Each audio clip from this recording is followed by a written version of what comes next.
Microphone check 1 2 1 2. Buff Nation, what up? BWB, my bandwagon buffs. What it is, what it does, and what it's gonna be. It's your man's Harry Billion.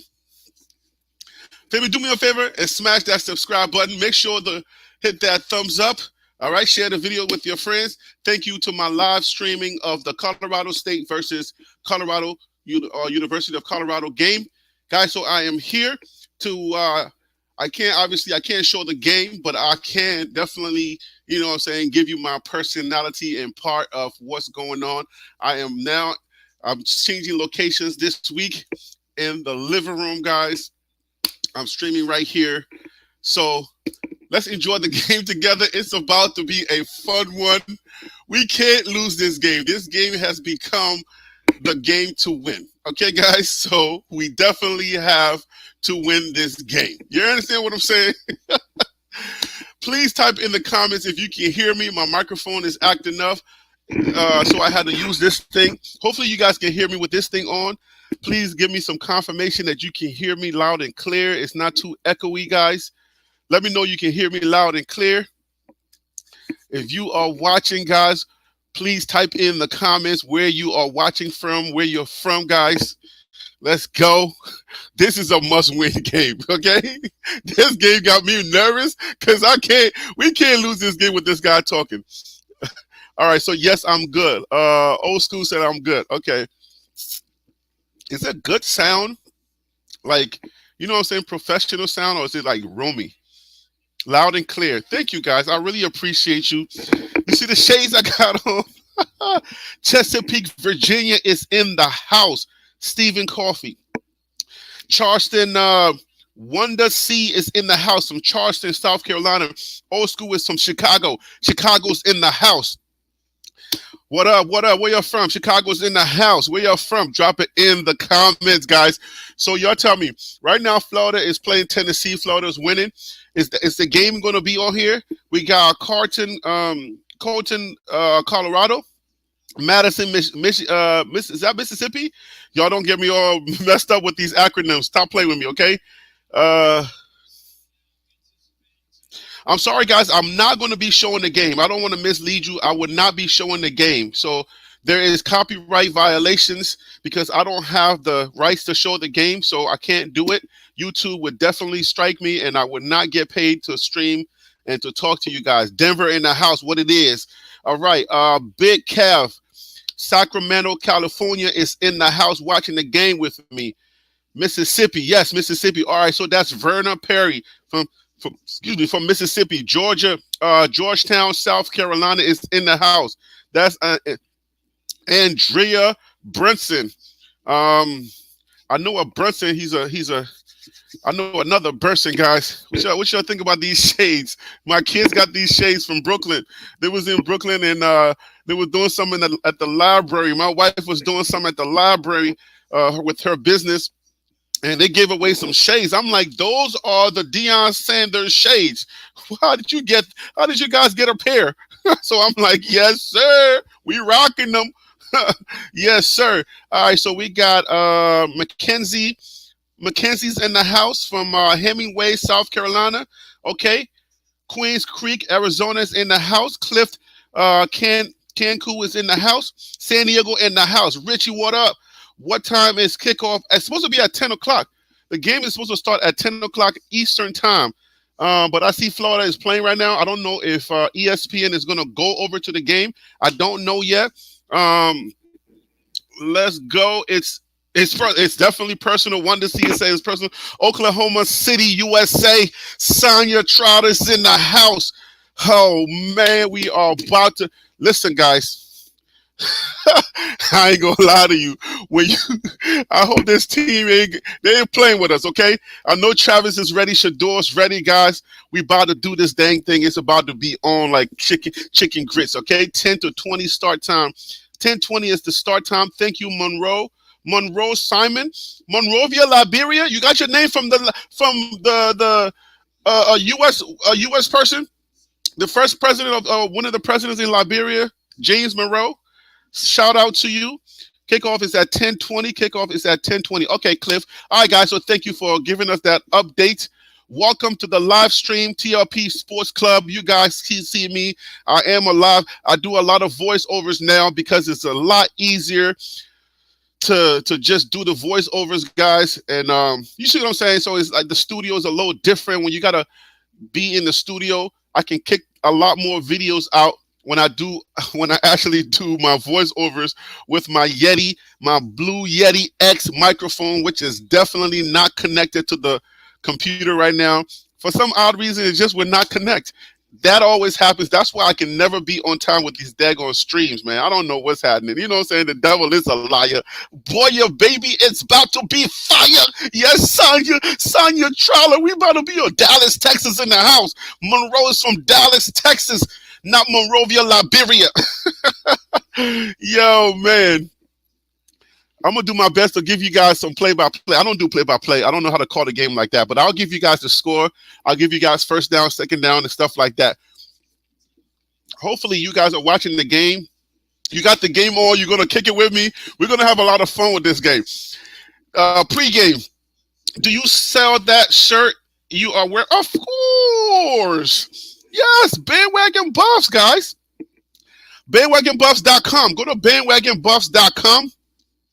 I will go ahead and type it in and if you see that other website, that's not us, okay? Thailand is watching. Yes, John Boyd is watching. Bandwagonbuffs.com for the merch. And I appreciate you guys supporting the channel, guys, because you support the channel. I'm able to do a lot more. I can go to these games. I can go everywhere, and I can interview. I do some Fire Street interviews. So if you guys support the merch, you guys support the channel. You can buy this right here, guys. Definitely, you can buy mugs, you can buy hats, and all of that. I got some embroidery hats coming. Thailand, what's up? Oh, who's from Thailand? John Boyd is from Thailand. R.A. Wilson says, hey, Thailand. Let me get your score predictions. Put your score predictions in the comments. Put your score predictions in the comments. New York in this V. Okay, you want me to cuss? Why you trying to mess with me and my Christianity? You know, I only cuss on weekends. This is weekends. Nope, lying. You're not gonna get me to say it. New York in the building. We got two New Yorkers right here. Okay, New York, what's up? Is the game on right now? No, we were told that the game is starting at 10:20 Eastern time. So wherever you are in your in whatever city you are, if you're in Thailand, just use your phone and just say, just ask your phone. Your phone will tell you. All right, we got our first prediction. Aztec Goji says CU 42, CSU 24. You think they're gonna put 24 on us? They're going to put 24 on us. I don't know how I feel about them putting 24 on us. Yeah, I don't know how I feel about that. Nebraska couldn't score 24 on us. They only scored 7 on us. I don't believe in that other score, that 14. You think CSU is better than Nebraska? 50-14. Wanda C said, going to subscribe to your channel. Love your personality, Joe Monley. Colton, California. I appreciate you. Thank you so much. Gotcha 63. All right, so Ty Franklin says 63-7. I don't want them to score at all, guys. See, you should chant whoop that trick. Oh gosh, come on, guys. Let me I'm gonna have to screen these words before I start reading them out loud at the end of the game as CU leaves the field. 53-10. They're going to put 10 on us. All right. They are waiting for the Gators and Volunteers to finish so they can get more viewers. Okay. I mean, they already know what time it is. Yeah, this Gators and Tennessee, they're not ready for this. Detroit in the house, 48-13. All right, so Miss LK said 48-13. See, you should destroy them, but you never know in a rivalry game. Look, If I told you guys I ain't a little nervous, every game day, my heart be pumping. I'll be like, oh Lord. It's all self-inflicted because we're sitting here, you know what I'm saying? We are very bold like Coach Prime. We're bold. We talk our talk and we just want, we like Coach Prime, please, we be like prayer clauses like, Lord, Coach Prime, please win. I cannot have the haters coming after me. Not this week, not today, not today. Oh boy, Lord, please. Oh man. So don't forget, guys, bandwagonbuffs.com. It's also on the YouTube channel, guys, but you can find it on Spreadshirt. Bandwagonbuffs.com. You can get your shirt there, guys. Okay, Cincinnati in the house. Dion will win. Okay, I feel you. Information addict. That's what's up, information addict. Dion will win. 43-13 says Gerard Richardson.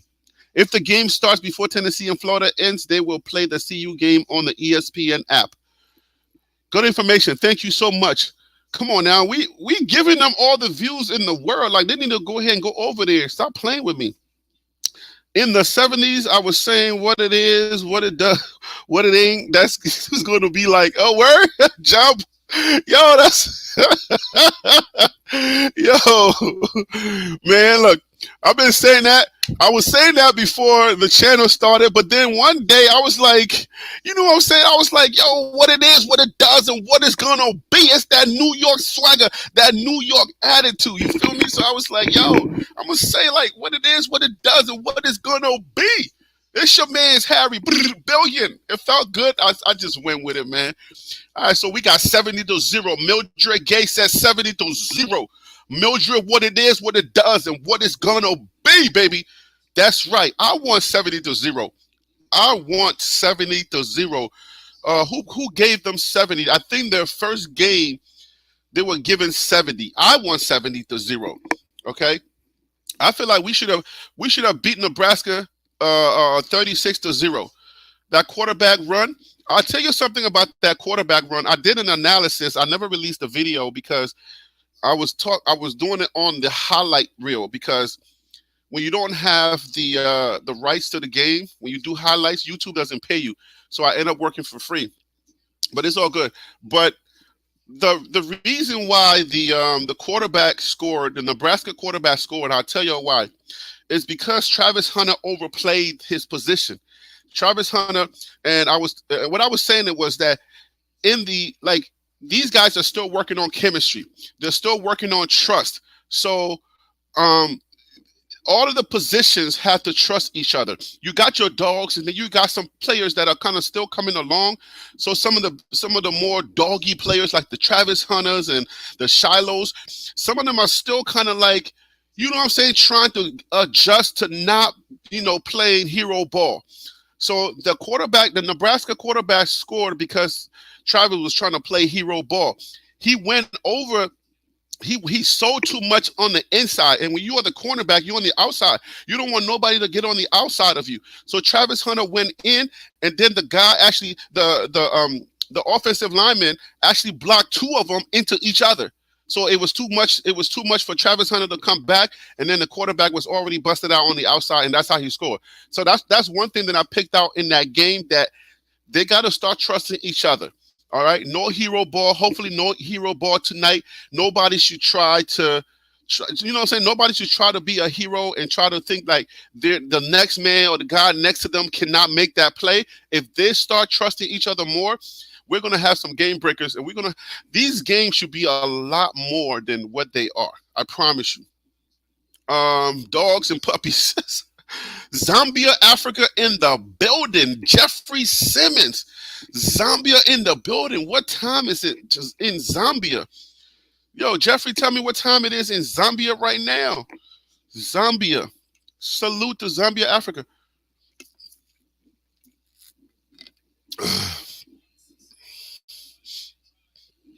59. If we get the score right, do we get a prize? Okay, so we'll do it. If you get the score right, you get a free bandwagon buff shirt. All you gotta do is just email me hot tips for TLP Sports at gmail.com. Let me make sure, because this is live. I'll be I be thinking I know stuff, and then I end up saying the wrong things. That's why my stuff is so jumpy because I'll be editing. Hot tips for TLP Sports at gmail.com. Yes, please. I'm gonna email for score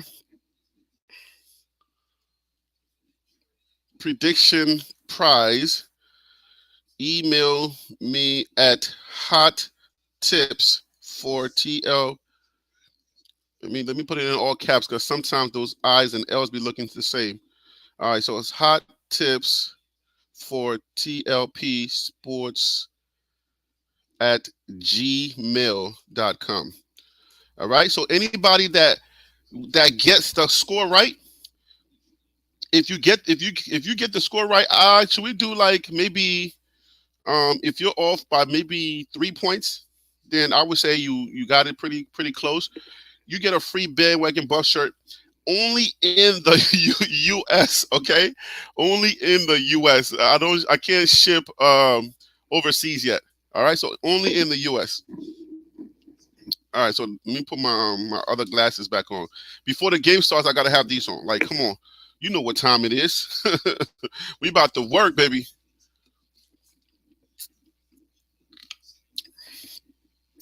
So for all of you college football guys that are in here, guys or gals that are in here, let me know, guys, what your who's hot right now.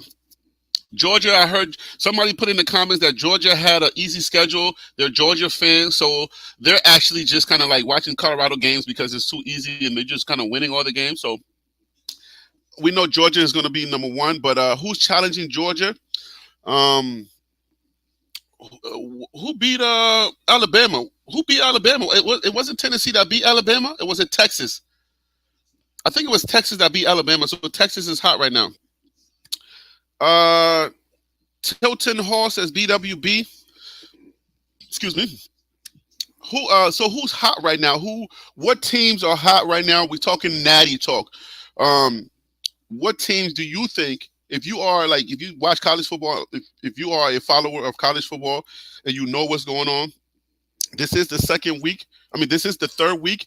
We already went over the second week. So who's hot right now in the natty race? Who's really hot right now in the natty race?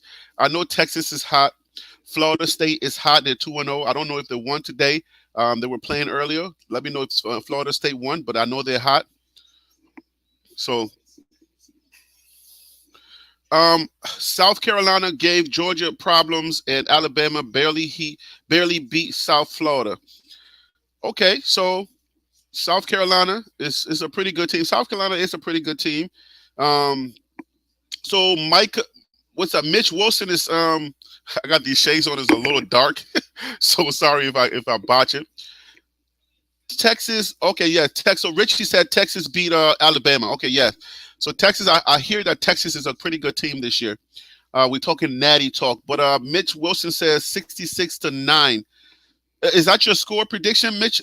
Mitch, is that your Colorado score prediction, or you're talking about something else? FSU, but today's game was close. Okay, so Florida State beat. So Florida State did win. So now they're 3-0. Let's see. There is a clip online of Buffs and Rams needing to be separated in the middle of the field. It's on, baby. Oh yeah. Florida State beat Boston by two today. Texas is struggling right now. So yeah. What was it? Josh Pate. What's his name? Josh Pate. He So I watch his channel too. Josh Pate. I believe he's on one of those channels. I forget which channel he's on. But yeah, he was saying that this year, he was saying that this year is up for grabs. Like sometimes, like you have years in college football, because guys, like I told you guys, I'm new to college football.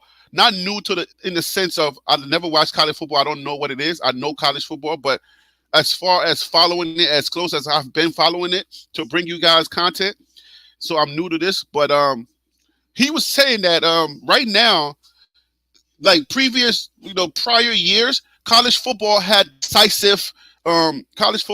decisive like front runners. But this year, it just seems like everything is up for grabs. Colorado is in the running. Colorado is in there, being 2-0 and ranked. They're ranked in the nation. So if you're ranked top 25, you are in there. So you got a 13 board member that's going to vote. Like, and Condoleezza Rice is on that board. So you got a board that's going to vote, but you gotta make one of the New York sits, okay? You gotta make one of those New York sits bowl games, okay? But it's New Year's Eve bowl games. You gotta make one of those big bowl games to be eligible to be voted in. But Colorado is in there, so we talk. I know we don't want to talk natty this year. We gotta get we gotta get the Rams up out of here first. But for right now, guys, everything is up for grab. Because people, what you guys are saying that Georgia had an issue. Georgia was given some problems. Georgia was given some problem by South Carolina, and then Texas had some issues today. So Florida State had some issues, even though they won by 2 points. So right now, it just seems like we are right there, and it would be total pandemonium if Coach Prime gets a nod for the naughty in year one. Boy, yo, I don't know if we'll be able to go on the streets because the haters are going to be out there just waiting. Right now, you know, like I told you guys in one of my posts, that I feel like all of the haters have been waiting for so long. I mean, God bless their heart. God bless the heart of the haters, guys. They haven't caught a break. They haven't caught a break because they went so hard in. They went in so hard. I mean, with the clown emojis calling us stupid, we're dumb, we don't know anything about college football. Get out of here. What do you know? Everybody's going to beat y'all by 70. TCU's going to give y'all 80. I mean, they have not been able to catch a break since Coach Prime has been beating these guys' butt. So I know that the haters are ready. They have like, what is it, Chat GPI or Chat GPT? They have AIs ready with like the most hateful things to say. If and when we ever catch an L, oh man, they're already with the AI stuff ready. I mean, they got AI videos ready to go. Yo, these haters are something else, but I'm telling you, these haters are ready. They are ready to take us on. So, but I'm ready too, man. I'm confident. The thing is, I think we're more happy than a lot of the people that are out there. You see what I'm saying? They can't just be happy because you can't find yourself to bring yourself to just enjoy the game because you hate somebody so much. Please, we catch an L, we catch an L. We're gonna be just as happy. Shoot. All right, so the Florida Gators won 29-16. That game is over. We should be getting Colorado real soon. I gotta take these off and put these on. I gotta put these four eyes on so I can see the game on the TV. So yes, I'm not gonna be able to show the games. For those of you who thought I'm gonna show the game, I'm not gonna show the game. I'm just gonna talk to my guys. I'm gonna talk to my guys and my gals, my club members. Those of you who rock with the kid. I'm gonna talk to you guys during the game. You're watching it on your TV. Hopefully, you're watching it on your TV. You're not caught at work or something like that. And if you're caught at work and you're watching, that's what's up too. But yeah, we're just gonna talk. So because of copyright violations, I cannot show the game. Us YouTubers don't have rights to do that. We cannot even do the highlights. Like I want to do a separate channel that is not tied to like me making money or me making a living off of this thing. I want to do a separate channel that just does the highlights because highlights, like people want to just see the highlights. Sometimes people got stuff to do. They don't have time to sit there doing like a whole 2.5 hour, 3 hour. Are they fighting? Oh, there's a fight. They're fighting. They're fighting. This fight is breaking out. Florida Gators are fighting the Tennessee Vows. They're fighting.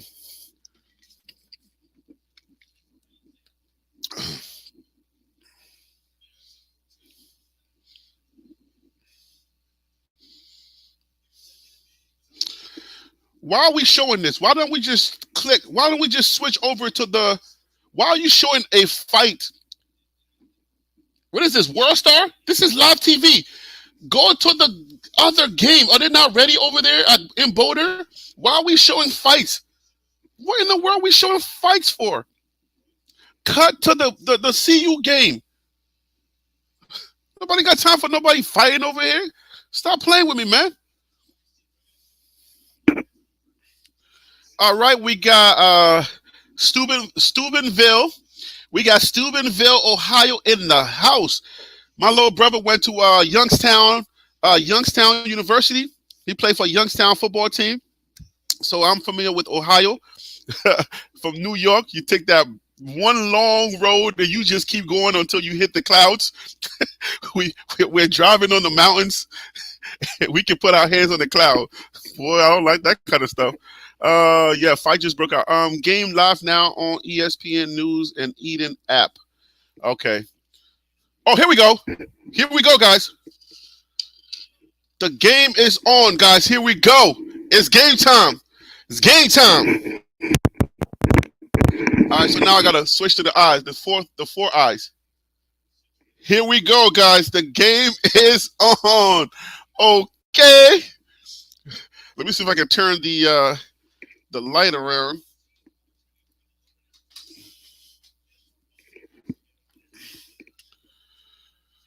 So hopefully I can get the glare out of my eyes. Let me adjust my light. Here we go, guys.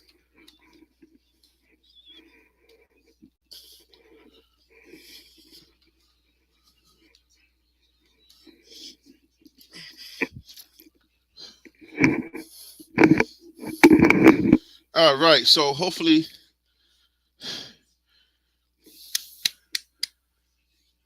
$903 passing yards, 7 touchdowns, 7 total touchdowns for Shedeur Sanders. The game is on ESPN, guys. Let's go. Dylan Edwards. All right, guys. So it is it's third down.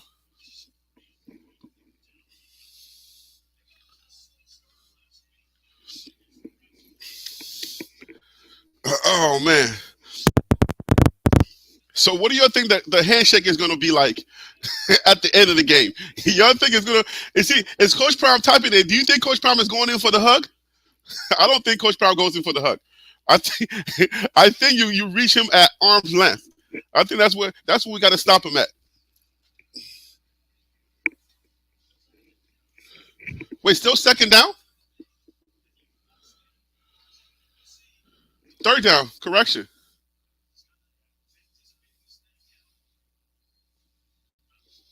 So now it's 3rd and 11. All right. We got to cut down on the mistakes early. We got to cut down on the early mistakes.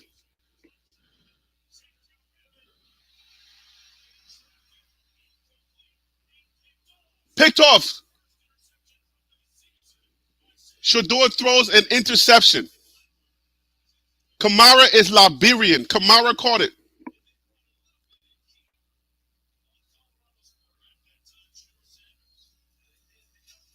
Uh-oh, we got our first interception of the season. Oh man.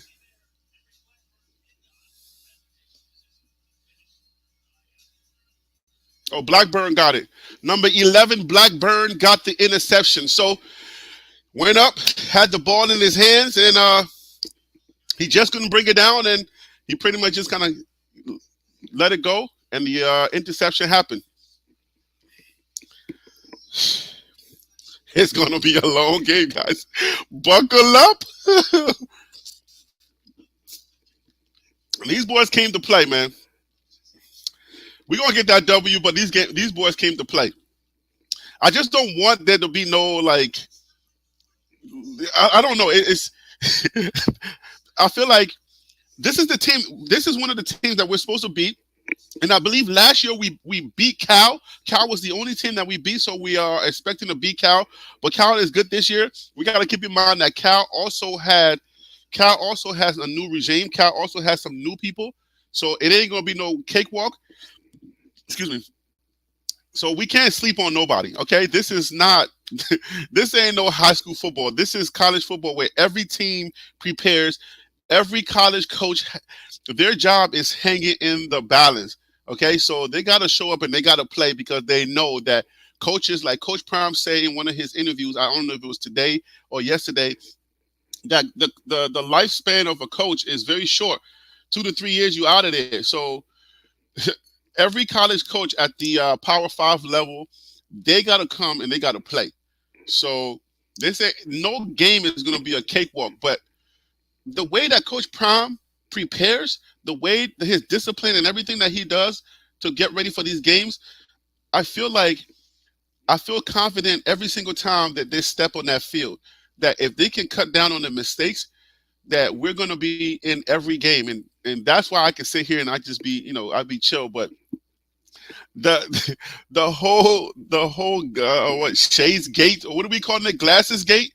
The whole Glasses Gate just got me nervous, man. I'm like, listen, man, I don't know why it got personal.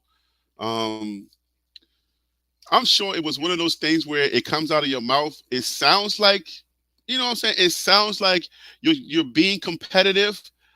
And then once it drops and then you start hearing the commentary, people like me, because I did that video and I broke it all the way down, like how disrespectful it sounds when you hear other people start to analyze what he said and how disrespectful it sounds. I'm sure you're sitting back and you're like, well, dang, I didn't know it was like that. You know what I'm saying? You start sitting back and you start thinking otherwise, like, so I'm sure he feels a little bit, I don't know if he feels remorseful or if he had a private conversation with Coach Prime. I don't know if they've done that, but you don't ever want to tell another grown person, this is how my mom raised me. I don't know that. You don't ever want that to come out of your mouth.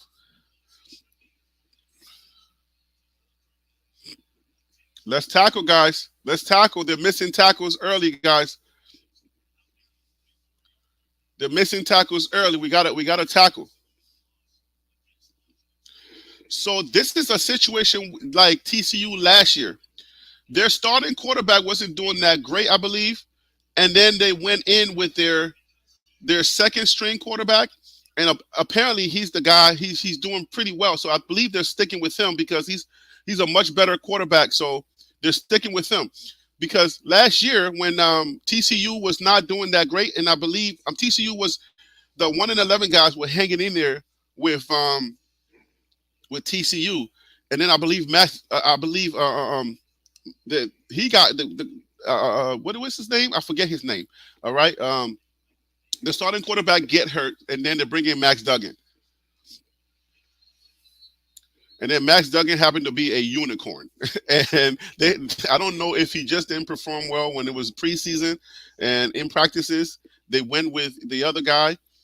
I'll think of his name. If you guys remember his name, please type it in the comments. Brain farts.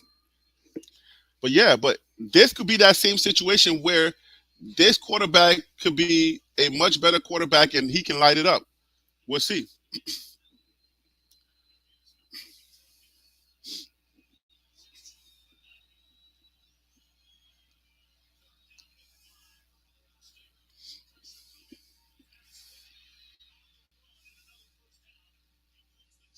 All right, so we got first down. State just got first down. Travis Hunter was on him.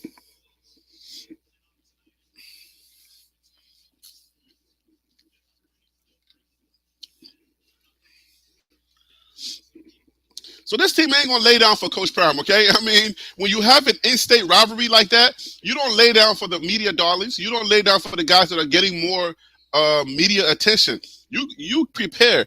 I mean, and that's going to be your line of preparation. You're going to be talking to your kids and you're going to be telling them the whole week. You're going to be telling them everybody's ignoring us. Nobody's talking about us. You're going to be telling those kids, we're going to go in there. We can really surprise these guys and the world is going to take notice, because if they happen to win this game, everybody's going to be talking about it. So imagine like you're playing Colorado and you do good in this game. Now the scouts are looking at you. So this is a great opportunity for them to show up and play. So unfortunately, we got an interception to start the game, but these guys are ready to play. I don't think they're not going to lay down for anybody. If I was a coach, I wouldn't lay down for anybody. I don't care. I take everything personal. So I'm sure we're taking it personal, but they're also taking it personal.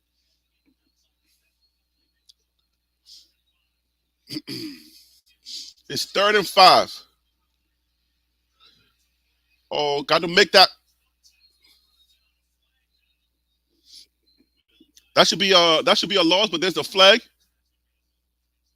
Okay, so a hold against the Rams. So I believe we're gonna decline the penalty, and because we want 4th down. Obviously, yeah, you decline the penalty. You don't want to take that penalty. All right, so State gets the ball, and then they do nothing with it, and we get it back. So the pass, I would say the pass was not a Shador pass. Like, he usually doesn't hang it between people like that. He usually holds that. So does Colorado get on the board first? Let's see. Let's see how this team plays when they start behind. It's good. It's good. So State gets on the board first. I like this. I like the fact that they score first because we haven't played in 2 games, or this is our 3rd game. This is our first time actually playing starting from behind. So let's see how they respond to adversity. Let's see how they respond when they start off. It's a flag on the play.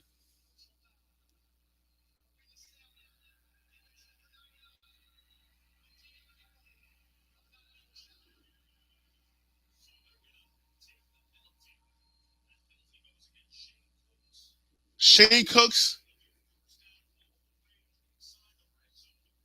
Oh, wait a minute. They had the kick, but now they're bringing the ball back, roughing the. Oh, we're making a lot of mistakes right now.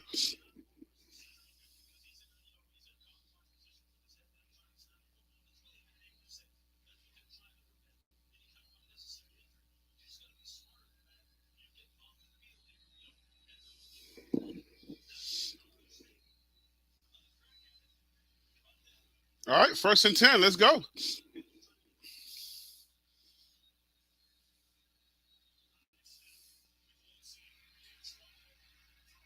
We got it. Shiloh with the interception. They said it's incomplete.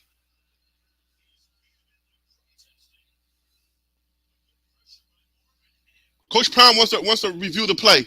Shiloh said he caught it. Shiloh said he got it. 1 play and we got it back.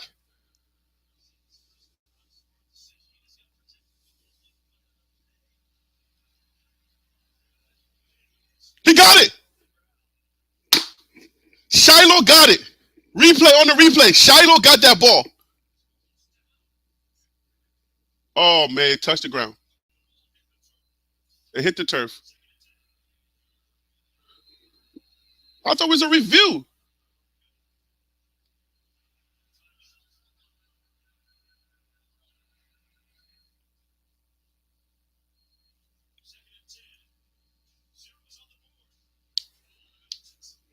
Oh, boy. That looked like a Shiloh interception. Boy, that would have been something. I was thinking, like, what was in my head at that point? I'm like, wait a minute. So they take away the score, the kicking score, and they're going to give them the ball back. And I'm thinking, Colorado can now take the ball back either from an interception or get some type of fumble and get the ball back. I don't see them scoring, but that's just my little thinking. So I'm thinking Colorado going to get this ball back. And as soon as I thought it, right there, it was almost an interception. Shiloh almost had it.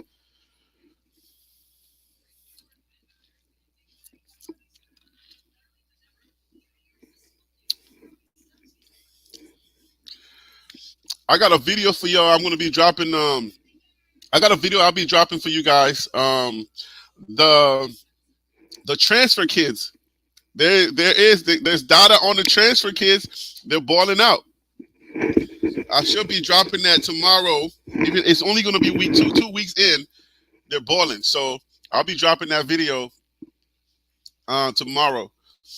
But I know some of you don't care about the transfer kids, but this is like This is like soap opera. Come on now. Like, you want to know what's happening. You got the former Colorado coach, Mel Tucker, with alleged harassment. So all of that stuff is drama, man.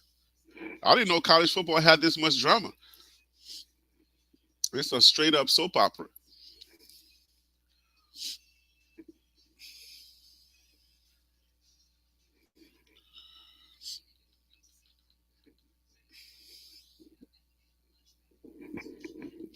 So Zambia, what time is it in Zambia right now?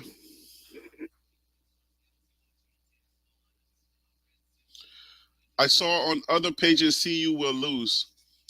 Are they buff pages? I don't know if there's obviously. I mean, there are other pages. Um.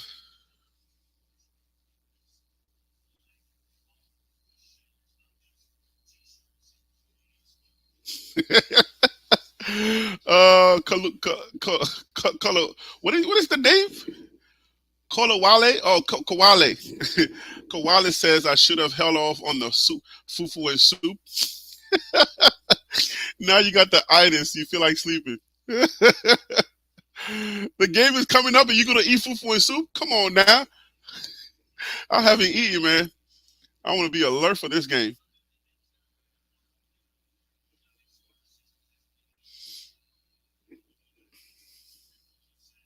Oh, Shiloh!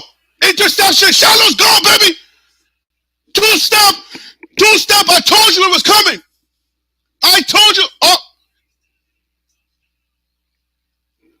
He's already in the end zone. Why are you hitting him? Shiloh with the interception and run back! Let's go, baby! Let's go, baby! I told you it was going to happen! I told you we're getting the ball back! Let's go, Shiloh! Let's go! Shiloh with the interception and run back! Go! Get it! Get it! Let's go! I gotta take the mic away from me. Shiloh with the interception and run back. You daddy. That's his daddy you messing with. After the touchdown, the dude is going to hit him in the end zone. He's already past the goal line. He's going to try to hit him. Once you pass the goal line in college, that's it. In anywhere, that's it. Why are you going to go try to hit the dude? Interception. Shiloh got the interception. Let's go!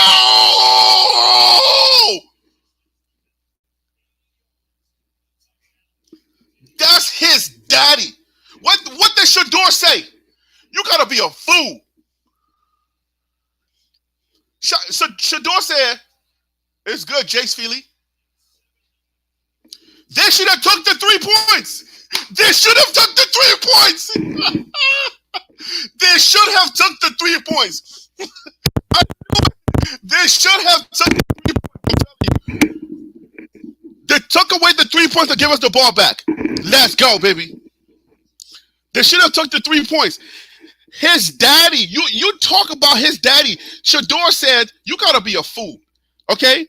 How are you going to talk about the dude and his son is the quarterback and his other son is the safety, and then he happens to get the interception and run it back for a touchdown. His son Shiloh.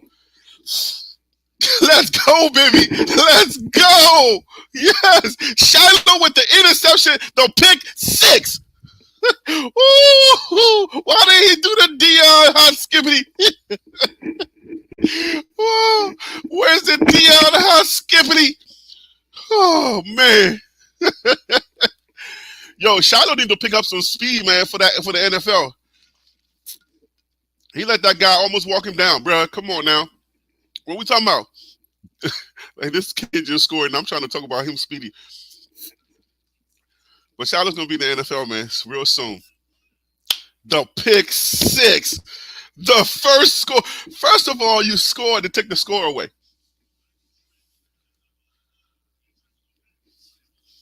Shiloh with the interception. I won 70-0. That's his son.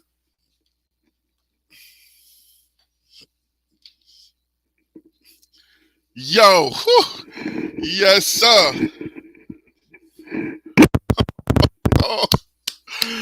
Yo, that's going to be the narrative, man.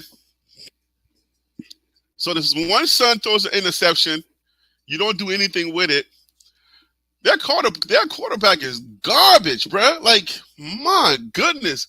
I know Shador threw the interception. You would call him garbage too, but their quarterback is just throwing some ducks. Why would you be throwing the ball like that? I know the long passes, when Shador throws the long passes, we feel confident that he got his man, and that was just an unfortunate pass with the interception, but their quarterback is throwing ducks. Like, how are you going to be down? You're already down. Just take the loss. Take the L. Shiloh almost had that interception. And then he's casing you. Shiloh is watching your eyes. Okay? That's why this kid is going to go into the NFL. He's watching your eyes, and he knows what you're about to do. And you're still going to throw it to him. He saw what you're about to do. He was watching you. And he had a break on that ball before you even threw it. Shiloh had a break on the ball before he even throws it. That's crazy, man. Shiloh said, okay, I missed the first interception. They didn't give it to me, but I'm going to get this one. When he broke, I saw it. I saw him break. I saw Shiloh break. I was like, Shiloh about to get that ball. I said, he's either going to miss it, and that guy's going to get a whole lot of yards, or he's going to get that interception, and he's going to go into the end zone. I'm telling you, once this defense starts clicking, it's a wrap, and they're starting to click. Yes, sir.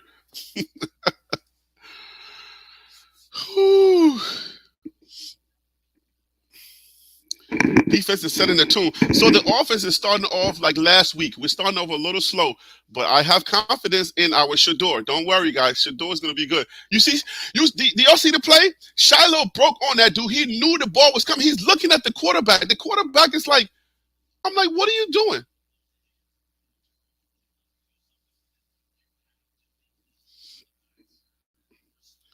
Coach Brown, what we're doing with the chains, putting the chain on the neck of Shiloh. I'm like, Coach Brown with his fingers, like, how long I'm like, Coach Brown, how long are you gonna take you to put the chain? Yo, Lou Young be killing me with the Coach Brown impersonation, boy. That Lou Young is killing me. He be doing it, boy. He be like,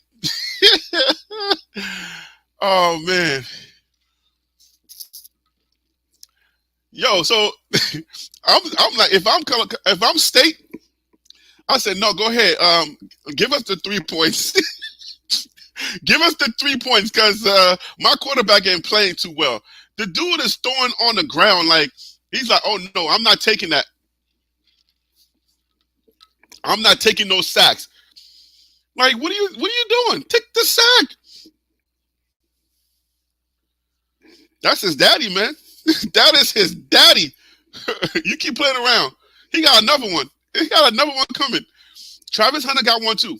Okay? Travis Hunter got one coming as well. Just watch for that.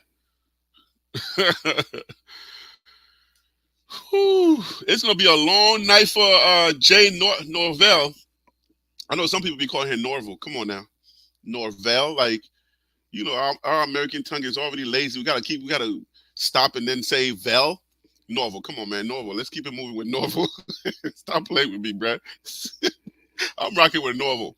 It's easier. My lazy American tongue is already trained to be lazy. So, you know what I'm saying? When you're in Africa or you're in other parts of the world where you have to enunciate words, you come to America, it's different. Zambia, when you come to America, just get ready to train your tongue to be a little lazy, okay?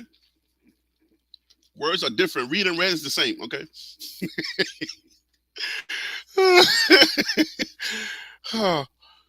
We finally kick it in the back of the end zone. Who's that? Show me the kicker. Who kicked it in the back of the end zone? I want that guy. Wait, no, was that? No, they were kicking it to us? I'm over here confused. I don't know what. I want Colorado's kicker to be able to kick the ball in the end zone, like out of the end zone. I don't know. We haven't been able to do that. I don't know if it's by design that we're not kicking the ball out of the end zone. I know that Mark can kick. Like Mark Vissett, he can kick. The Australian guy, the 26-year-old Australian guy, he can kick. So what it is, what it does. Nope, nothing happening. This game might be over already. I'm telling you. Because the defense is starting to take it personal, bruh.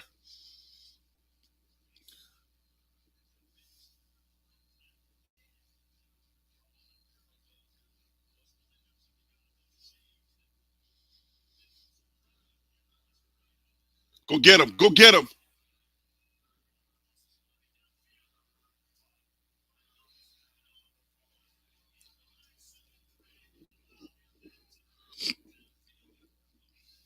First and 10. They got a long pass off. Where's the safety? Oh, the safeties he went in.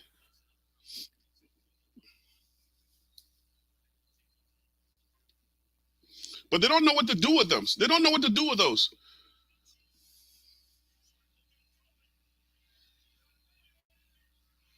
Touchdown. On a trick play. They got touchdown on a trick play.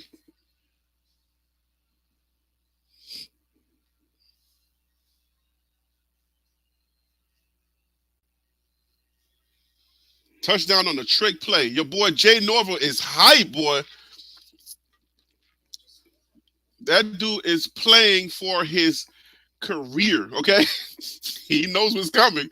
If you lose this game by a lot, it's going to be a problem. I'm going to need them to play a little bit more. I'm going to need my defense to play back a little more. You got to trust. You can't. I don't know if they're not trusting them with the long passes, but they got to play back a little bit more. Give a little bit more cushion. They're too tight in.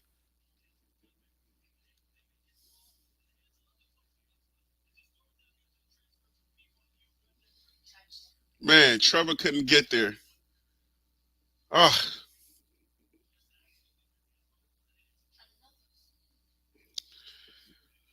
All right, so the game is tied up now. We can't let them get no confidence, okay? We can't let them get confident.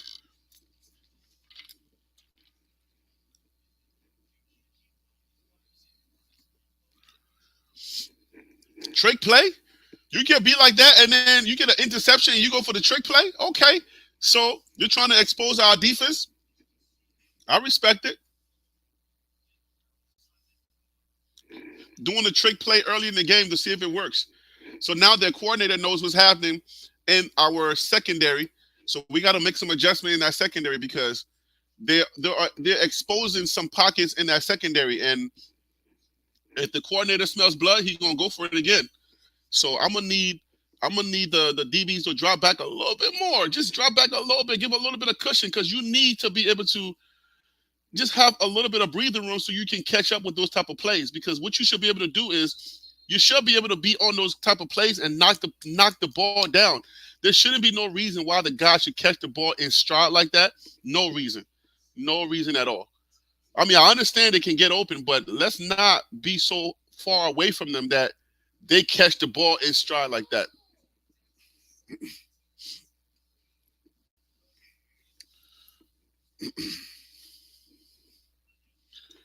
The game is tied up.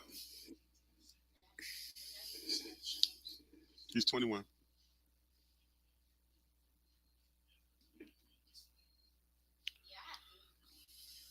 All right, here we go. That's the first down. Dylan Edwards with the first down on the run.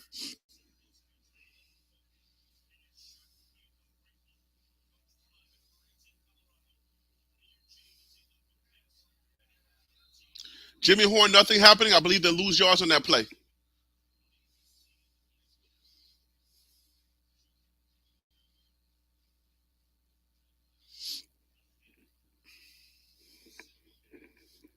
Sean Lewis, let's go. Let's get it open. Let's open this thing wide open. Let's bust this thing wide open, guys. Let's go. Oh, wow. Travis Hunter is that. Travis Hunter loses the ball.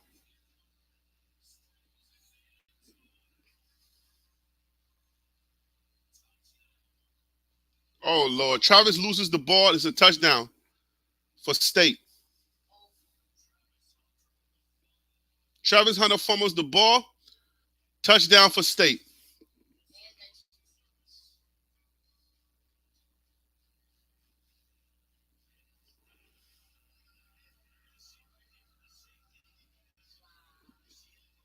He looks like he's down.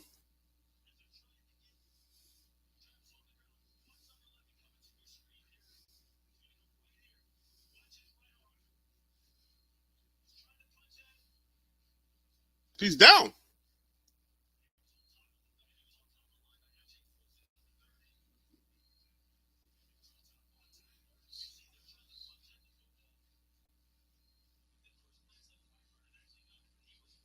He looks like he's down. Right there, he's down.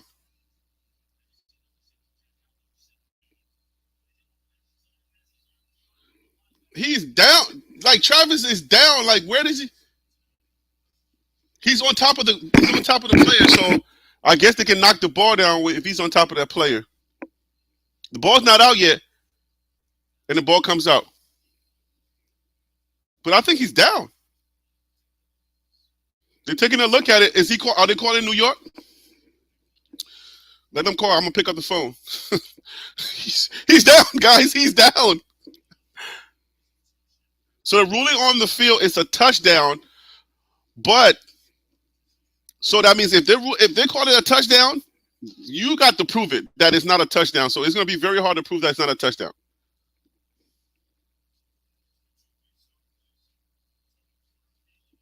Travis is doing that thing. Yo, my bad. He's doing that my bad thing. So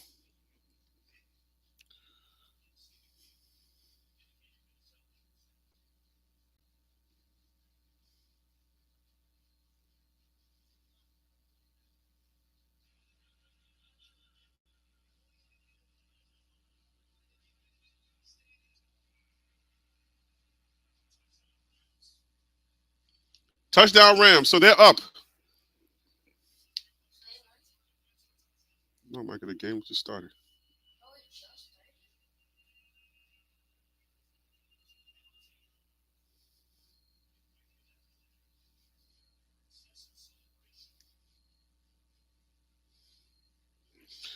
All right, so they are up. But Travis Hunter is the man, though. I mean, that was if he's able to find his lane, he's going in for 7 or for 6. My bad. He's for 6. So mistakes, early mistakes, killing us. The mistakes are piling up.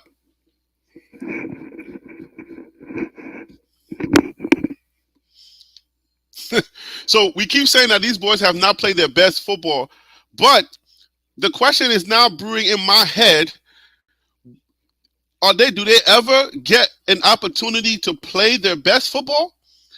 Does the competition prevent them from playing their best football? Those are questions that start to develop in my head because I feel like their potential, their ceiling is so high that, excuse me, I haven't really seen them play their best football. What they are capable of doing and the depth that they have on those skill positions. I haven't seen everybody play yet. So the Louis luggage is like half there. So, but yet the mistakes are piling up. So I'm like, okay, so what do you guys think? I mean, do they ever get an opportunity? Do they ever get an opportunity to get up to gear? Or is every team from now on going to be ready to play them? Every team's going to be prepared to play them, and they're going to bring their best. They're going to put their best foot forward. So I don't know if they ever get up to gear to play their best football. Or maybe they just need the challenge. I don't know.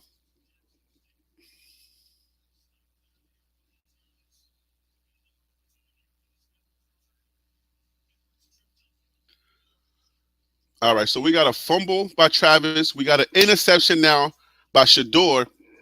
So now the things that I'm starting to think about now, they're gonna start moving the little needles and the pins around on that Heisman talk. Travis had a tough week last week, so his name probably drops down in the Heisman talk. Shador now has an interception to start the game. So the needles are going to start moving as far as the Heisman talk is concerned. The game is young. I mean, it's early in the game. It's early in the game, but let's see what happens.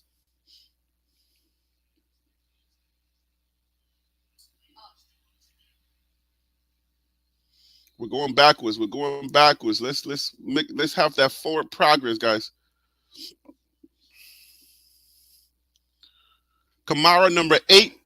That's a Liberian guy, okay? No communication. No communication. Dylan Edwards and Shador, the communication's not there. It's like they're close. They're trying to figure out if Shador's gonna get the ball back. Come on, guys, we gotta get it going. Let's get it going. Get the communication right. What are we doing? Why are we so close to each other? Like, it's 3rd and 6 right now.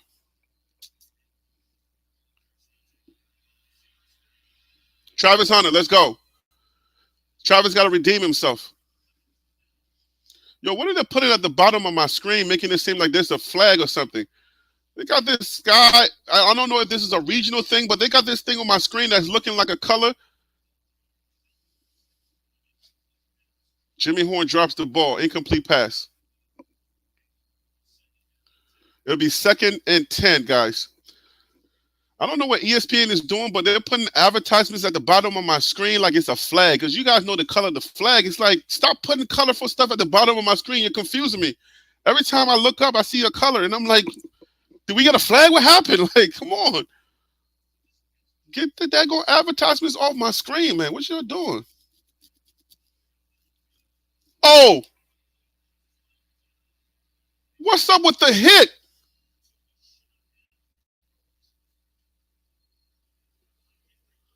What's up with the late hit? Y'all hitting each other's hands? You gonna hit the guy after the play?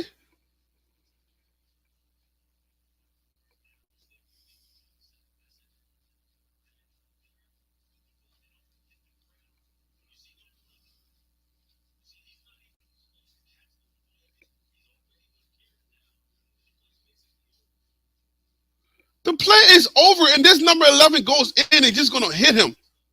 He's not even seeing him coming. That's dirty, Brethren. That is dirty. He walking around like he don't did something. It's like one of those suckers that gonna sucker punch you and run like he hard or something.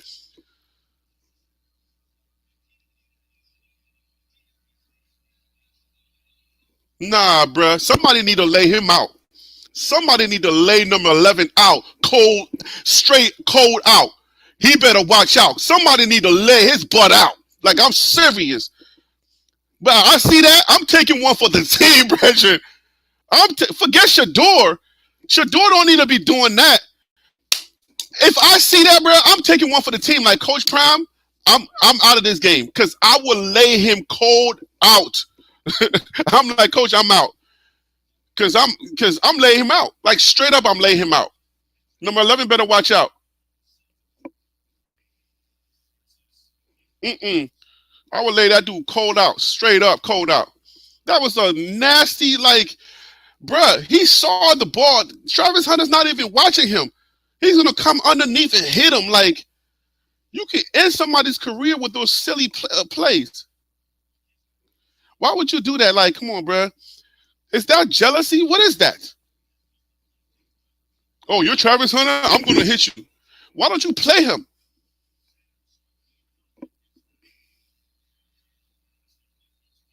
They lost yardage on that. 3rd and 7. Bruh, like, you cannot do those nasty plays like that. That was like targeting. That's what you call targeting. You can't target a player like that. You can hurt somebody and you can ruin their opportunity. Like, you can't be doing that kind of stuff, man. Your jealousy or whatever is inside of you, you're trying to play like that, that's mad dirty, bro. I would lay that dude cold out. I'm telling you, bro. If I was Coach Prime, I would send somebody in that's an auxiliary player just to lay him out. Touchdown. Weaver. These dudes keep hitting when the ball has already been caught in the end zone. Like, stop playing with me, brethren. If they keep doing that, that can wear somebody out during the game. I mean, it's a good strategy, but Colorado need to get physical with these guys. They're starting to piss me off. Look, the ball is already It's the touchdown. He's still trying to punch him. Once you pass that line, it's the touchdown, bro. Stop hitting. Colorado they need to send a message to these guys, bro. You better stop doing what you're doing. Coach Prime is watching. I'm telling you, boy.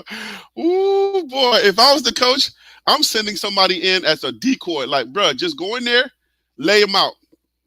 I'm sorry, but I would do that. I'm like, go in there and just lay him out. Send him a message. Coaches do that. Like, you see that dude right there? Go lay him out. Let him know that he's not going to continue to do that. Simple as that.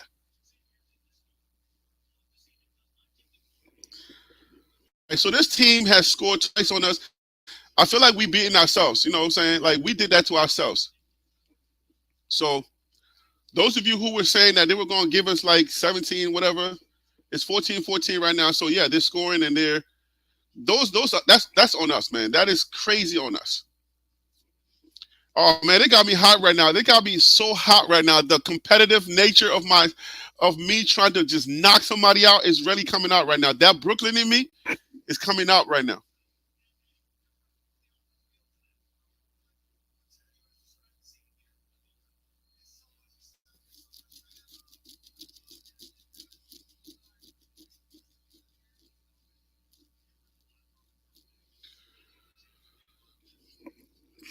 Boy, they're going to get me out of character, boy. I'm telling you, these boys are going to get me out of character. Because right now, I need somebody to lay that dude out. Oh, we got the ball back. Ball's on the ground.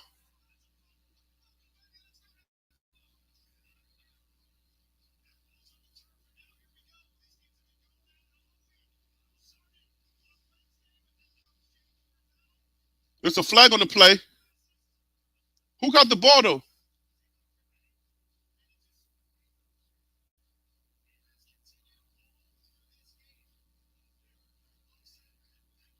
They got the ball back.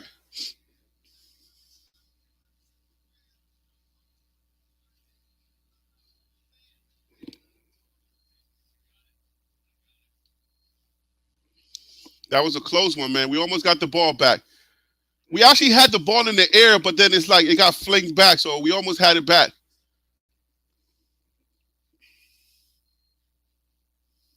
He got hit right there, number 10.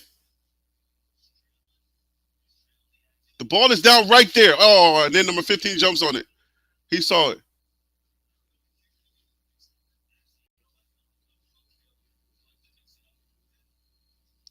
They're doing way too much hitting, man. I don't know, man. They're feisty. I like the fight in them.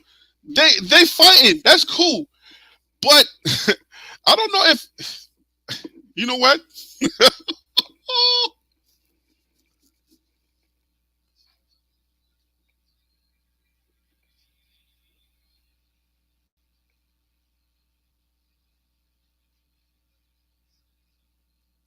The penalties offset. Colorado is gritty. Colorado State is gritty. They came to fight. They came to pound, and they are punching our players in the mouth. They're playing. I'm not saying they're playing dirty, and they're playing gritty. I like the grit in them. I need Colorado to send one of those guys. Was it Cedric the Entertainer that was like, "Yo, if I was a hockey player." Micah, I know. Why are you screaming?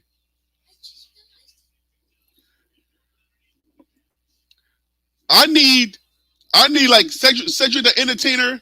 He's like, yo, if I was a hockey player, I wouldn't even worry about scoring. I'd just be like this, walking around looking for somebody to hit. I need somebody like that, yo. I'm telling you right now.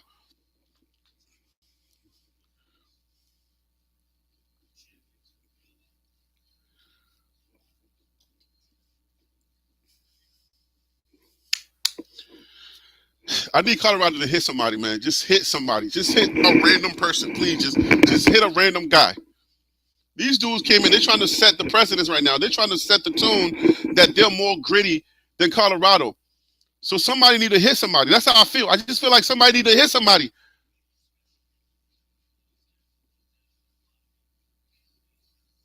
I hope that meeting that they just had was about let's not let this team get us out of character. Let's let this team know who we are. I want this team to be shut up. I want to put them out of commission right now.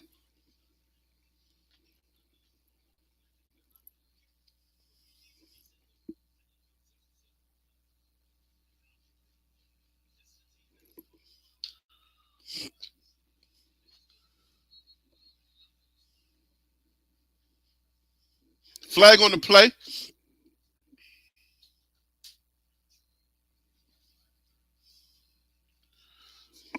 False start number 75 on the offense. Repeat first down. This game is gritty, man. I feel like the first two games we weren't tested like I expected to be tested. I feel like they had a lot of amp coming into the game because everybody had counted them out. Now that they're 2-0 and they're reading stat lines, a team like CSU come in there, and I don't know that they're taking it personal enough. You see what I'm saying? I don't know that, you know what I'm saying, because you lose something inside of you.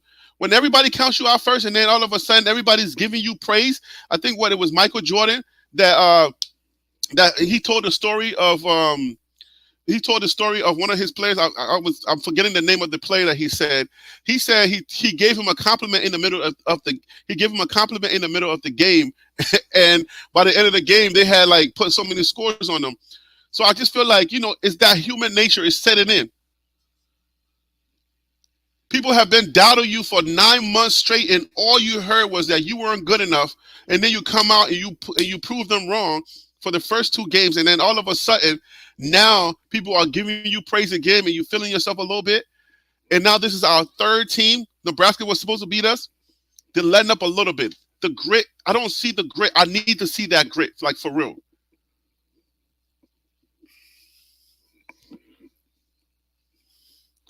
I need that grit. Hit somebody, man. Just go hit a random person just for me, man. Let them know they're not coming up in here with that nonsense. Another penalty. I'm telling you, we beating ourselves. 5-yard penalty.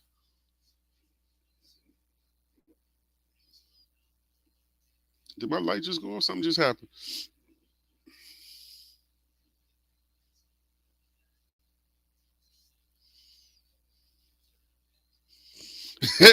Richie said, just be out there with one skate on. For real, man. If I was playing hockey, yo, I'll be out there with just a skate on, just looking for somebody to hit. For real, man. For real, yo. Jeez, man.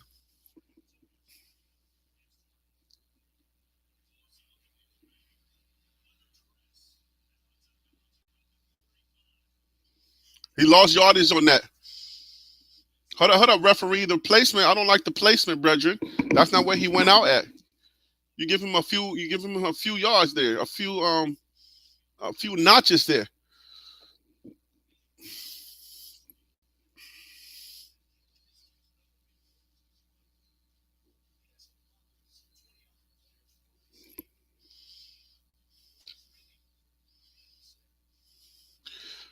I don't like the fact that they put 14 on us in the first half. I don't like it at all.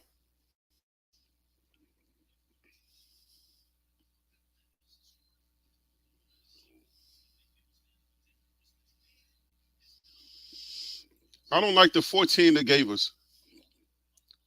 This guy's still hitting. Like, these guys, like, okay, so the game plan is get physical.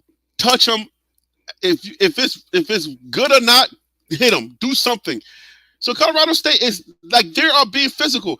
If you keep, poking, like I played in some leagues where like you got the players where they'll be poking you. They'll be poking you every chance they get. They'll just be, taking your energy. First they'll take you psychologically, they're trying to get you out of the game. So they'll just keep poking you. And before you know it, like, your energy is going. You're getting angry because you feel like if you retaliate, they're gonna put a flag on you. But you gotta play the game. If they're playing dirty, put that on them. Dylan Edwards. You got to see what their game plan is, and you're gonna have to counter react on their game plan. Their game plan is obviously get physical and let them know, let them feel our presence. So that's obviously a part of their game plan. So Colorado got to respond in that same light. You got to respond with the physicality. You cannot let a team push you around because then psychologically is wearing your players out. You got to get physical back. Do not let nobody get you out of your game mentally by getting physical and just doing those little knick-knack things that just get you off your rocker. All right, after 2nd and 10, we are 3rd and maybe 3. It could be 3rd and 3 or 3rd and maybe a close 2. 3rd and 4. 3rd and 4. Here we go, guys. Man, this game got me hot. Boy, I tell you. Almost intercepted. Almost intercepted. He was rushed. He was rushed. All right. End of the first quarter is 14-14.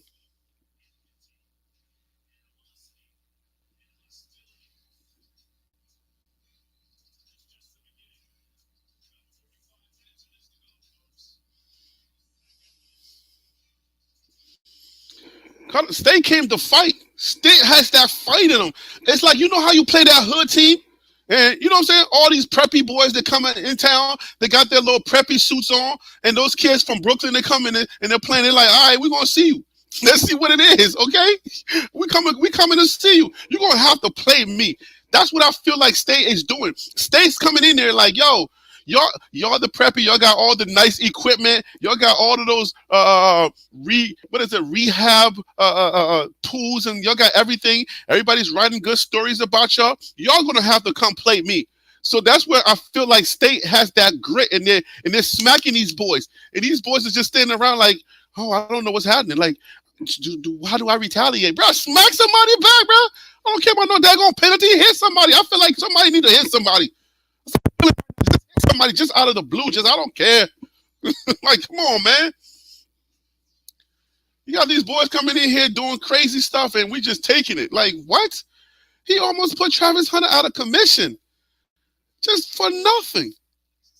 Bruh, this guy trying to feed his family in a few years, being in the NFL, and you coming out there, and he doesn't even see you coming, and you going to take a hit like that on him. He doesn't even see you coming underneath. You going to try to bruise his ribs? Nah, bro, he don't get away with that. Shador's not the one to go defend that. I need Shiloh. I need Savion. Somebody bigger. Somebody with some beef on them. You know what I'm saying? I need somebody bigger to go over there and let that guy know. You do that again, brethren. If you do that again, I guarantee you, today will be your last time playing football. Do that again. I promise you. God almighty. Whew. Oh, man.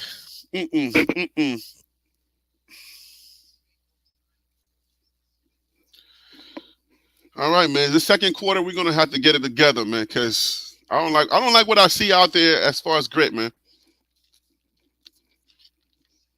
We playing, but these boys are smacking us around, and I don't like it. 14-14, the score is tied in the first half. What?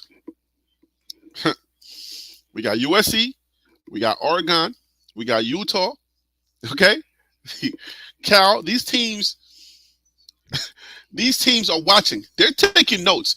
These teams are watching. They're taking notes. So every team, we got to keep in mind that it's going to get harder and harder and harder, because every time we play a game, we get exposed in a certain place. Coach Prime knows it.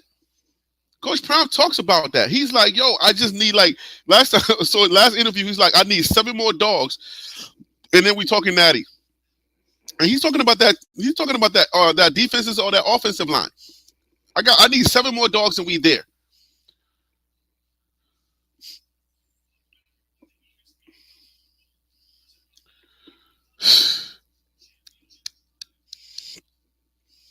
Every single game that we play, we get exposed in a certain area that we are weak in.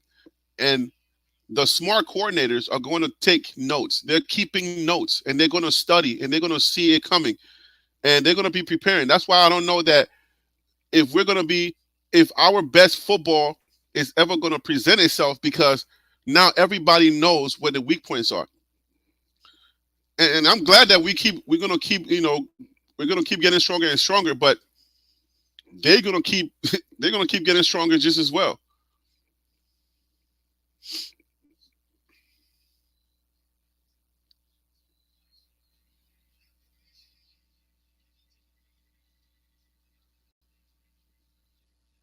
We're replaying fourth down because there was an illegal formation.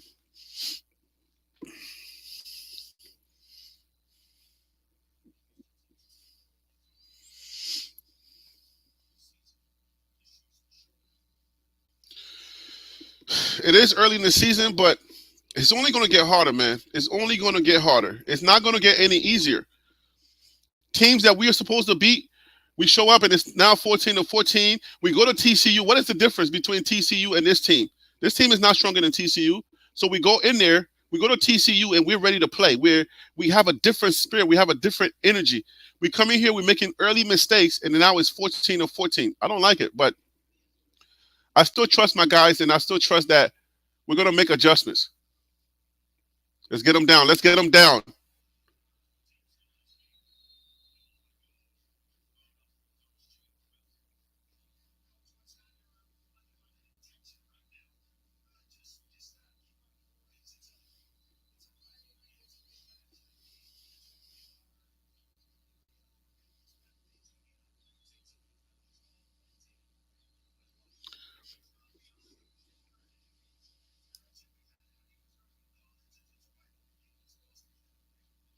It's a rivalry game. It's supposed to be that way. So go smack somebody. I'm telling you, that's what it is. If it's a rivalry game, it's supposed to be that way. Go and hit someone. If that's what you want to call it, okay. Dirty plays are rivalry. It's supposed to be that way. We're going to smack you when you're not watching. Okay. All righty then. That's what I'm talking about. Go hit someone. Yo, if we're calling it as a rivalry game, go hit someone. In the name of rivalry.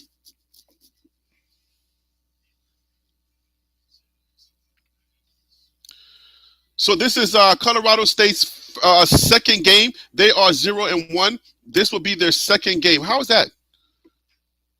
How does that work? Because we're 3 weeks into the college football season. You can't have a bye week the first week, right? Right? Somebody help me out. We're gonna be all right. No, of course we're gonna be all right. But I just want their energy to just get up and I need somebody to get mad. That's what I'm saying. I'm basically saying I need us to get mad and take this personal, because once that initial the whole world is against us energy is gone, now you got to reach inside and find it. You got to reach inside and find something else, because now the world is loving you. People are talking Heisman. They're talking America's team, and when those type of things start coming out, that initial energy. Oh, you said Cliff said they had a bye week. Oh, you can have a bye week in the first week. Okay. So yeah, once that initial the world is against us energy is gone, and we got to come in here. We got to prove to the world that we can play with anybody. Once that energy goes, now you got to reach somewhere and find energy. Like me as a director, when I'm directing actors, I have to tell them, I have to give them motivation to try to figure out how to get them out of a scene. So if this is the script, this is the character, and you can't do that face acting. You got to reach in there, and the emotion is going to connect with the audience. So that's what I'm trying to do. I'm trying to give the actors something to connect their inside with whatever the character is needing in order to get them out of the scene. Because if they don't connect and they don't have that personal connection, you will never feel that. So that's me as a director. I have to be able to do that, and I feel like they have to find something inside of them to connect with whatever they need to do to just get going. Because they're humans just like anybody else. When somebody starts giving you praise, if your enemy meets you, somebody you've been really hating, and you like, yo, when I see you, it's on site. if you got that type of energy, then and all of a sudden, all of a sudden, out of the blue, they start giving you compliments. Oh, I like what you're wearing. Your energy is gonna come down. You're gonna be like, you're gonna lose that it's on site energy, and you're gonna be like, oh, they give me a compliment. So public speakers, they use that. They give people compliments, and so they can bring them down, so they can be able to deliver their messages. Colorado needs to find it, man.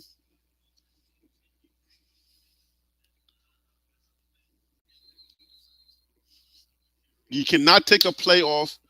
You cannot relax on these kids. You can't take them for granted. You got to come and you got to hit. You got to be ready to play because they're ready to play. Because they're Colorado from day one. They're Colorado from like, oh, everybody's counting us out. Oh, my coach went out. He made a statement, and now everybody's making videos and everything is out there. It gave them that motivation that they need to come out here and play the way they're playing right now. And of course, they're making a lot of mistakes too. So this team, we can get this team up out of here real quick. But it's just like, come on, guys, let's go. We can get this team up out of here. Yeah, man. This team should be up out of here. Like second half, we should get them up out of here. This team is not. I don't see anything in this team that gives me anything to worry about. Not at all. I see nothing. I'm beyond this team. Like right now, I'm thinking about what are some of the things that we can do to correct in order for us to start preparing for the Oregons, for the Utahs. Like where do we need? Because these teams, they don't make that many mistakes. These USC teams and these bigger teams, they don't make that many mistakes. So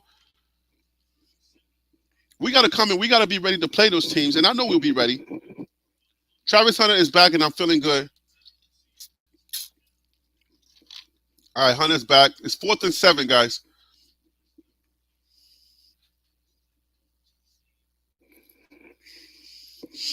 Micah, come sit on the couch over there. You don't have to sit over there. Sit over there. Sit over there.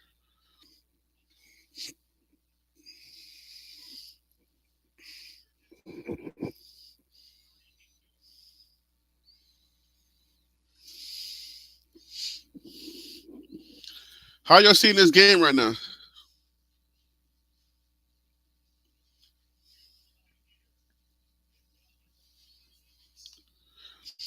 The Buffs, yeah, Wayne Johnson, yeah, the Buffs got this, man. I mean, but we're talking about things we need to fix because we're beyond this team. This team is not.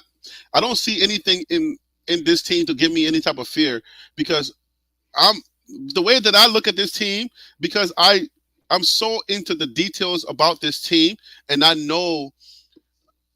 would say I know a little bit more than the average person when it comes to how I cover this team and the information that I have, the data that I have. It just there's some things that I see that most people just watching the game probably don't see. So, no, sit over there, Micah. So I just want to make sure that we correct some things because there are some teams that are coming ahead that if you make a silly mistake, they're going to make you pay every single time. So we can't just be like, I want to see number 11 knocked out. Yo, I want to see it too. I ain't gonna lie to you. No, I ain't gonna hold you. But like seriously, I want to see that dude get straight laid out. Somebody got to lay him out, like straight up, because that was dirty. It was dirty, and then he's going to go give high fives to his boy like I just did something, bro. You just sucker punch somebody. He wasn't even seeing you coming. The guy is worried about the guy that's in front of him. You came and sucker punched him, and then you're giving high fives to your boy because you a sucker puncher, and you think that's good. You did something in the game. Play Travis Hunter straight up.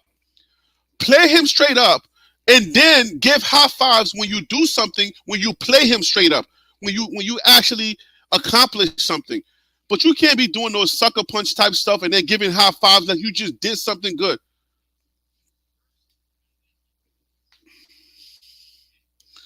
It's just weird, man.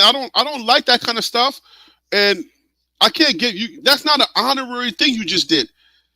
You're not giving high fives to somebody when you just sucker punch somebody.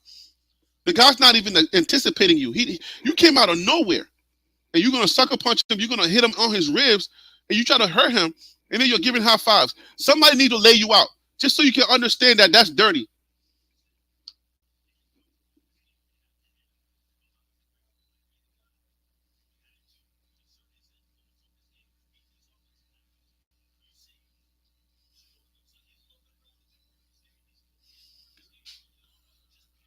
Yeah, they're hitting.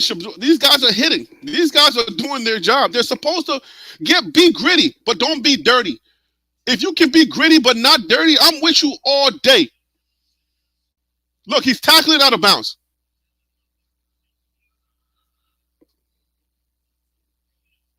If there's a flag on the play, then it's probably on us because usually when the play goes that long, it's usually on the offensive line. Yeah. Whenever the play goes that long and there's a foul, it's always on the offense.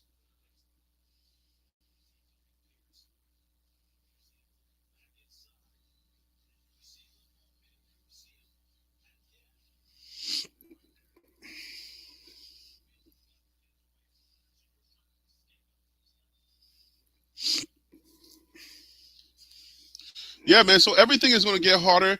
I just want to make sure that this team has, by the time we get to certain games, we're ready to go. We are.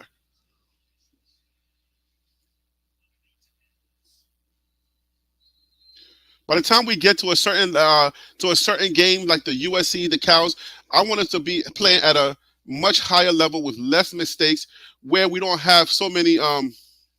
We are hurting ourselves, Wayne. We are hurting ourselves big time.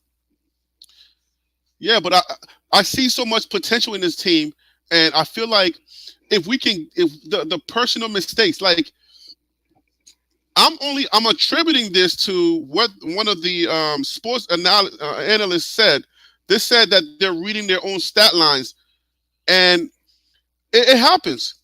It's a real thing. When you're reading your stat lines, when you start getting into your head and people start giving you praise, that energy changes. So that's what I'm attributing it to. I'm attributing that to just they're starting to read their own stat lines, and I think they need to be careful that they don't read too deep into it and stay hungry.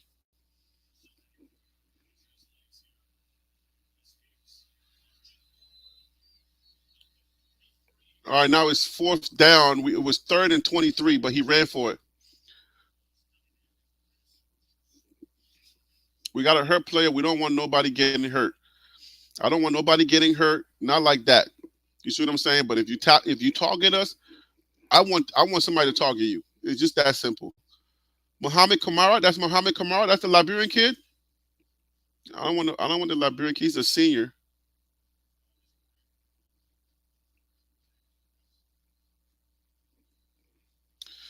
Liberian accent. My man, Muhammad. What's up, man? My Pekin.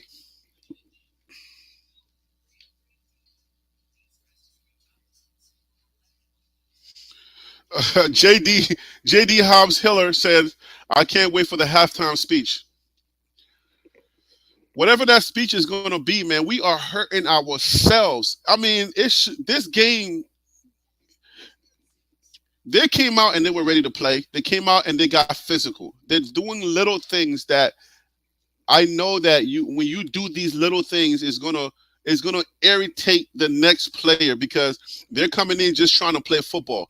So I don't know if you are a dirty coach per se, but if you are a gritty coach, you would tell your kids certain things. You would tell them, hey, nudge them a little bit. You know what I'm saying? Like give them a little bit of elbow when they're down in that.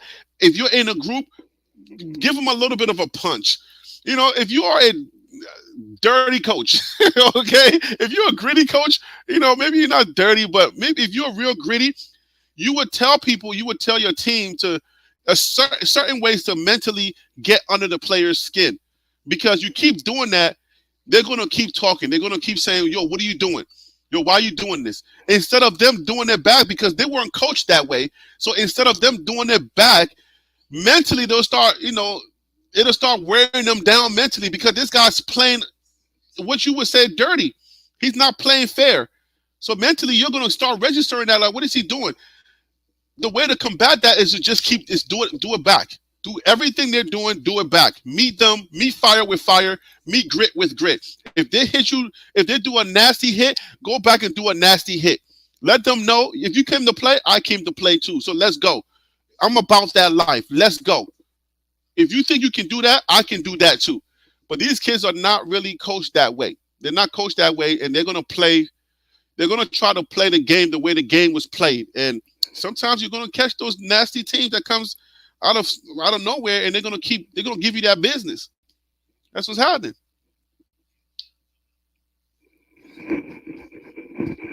It's 4th and 8. We about to punt it away.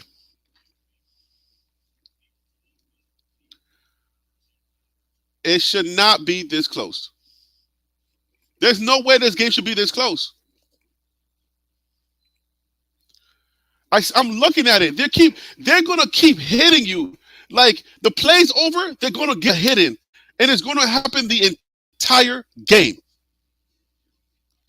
See, look, highlights on Jackson. Oh, okay, highlights on Jackson State. I thought that was Jackson State before this season. Actually, that's Shador. But a Jackson State highlight. That's what I keep telling you guys. Like, bro, Jackson State is always gonna be in the news. Like now, national TV, Jackson State is gonna be there.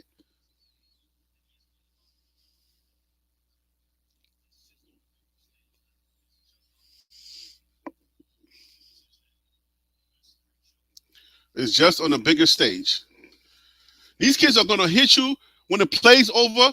They're gonna keep doing things. When the play's over, they're gonna smack you. They're just gonna give you a little shove. Okay, I know what this is. I know what they're doing. I'm seeing it all day. They're gonna give you a little shove when the play's over, and they're gonna keep getting away with it. And it's gonna keep getting in your head. It's gonna keep playing with you. And all they're doing is just wearing you down. It's so frustrating because I know this. I know this kind of play.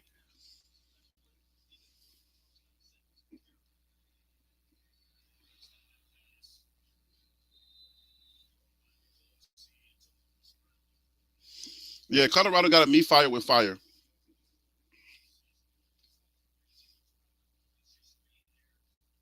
They're allowing their emotions to drive their thoughts. That's exactly right.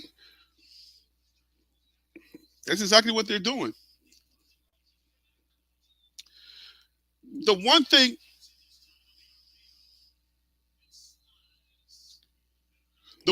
you can't do is you cannot use anger. Okay? You got to be able to turn anger into motivation. So you cannot use anger. So the style of playing, when they come in and they smack you early in the game, you start getting angry. That's what that psychologically is doing to you. You're going to start using anger instead of using it as motivation to play harder. So I think what they're doing is just using anger. Like they're angry. Oh, you said that about us? We're gonna come out and we're gonna be aggressive. Like you gotta turn that anger into usable energy. And I'm not seeing the usable energy come out. 3rd and 6. Because this team, Colorado State, they're using that anger. Whatever they got, because they're the underdog is always going to have a different style of energy. So they're using their energy in the right way. They're using their anger and whatever they got up or whatever their coach was able to tell them to come to this game, they're using it correctly. Yes, they're going to make a lot of mistakes. Bring them down. Just bring them down. Just bring them down, bro. Don't hurt yourself. Don't hurt. Come on, bro. I see Trevor in there trying to punch that ball. You can't punch it when there's a group of people. You're going to hurt your hand.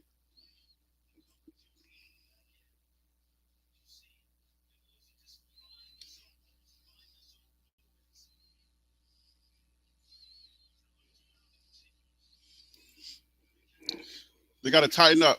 Come on, guys. Let's tighten up. Let's go.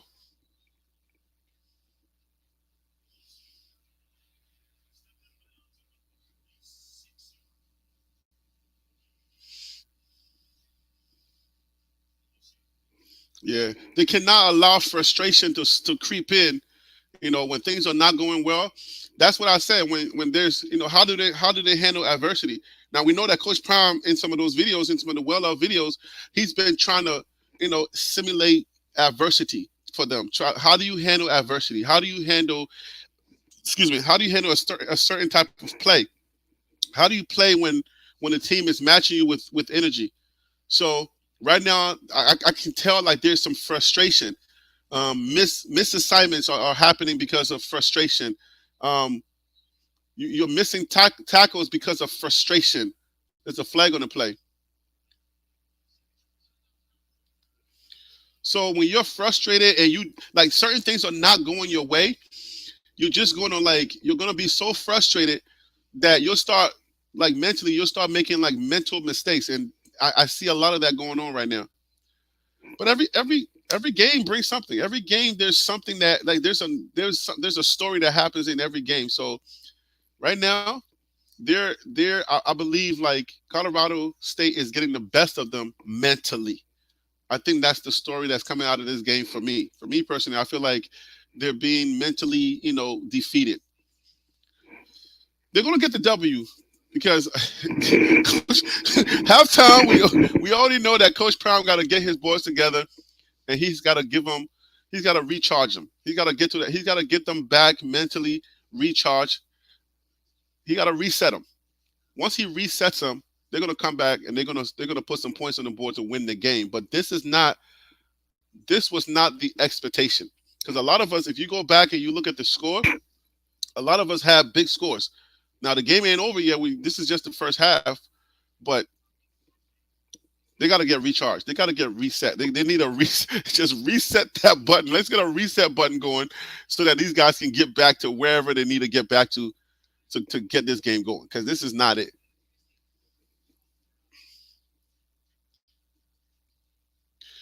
So the night game is a narrative as well. You're waiting around, so your energy is being spent. The early games, you got energy. When you wake up, you're ready to play, and you wake up with that energy. Is rah rah. You're ready to go. The night games. I'm glad you said that, JD. So the night games, you're kind of waiting around. All of that, you're talking to family members. You're getting text messages from them. Everybody's sizing you up. Oh, y'all got this in the bag. All of the media is telling you y'all gonna spank their butt and blah blah blah blah. Give them 50, give them 70, and you're just sitting around with your energy just kind of draining. And then and then when it's finally time to play, you got to find it. You're gonna have to reach in there somewhere and really find it. So I'm glad that you said that, JD.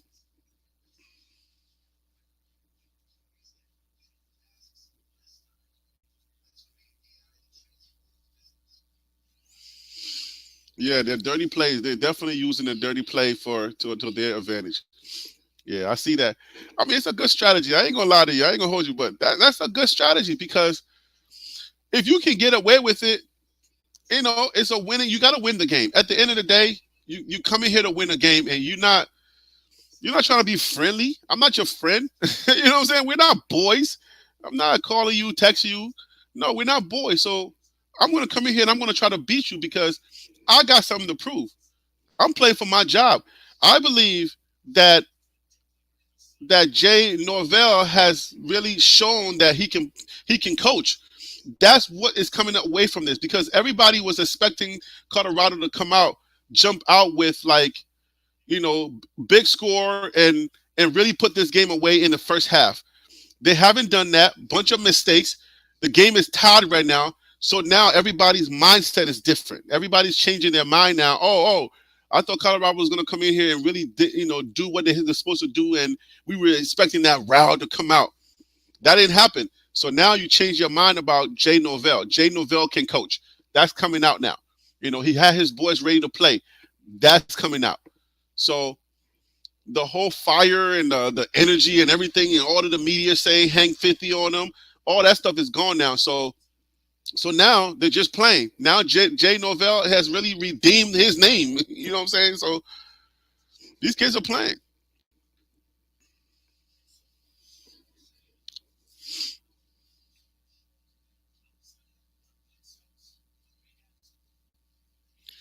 Yeah, man. I mean, a lot of media and you having to do things. And Richie said they have Fox and ESPN.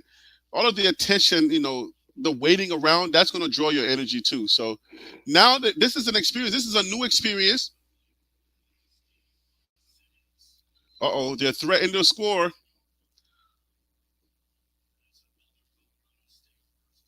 Colorado State first down. They are threatening to score again.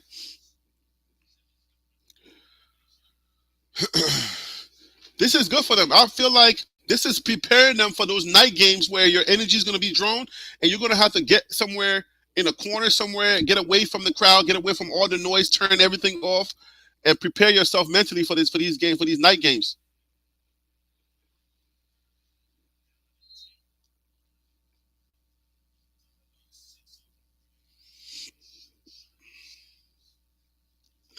Some of y'all said that Cormani was going to play in this game. So the starters are staying in this game, okay? It ain't going to be no time to put somebody in the game that is not ready. So especially when the game is this close and they're playing good football, they're not putting in third string. I think Cormani is deep. He's number 4. Oh, they're about to score. Got to be careful, guys. Come on, defense.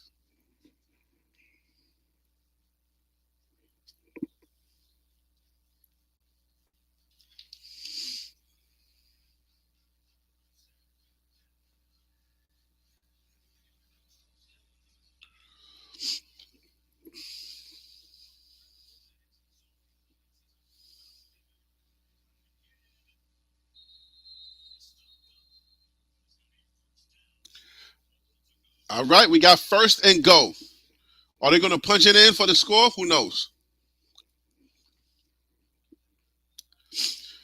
Colorado is lacking energy right now. That's what I'm seeing. Like I don't see no wow.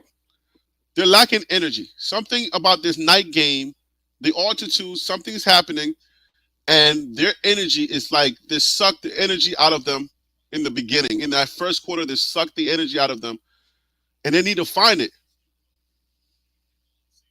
Look, touchdown.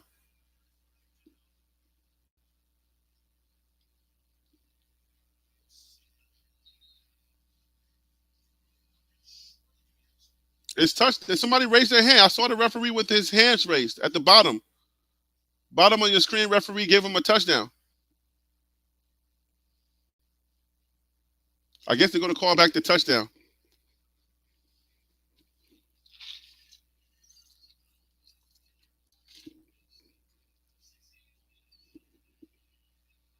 $15-yard penalty. They're taking them back 15 yards.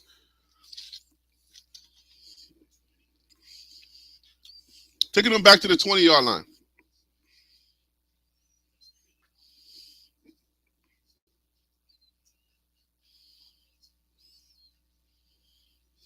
JD said they're playing too dirty and it's a night game. That's what I keep saying. If they're playing dirty, you're gonna have to meet dirt with dirt. You got to be prepared. Yeah, mentally they're gonna take you out of the game because they're gonna wear you down. These type of teams, I know these teams. Okay, when you've played in the hood, as long as I've played in the hood, these teams, these dirty teams, will wear you the creep out. Okay, because that's their game plan. Their game plan is to wear you out. Shiloh smelling blood. Shiloh wants to take somebody's grades away. He wants to change somebody's grade point average. Man.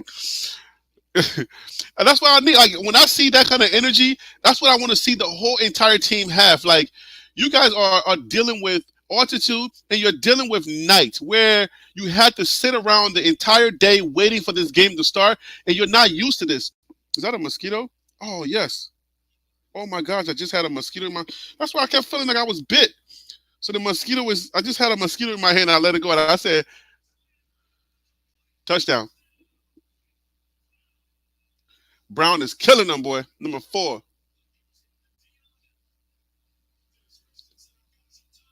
He hit the Dion, and he looked at his wrist. That's what they're going to be doing now. Everybody's going to do that now. Now you got your fan base in the stands, and they're looking dejected. That's what this type of stuff does. Your fans are not prepared for adversity. What happens is you got people who are still not. Did he miss it? He got it. He got it. All right, 21-14. So what's happening now is you got people in the stands that are still reminiscent of last year. All right, it's going to happen. You got people who are reminiscing about last year and what was happening last year. So they're not prepared for adversity. The energy in that crowd is different because you need your fans to still lift you up. But now you got your fans who are now like, oh, Lord, we're losing. And they're thinking about last year and not thinking about the diamond that they got in these boys. These boys are under a new regime in Coach Prime who knows how to fight adversity. He's been there, done that. He knows. He's like, look, when we're down, that's just a score for us. That's nothing. The fans are not ready for that. The fans don't know that. They're not. Then remember, when you do interviews, pre-game interviews before they started winning, kids on campus say, "Oh, we're gonna get beat. We're gonna get beat because they're still in next year. They're still in last year." So the fans are not gonna give you that energy that you're looking for because they're not. They don't know. They're quiet. You don't hear anything in that stadium right now.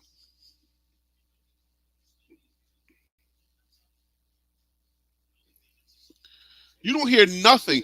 Right now it's the time where our fans need to give us a boost. They need to give those kids a boost. They're tired. You know what I'm saying? Those kids are tired and from whatever, the energy is not there. And Jay Norvell is coaching his butt off. And right now he's looking like the better coach. So what they got to do now, everybody needs to come together and get us going. We all got to come together now and get this thing going. And the crowd needs to get in there and give those kids some energy, the energy that they need. But they're not ready yet. We're not there yet. It's growing pains. It's gonna happen. This is how the game works. And those kids, their energy is going to start growing. Their confidence is going to start growing. Now they got us 21-14.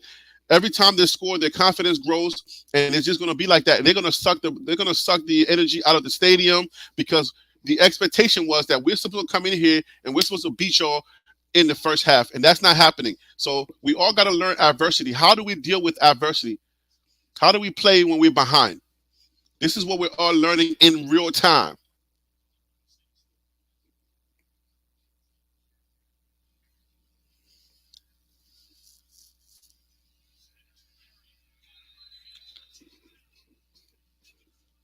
I would throw that away. Shador, you're holding the ball too long.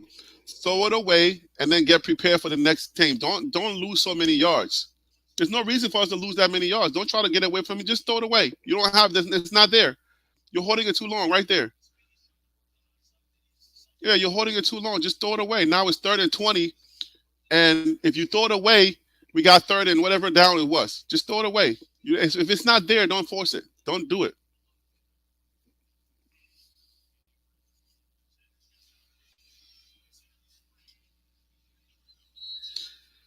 Nowhere to go for Jimmy Horn Jr. It's getting harder. It's getting harder. Every game is going to be harder. These kids are getting hype. They're screaming at each other on the sidelines. This is what happens. These kids got that energy that I need to see in our team. I need to see us like really just ready to go, and these kids got that energy right now.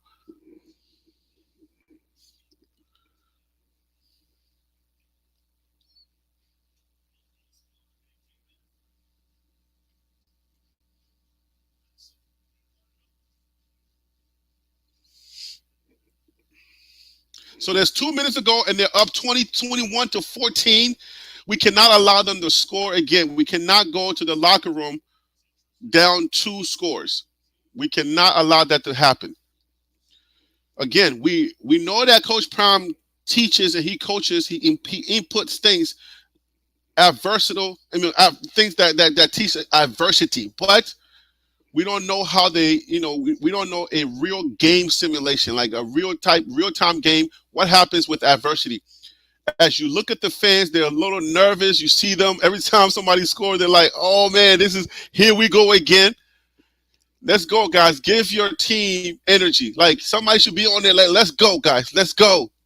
Let's get it. I'm seeing dejected faces. That's not time for that. It's not time for that. Let's not give them no business.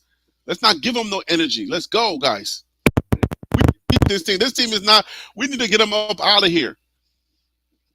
We need a couple of stops in that, and then we'll change the narrative real quick. That defense get a couple of stops, and we're changing that.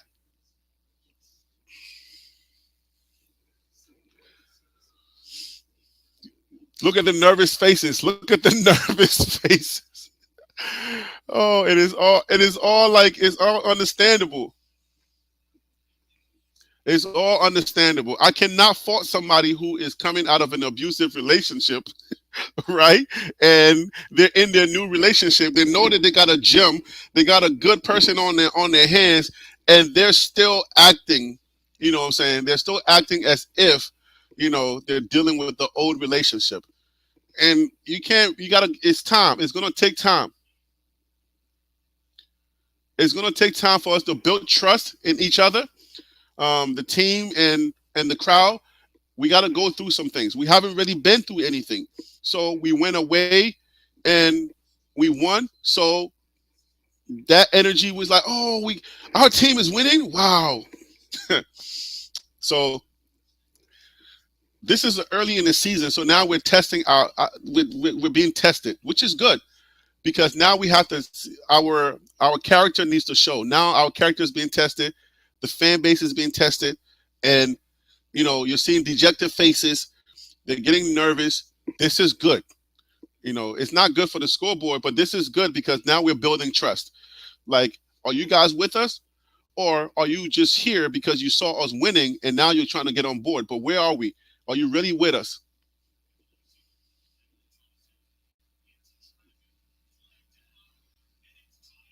It is caught.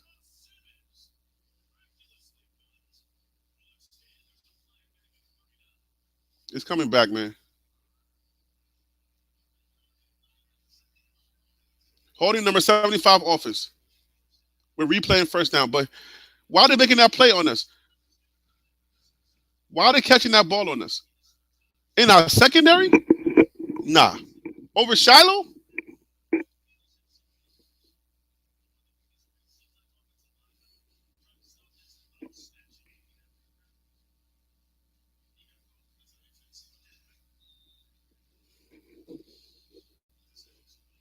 Yeah, that's what you teach the lineman. When you get him down, lay on top of him, so he don't get to get back up. But this time he got caught.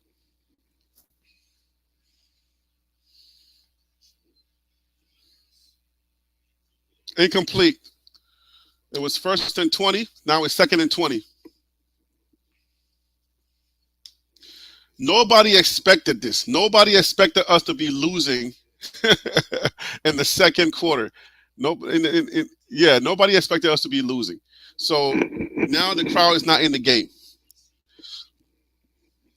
We're building a relationship here, guys. We're working on this relationship. It's a new girl. You know what I'm saying? You don't know if you can trust this guy. You don't know. Can I trust this guy? Yeah.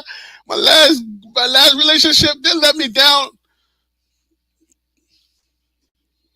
My last guy, he let me down a lot, and I had to hang in there for years. And now that we got a little something going, you know, we happy. He was giving me gifts and stuff like that, and have me feeling good. And then all of a sudden, we hit a roadblock, and now we're being tested. So I'm using relationship analogies to commentate. This is crazy.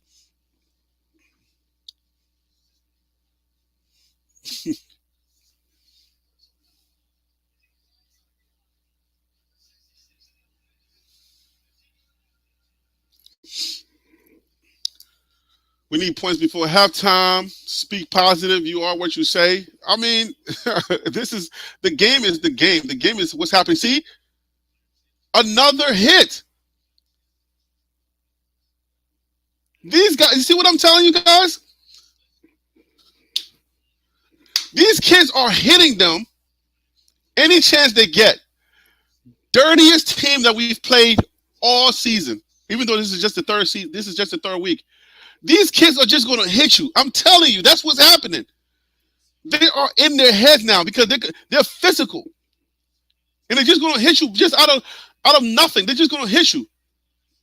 They come out of nowhere. You're standing around. They're going to hit you. That's what they're doing.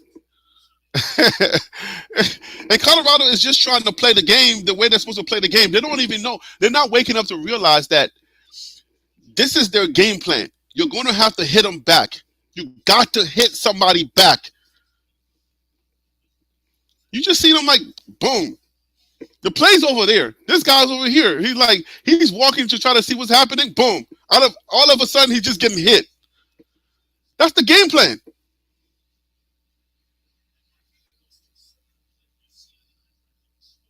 Get hype.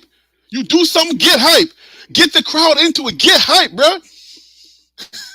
Somebody standing around, hit them. I don't care. Hit them. Get hype.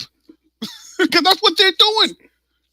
You got to meet their grit with their grit. You cannot let this team get you down psychologically, and they're going to beat you mentally. That's what they're doing. You got to hit somebody. Hit them back. Fight back. Norvell is really he's proven to be the coach right now. When people are talking, when they're talking about the when they're doing their analyzing the game and the takeaways, Norvell has a great opportunity here. He set the world on fire. All right. Once some commentator said, he said, I don't care if Boulder hears it. He's like, Boulder? They're hearing it in Berlin. That's how much that's the kind of fire that he started. So he comes in here and now he gives them 21 and he's leading going into the half. And he's letting you know, I can say what I want to say. And ain't nothing you're gonna do. So he's looking like he's getting the better of them right now. This rivalry is played into their hands. So far.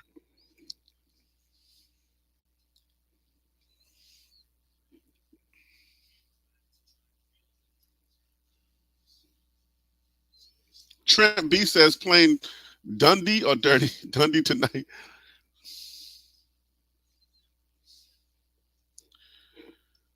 Colorado is down by 7. It's only 7 points. We got this in the bag. We're just going to have to come out here. We're just going to have to just make the adjustments. We got to make the right adjustments. If we make the right adjustments, we're going to beat this team, but we're going to have to we go to the locker room and Coach Prime got to put a fuse in them. It's just hey, that's a sack. The Liberian kid is lining it up tonight. Number 8, Kamara. It's not Kamira, guys. Okay, they're calling him Kamira. That is not Kamira. That's Kamara. Okay, it needs Kamara. So just for you guys to know that we Liberians, we don't pronounce that Kamira. When I did that video covering the Rams, and I give you guys their. I did the video on their trenches, their offensive and the defensive line. I told you guys about Kamara. Yeah, that's him. So, and he's lining it up tonight. So,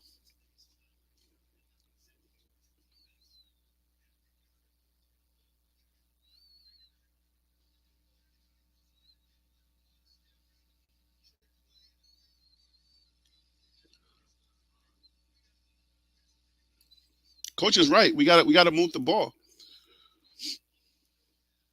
You got to tire their defenses out. Their defense. It's halftime, guys. It's halftime. We are going into halftime.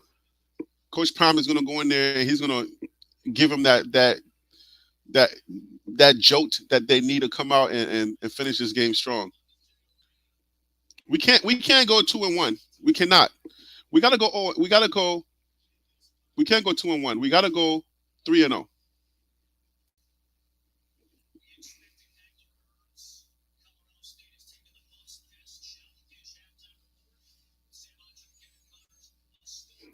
We're going 3-0. We are going 3-0. It's obviously rough, but in the end, we're going to be 3-0. But obviously, this was not the narrative that we were hoping for. Nobody saw this coming.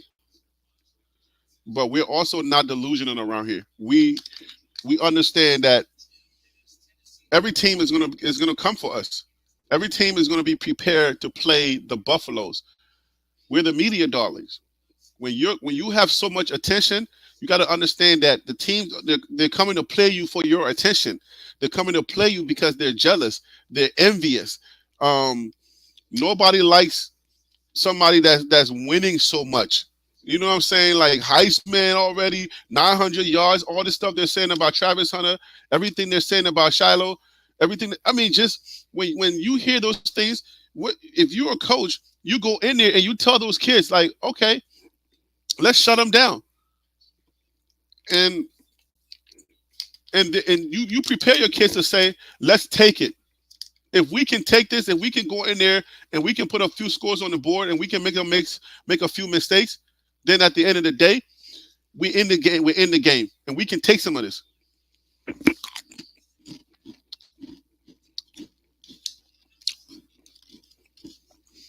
Yes, underdogs can always do the unexpected.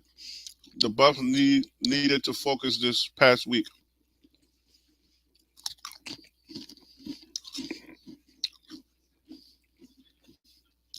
We were underdogs coming into the season. We're not anymore. Now we're ranked, and now we're ranked, and now we have a different mindset now. So the motivation has to change. The way that we motivate, the way that we approach things is going to change now, because now we're reading our press clippings.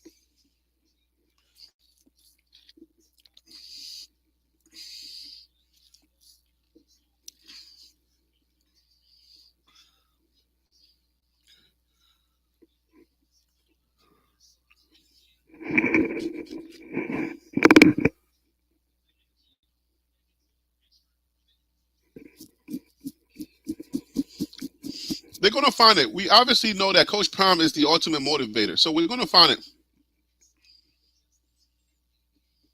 I don't think they unfocus them boys distracted by their anger. That's another thing. I agree. Because, I mean, these you guys got to understand that I don't know that. Do you guys know Jay Norvell? For those of you who have been following college football, is he a dirty coach? I don't know him. So I don't know that he's a dirty coach, but his team is playing mad dirty. Like they are playing dirty. That's not something that your kids just do out of the blue.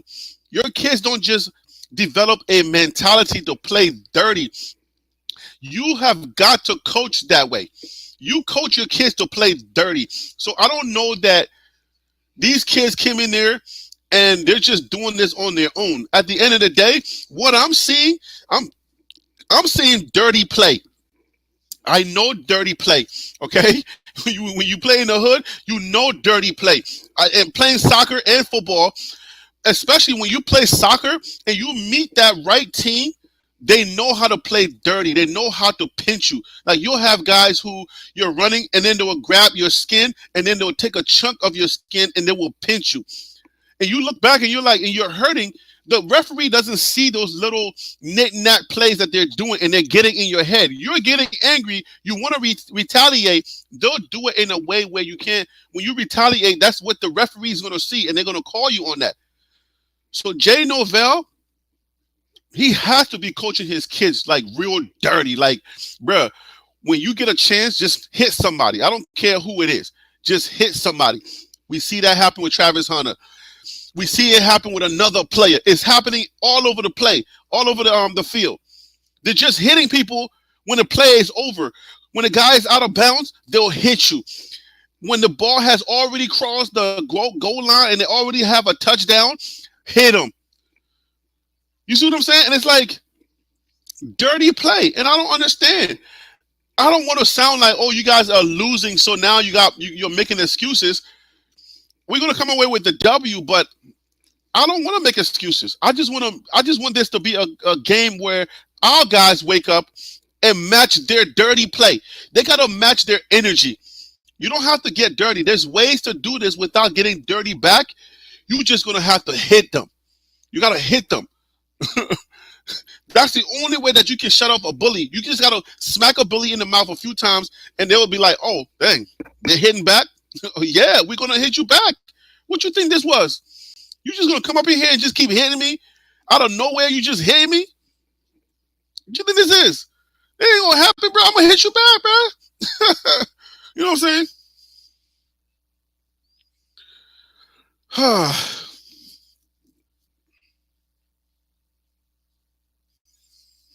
It's more of CU versus CSU.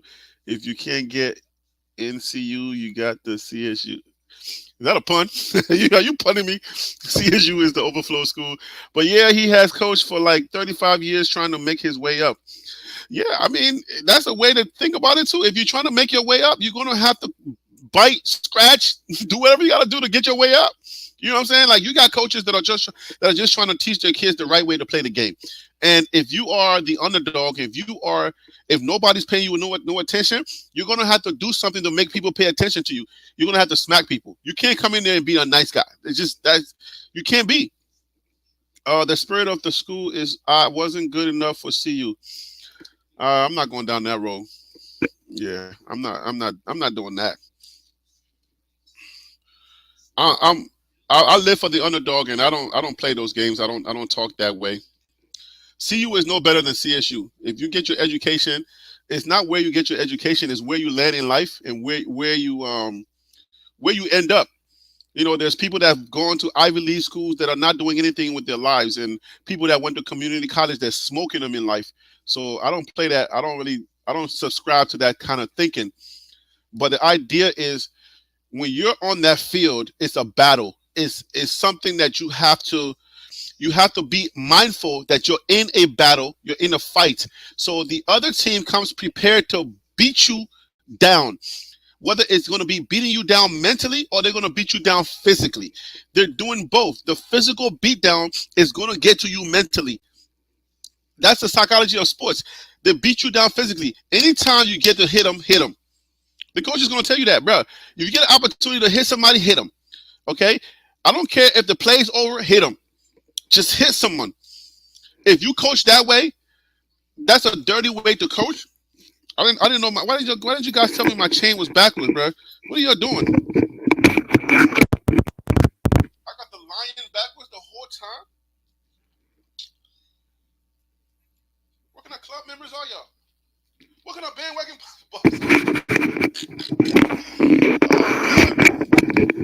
But yeah, I never liked dirty coaches. I've never liked dirty players because when you spend so much time trying to do things the right way, and then you come in here and you get somebody who just it's not really cheating, but they're so aggressive and they're playing the game in a way that you don't really teach people to play the game. So it's unfortunate that you get these people, but you can't be mad at them. The only thing that I garnered or that I got from how you play those people is to just meet their grit with grit. That's the only way you can answer those people because your anger, like JD said, your anger is gonna be you're gonna get frustrated, you're gonna be angry, and then you're gonna play yourself out of the game. And that's exactly what they want you to do. They want you to be frustrated and be so angry that you don't know how to use your energy to get back in the game. Now they're up. They're going to the. Did we kick? Did we receive the ball? So now they're going in the locker room. One scroll up, and then they get the ball back when we get back.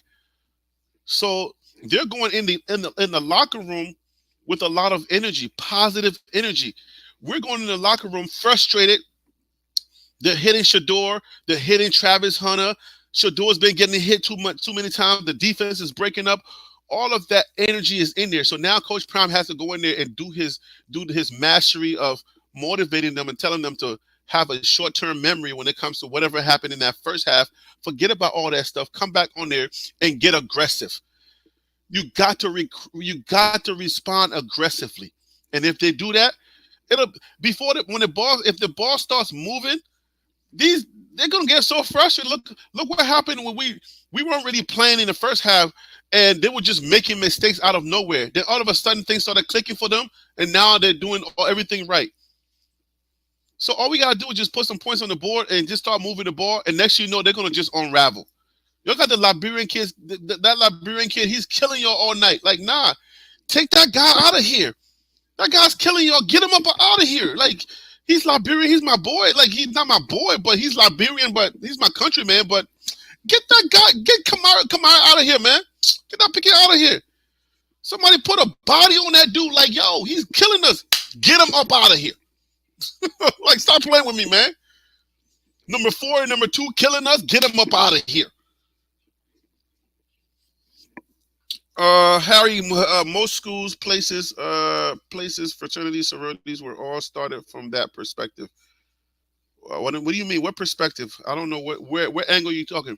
Delta started because they couldn't get in, aka, oh, the spirit of the leader is on the players.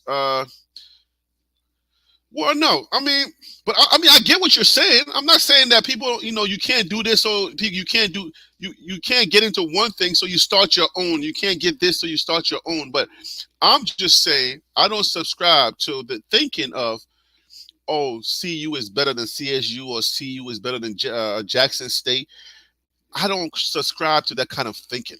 I would never put anybody down because I'm doing a lot better than a lot of people gave me credit for when I was coming up. Like, people were telling me, like, my education, my personal education didn't start till I was 12 years old when I came from Liberia. Then I started my education. And I got masters, I got degrees, more than people were giving me credit for. So that's why I'm like, I don't play that game. I play the person. I play the human. You got Harvard or Ivy League, people that they graduate Ivy League and they out here, their mental is not strong enough to even get going. They don't even know how to start anything. They can't start because mentally they're not that person. So that's why I don't subscribe to the education or to the institution. I subscribe to the person who's getting that institution, who's getting the education from that institution, or, who's in that program. The person. I'm no respecter of institutions and stuff like that, because you got to make the best out of every situation that you're given. I understand. Yeah, you're not putting them down, D. I know, JD. You're not putting them down. I know where you were going. I know where you were going. I just don't subscribe to that kind of thinking. I play the person. Always. Just because I'm just like, I'm the underdog, man. I'm with the underdog because people doubted me for so long in my life, and then the things that I've accomplished, man, you'd be surprised. Starting your education at 12 years old, when kids started first from year 1 and they've gone all the way up, and then you come up and you start at 12 and then you get degrees and people doubting you all your life, and then for you to I have a beautiful wife, I own a home, people who graduated doing stuff that, I'm looking at people who started way ahead of me. They're on the corner doing crazy stuff. I'm like, bro, you're not ready for this life. You weren't prepared well. You started off way before me, and you're not doing well. So that's just me, man. Turnovers killing us, and the offense needs to wake up. Yeah, we need energy, man. The night game is killing us. All right, the altitude night game is killing us. We need something. We need a jolt. We need to understand that we can't beat ourselves mentally. That's what's happening. We're beating ourselves mentally. Number 7 is lost out there. Number 7 is lost out there. That's who's number 7? Number 7 is Selman Craig. Yeah, I think number 7 is Selman Craig. He's not lost. You'll find it because the same thing was happening in the other games.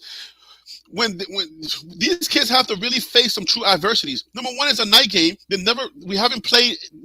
Both of our games have been at 10 a.m. All right, so they got that wake up energy, ready to go get it, and then they have to wait until 10 p.m. Like, I don't know what time it is in Boulder. A couple of hours. Yeah, the waiting is long. He needs to play more players. It's hard to do when you're not ahead. It's hard to do when you're trailing. It's hard to put players in that you feel like they're not ready. Remember, Coach Prime is the ultimate, he's the ultimate evaluator of talent. So he knows what he has. He knows who's in that locker room. He knows their ability, not just their physical ability, but he knows their mental ability. So he's playing it that way. He's playing it in a way where he knows that the guys that are on that field are the dogs. because they know how to deal with adversity. He puts somebody in the game that doesn't know really how to deal with the same adversity, then you know what I'm saying? Then they'll come in there with that energy, and then they will just be like, "Oh man, we are down," and you know what I'm saying? Like they won't play with the same intensity that they need to play at. So I don't know that Coach Prime is going to put anybody else in that's not really going to have that dog mentality. You don't just play players just to play players. And I trust Coach Prime. I trust him. That's one thing that I know. I trust this guy when it comes to talent evaluation and the usage and talent management. So I would never second guess Coach Prime. So we got to be patient when it comes to that. All right. The things that I'm seeing is that the kids that is the mental, they're frustrated and they're allowing their frustration to get the best of them. That's what I'm seeing. Oh, okay, so Richie said it's 10:20 now in Boulder. Okay, so it's a couple of hours. Yeah, a couple of hours. So yeah. Don't I would say, because we're part of the game, guys. I don't want us to doubt coaching. I don't want us to doubt the staff, and I don't want us to doubt the kids. My analysis is real because what I'm doing is I'm talking about the nitty-gritty stuff that we need to handle. I'm not being negative.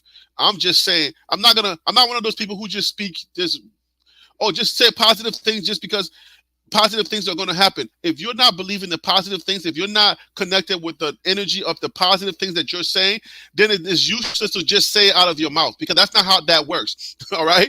Trust me, the whole idea of the secret and stuff like that, you got to connect with the same energy. The energy that's inside of you, what's in your heart is what you speak. So if you're not connected with that energy, you can't just say positive things and then just think that it's going to happen. That's not how that works. That's not how positivity works. I just wanted to say that. But I'm analyzing the game based on the real things that are happening. The real things that are happening is that I see that what's affecting them is the night game. What's also affecting them is that the frustration of the dirty play that's happening on the field, that's frustrating them. So I see that happening. If they're able to change that, we're going to win this game. We're going to win this game because I know we have all the tools. I trust the coaching staff. I trust Coach Prime. Like, I'm telling you, I have no doubt in my mind that Coach Prime he's gonna bring those boys out there. We're gonna put some points on the board. We're gonna move the ball. He already said it at the end. His halftime interview. He said, "We got to move the ball. Okay, forget about the defense. We got to move that ball. If we start moving that ball and having their defense on the field a lot, we're back in the game." So. Go Rams. So we have a Rams in the building. Walter Long, the third, go Rams. That's what's up. Okay, just cheering for your team. Ain't nothing wrong with that. We got this. Oh yeah, we got this. This is trust Coach Prime. Trust the process, guys. Trust the process. We are a connection to this game. We gotta trust the process. This is not time to start doubting our coaching staff or to start second guessing what he's doing. He's the coach. Coach Prime knows what he's doing. Trust me. All right, I'm not put Kwamani in. That's what happens when you start losing. They'll be like, put Kwamani in, put anybody in. Let's put somebody else in. What happened when Shiloh's getting beat? Put somebody else in, please. That's not how you coach. You gotta give the players time to to get their confidence. Colorado State 56, Colorado 45. Bad Wolf said. Oh, so now we're getting CSU fans in here. Are we getting haters in here? Are y'all haters or are y'all really Colorado State fans? Bad Wolf, probably a hater. I think Bad Wolf is just a hater. I think those are one of the clown emoji people. They're so frustrated. They're so frustrated and can't wait for somebody to beat us that it's just going to be that. No matter what it is, their frustration always shows. They're frustrated like we're frustrated right now. They can't get going. In the field of life, the haters, not a hater, a fan. So Bad Wolf, then what are you talking about, Colorado? Why are you telling them they're going to... A fan of who? What kind of fan are you? What the heck kind of fan are you? You a fan of what? That's a bad wolf. What the heck kind of fan are you? He said, no, not a fan. He said, no, not a hater, a fan. A fan of what? What the heck? Man, who need haters when you got fans like that? But when we don't need no haters if we got people like Bad Wolf talking about, I'm a fan. Man, your system need to change. Your insides are rotten. Your belief system is all off. What the heck? What books do you read? What in the world? Learn how to doubt yourself? You read a book called Learn How to Doubt Yourself. Richie said, look at the second half of Nebraska game last week. So for what? What are we looking for?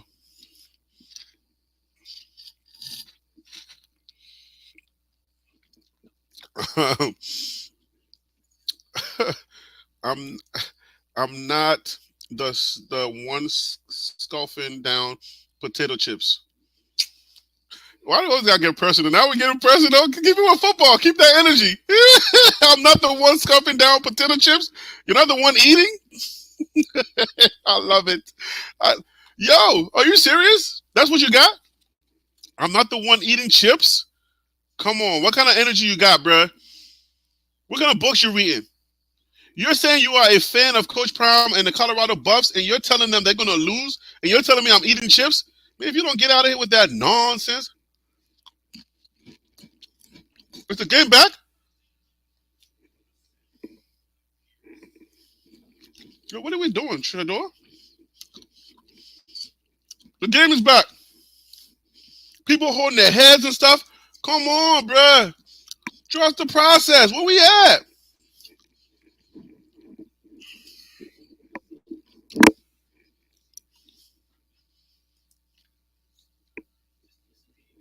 Shador is getting sacked. Colorado State fan. Oh, okay. You're a Colorado State fan. That's why I was asking if you're a Colorado State fan. I said, what's up with you? That's good. If you're a Colorado State fan, that's what's up. I'm glad you're here.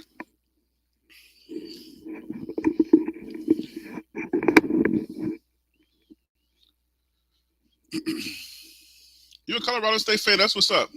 I'm about to say, like, you a fan of who? Like, I thought you said you was a fan of Colorado, CU. All right, so we back on track, Bad Wolf. Now that I know where you're coming from. Now I know we're back. So erase what I said about you, because I'm speaking from the aspect of you thinking you was a CU fan. So we good, Bad Wolf. We good. You a CSU fan. That's what's up.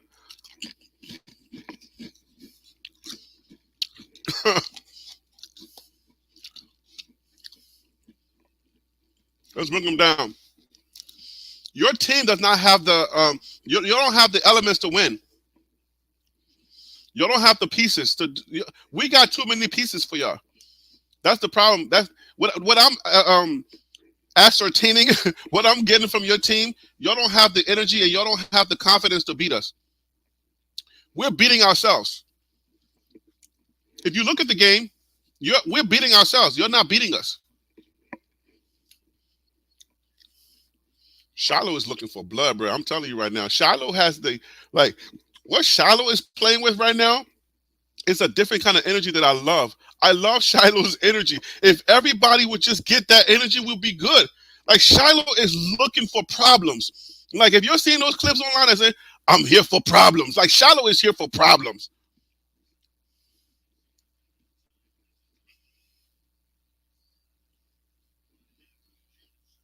The defense is breaking up. But your team don't have that energy. Your team ain't ready for that.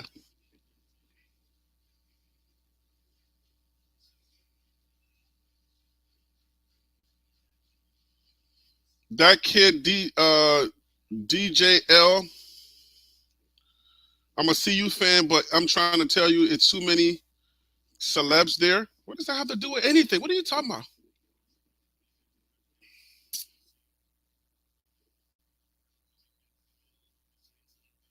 Incomplete, of course.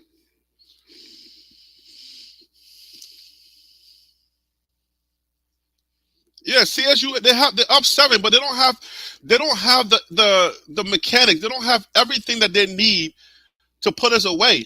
That's why I know we're gonna beat them.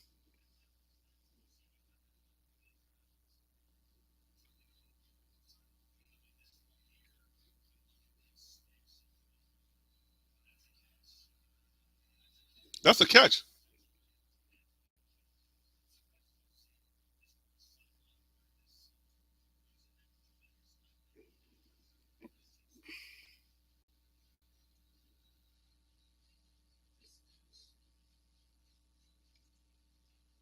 The kids not focused. No, they're gonna be all right. They are.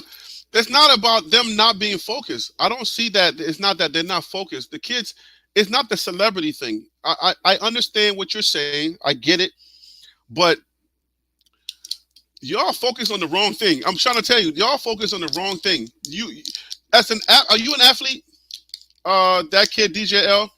My boy's a DJ. Are you the DJL that I know from UNC Greensboro, or from not from UNC Greensboro, from North Carolina? That's not you, because my boy's DJL. Anyway, are you a previous athlete, a current athlete, or were you an athlete? Anyway, the reason why I'm asking is because you can be distracted.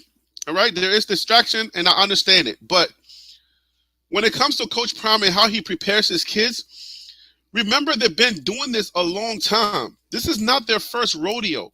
I know nobody likes to think about Jackson State. Nobody likes to think about the things that they've accomplished, and everybody discount those things that they've already accomplished.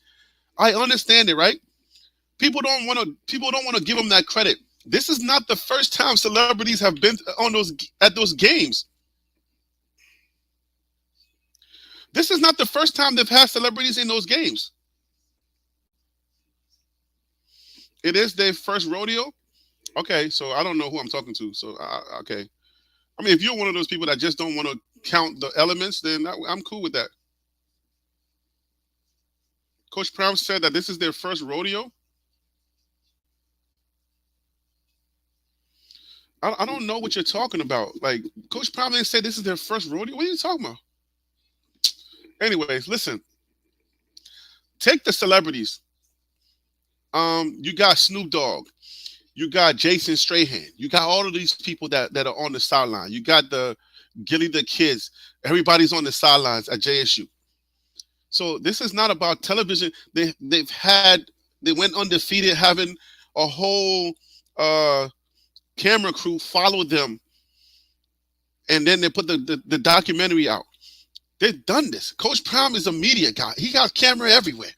This is not their first rodeo having celebrities around them. Like Shador's probably getting texts from he's probably getting text messages from celebrities right now as he's playing. Like these kids are about that life. They're about the life that you see out there. You thinking that there's too many people there. That would be a narrative.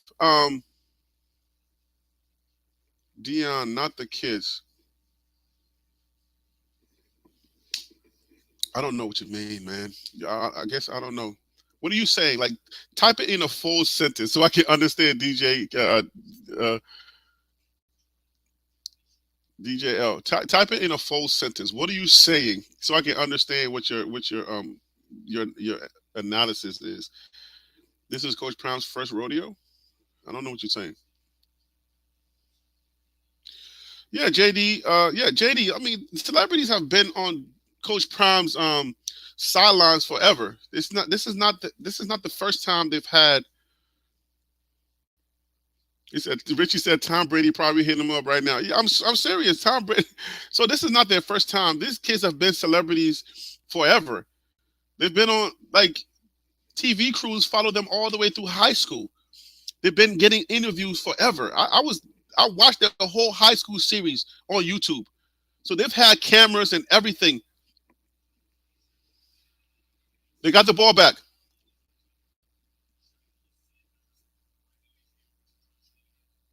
Shiloh said to put that smack. I'm telling you, Shiloh he smells blood. I want everybody on that field to play like Shiloh's playing right now. It's because of the energy that Shiloh just brought. Look at that. Look at this hit. Shiloh get the ball out of his hand. Shiloh is playing with blood in his eyes. I want everybody to match Shiloh's energy. Like, go out there looking for problems. Okay, so here goes DJ L. Dion is used to it. The transfer portal kids and a lot of the staff are all under pressure. Even he said it last week. The stage is very big. I'll send you the video. Protect the ball. Protect the ball. Here we go. Here we go.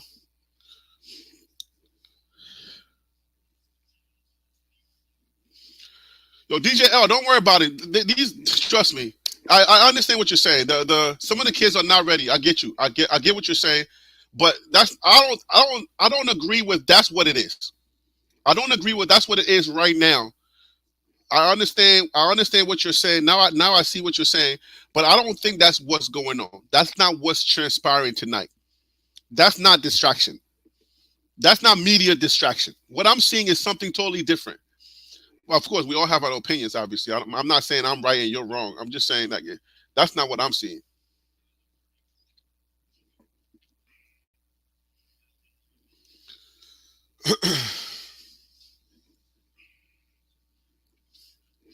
Like, to be in that game right now, yeah, I mean, the DJ L, the more they are around Coach Prime, they're going to get used to the media attention and everything like that. The Jimmy Horns, the ones that haven't been with Coach Prime the entire time, they'll get used to the media. So I agree. But like you're saying, I mean, that's your narrative. So I see what you're saying, and I do understand it. But from what is transpiring in game, real time, I'm not seeing that they're worried about somebody like The Rock being on the sidelines. I'm not. That's not what I'm seeing. I'm seeing energy, not people not really having that energy there. You know what I'm saying? I don't see like grit. I don't see the thing that they need. Like, that's not because they're thinking about Kamara is playing. Like, you gotta get Kamara out of here. Like, their boys are playing. You know, CSU is playing, but I don't see like, oh, I'm so worried about people. I'm so distracted with people being on the sidelines. I just need them to get their energy up and to match CSU's energy. If they can do that, this game is out of here. They can get these boys out of here because they don't have it. like they have so many. We've beaten ourselves out of this game. And they can't put us away. They're only up by 7 points. They don't even have the confidence to just take it to the house. So it's us beating us. It's not them beating us. We're beating ourselves in this game. And we're going to win, but it's just like, I don't like – we're going to win, but I don't like the win. I'm just going to put it out there. Officials need to be to control players on both sides for the chippiness, or it's going to get ugly late. You got to keep in mind, dirty play, sometimes the dirty play, people don't see it. The officials are not watching the every single, moves, but the big ones they're catching. But you got to keep in mind, a dirty coach coaches his kids in a way where you do it inconspicuously. You do it in a way where the referees are not going to call it. You see what I'm saying? The refs are not going to call every single play. They're calling the big ones that they see, but the little punches here, the little I'm going to follow you here, the little when the ball is, I'm still punching at the ball when it crosses the goal line. All of those things they can't call everything.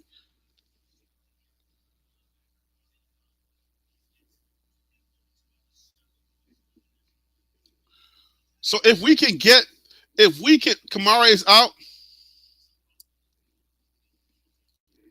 You gotta keep in mind Kamara is Liberian, so he's eating fufu, gari. He's eating Bancoon. That guy's eating goat meat. It's hard to get a Liberian person to hurt and they stay hurt. Okay, so I'm just trying to let you know now. Okay, that boy is gonna be He's gonna be a problem in the NFL for sure. Because he is lighting up the stats board right now. Jimmy Horn is missing the ball. Jimmy Horn can't do a simple catch. Just too many mistakes. Like, come on. Like, that's an easy pass. You can catch that.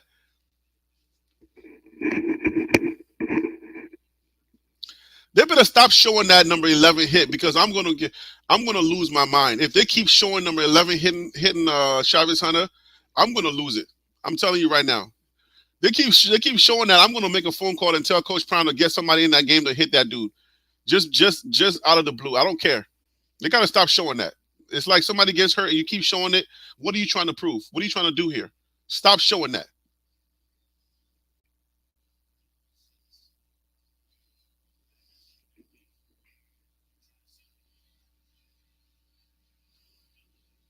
Where's our players? This guy is running for days. Like, I don't see any Colorado players around him. Like,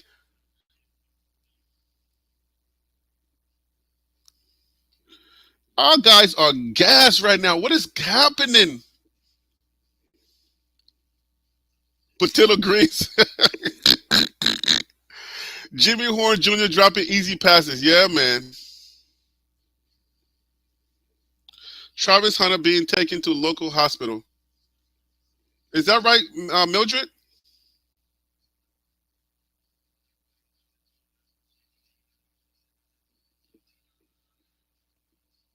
Mistakes are piling up. I'm telling you.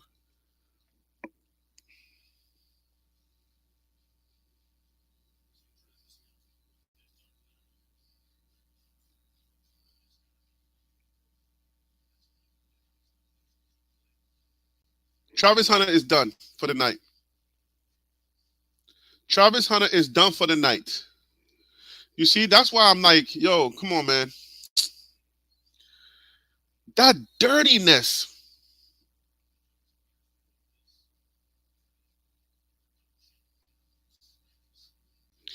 He went for his rib, so he's probably now bruised up.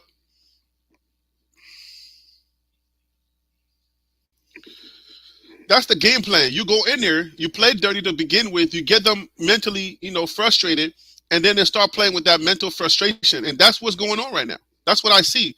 I don't see no celebrity stuff happening. I see that mental frustration. Like, now they lose Travis Hunter, one of their best players.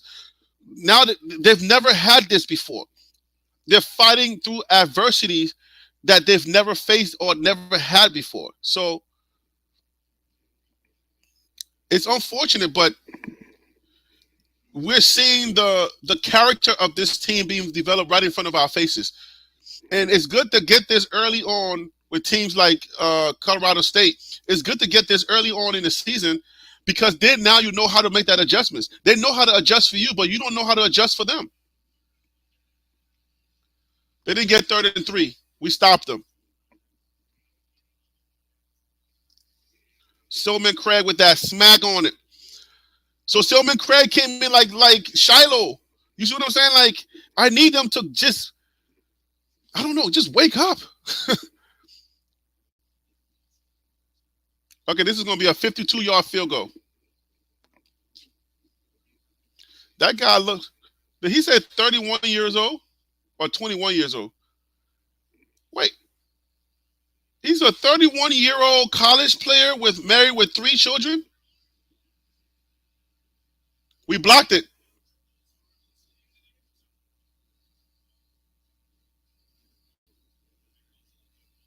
We blocked it, guys. So we get the ball back. Shador gets the. So we just need to move the ball. If we move the ball, we're good. We're good.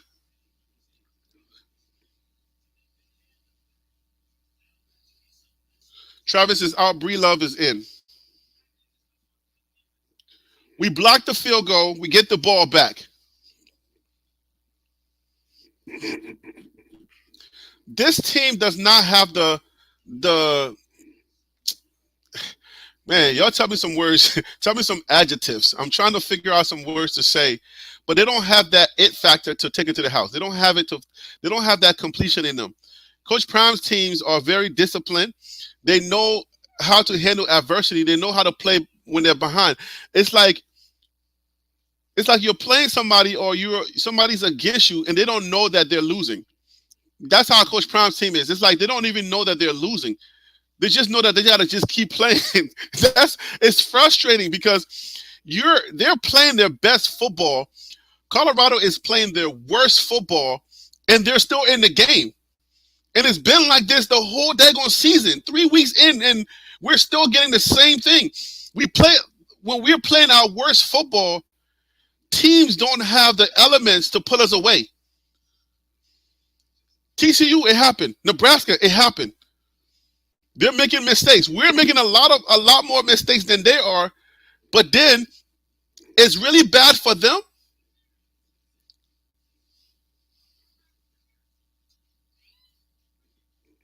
So it's really bad for them because we're more prepared and we have the confidence all day, and they don't have it. So for them, they're just like they're clamoring for like, oh, just keep this one score, please, God. Like they're begging God, please let me just keep this one score, like so that at the end of the game we can just get a win. But Coach Prime teams are just playing like they're not losing. That's the confidence that you need to be able to be a winning team like we are. So that's what I'm seeing. So I'm not concerned. I just need us to stop beating ourselves.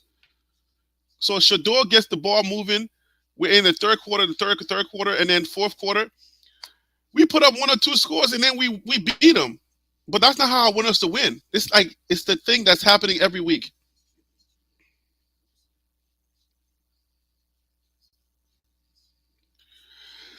The receivers, I don't think the receivers is the problem. DJL, it's not the receivers. It's Shador's making a lot of mental mistakes as well. He's not like he's holding on to the ball too long. The passes that he used to make, he's not making. So I don't know that it's the receivers. He got the guys there, but Rafi's gonna interview. What's she saying? See, Rafi just said we're gonna win. I mean, if the bowl says we're gonna win, we're gonna win.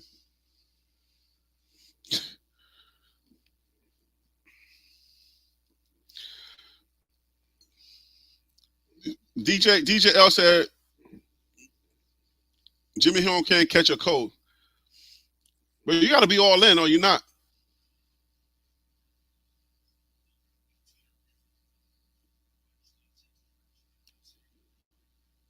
We got the first down. Shador gets the ball moving.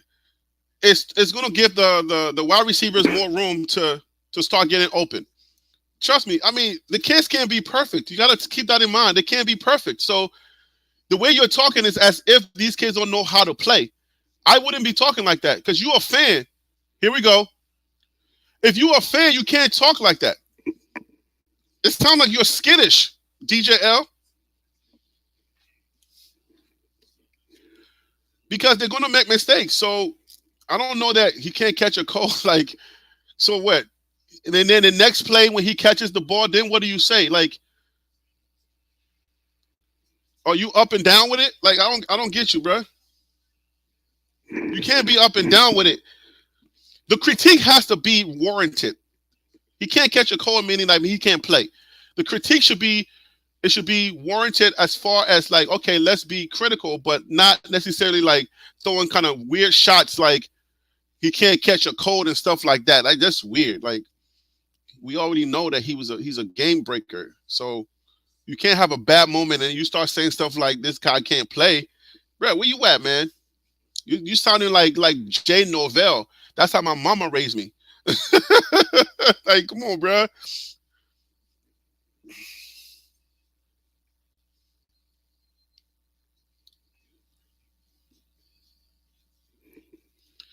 Jimmy can play, man. We're not worried about Jimmy not being able to play.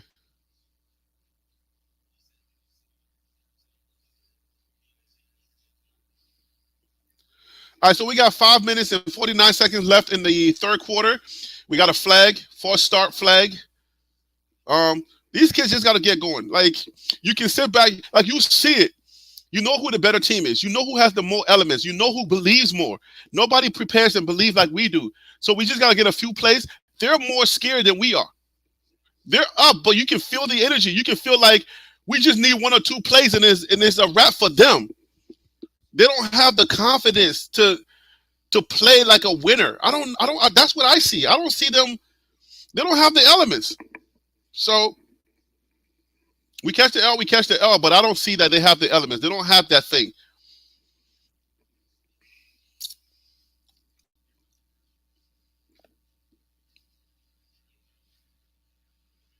He got rid of it, got some positive yards.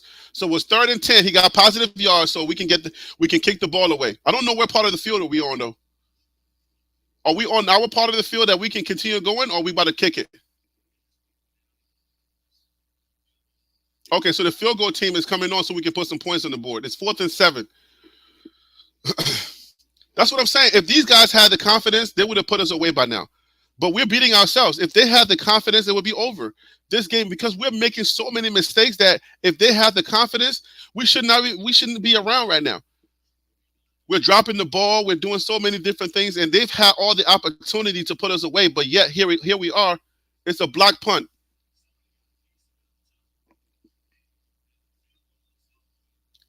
So we stopped their field goal. They stopped our field goal.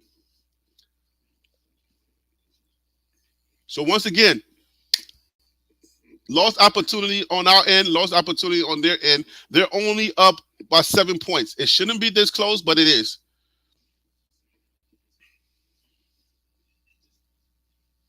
So what do y'all say about Jay Norvell? He keeps his job. They love him at CSU. Is that what we're doing? All of the Coach Prime is going to give you 60. That's not happening. So is that where we're going with it? Is that the narrative that comes out of this game? Norvell, Coach Norvell can coach. What are the narratives that you guys are getting from Jay Norvell coaching?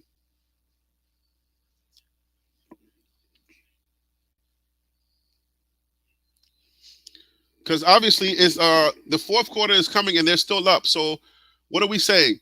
What is the takeaway from this game? What are we saying about Coach Norvell? Because obviously that's where the drama was, and everybody was saying that, man, we got to come in here, we got to hang 50 on them.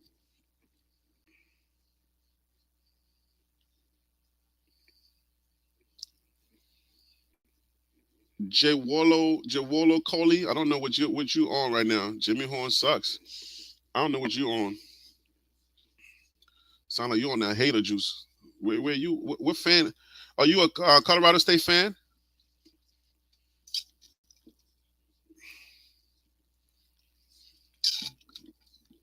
Are you a fan of Colorado State? Are the comments warranted? I don't know. I don't know whose fan you are, but that's weird. You make. Hopefully, when you hit a roadblock in your life, you're not like, oh my gosh, I'm suck. Unless you're looking for perfection. I don't know what's that about. All right, guys. So we got this is third quarter, 4 minutes and 19 seconds left in the third quarter.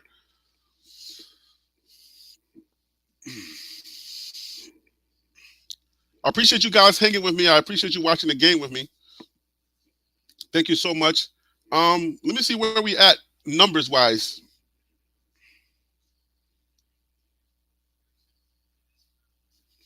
8,945. So we're almost at 9,000 subscribers. Doing pretty good on this channel.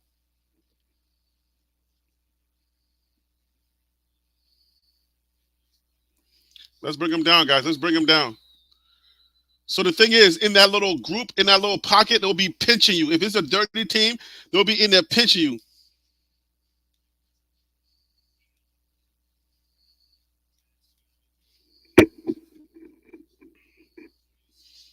Jay watched all the news reports and he said, I'm keeping my job. I'm going to show him I'm a real coach. I'm a real coach, and my team are real players. Yeah, I mean, the burden of proof was on him. He had to come in here and he had to show that he can coach. Because if you come in here, you get blown out, you get fired the next day. It's a wrap. Like, you can't say those type of things.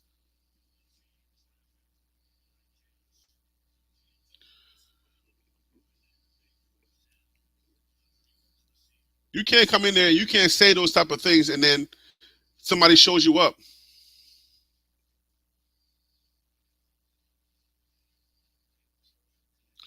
Bro, I'm Liberian, but I gotta be honest, we're not winning this game the way we're playing, the way we play. Let's keep it real. I love your channel, LIB for life. Bro, what does that have to do with loving my channel, man? Where your energy at, bro?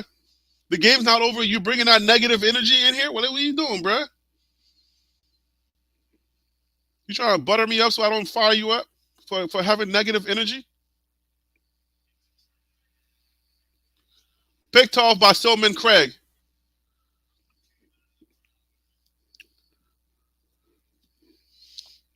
So when you see Jay Wallow, you see the interception now, what do? You can't be wishy-washy when you are a fan. Like, you got to believe throughout. We're beating ourselves, Jay Wallow. Labria, my man. My begin. Your energy, you gotta keep your energy. I'm not saying, like, you can't be pessimistic. You can't be pessimistic when the game is on the line. You're part of the fan base. If you are a part of the fan base, you really gotta lock in. And you gotta believe. You gotta trust in the process, because we are part of this team.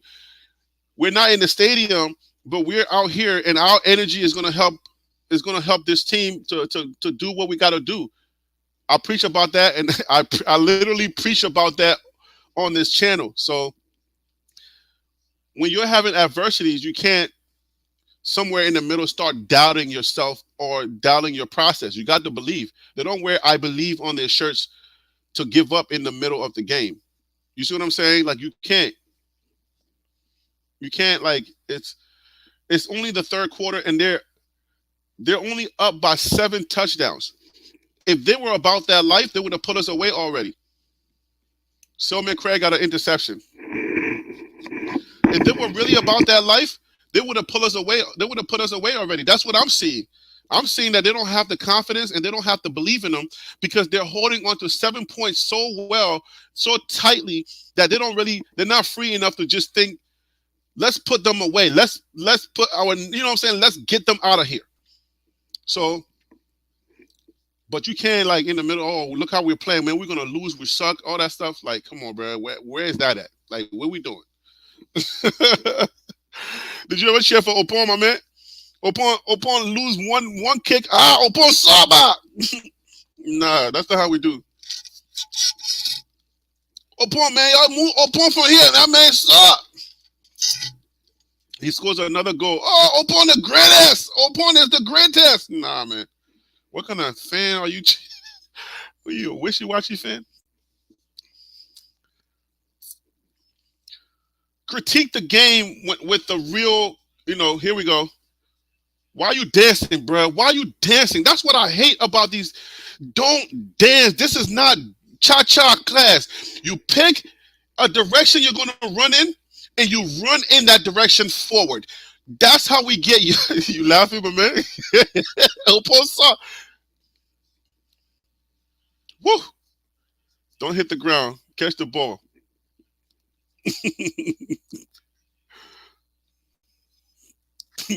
my president Fizi, my man, move for that. You wishy-washy.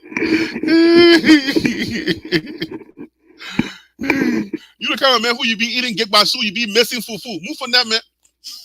Say, but man, I wish I had fufu. Enjoy your GB bar.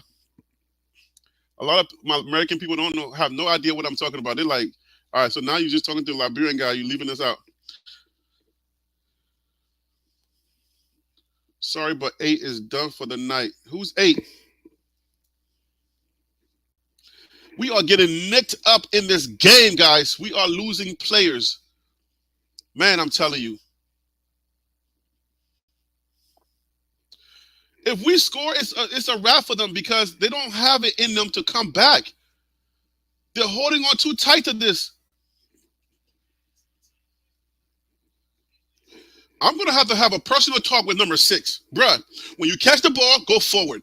I don't care if whoever's in, just move forward. Go forward. Don't catch the ball and then try to do too much. You're doing ballet, bruh. Stop playing with me.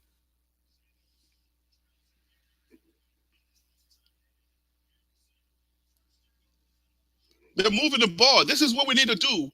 Look at the fan that's coming alive. Look at the fan base now. Look at their faces.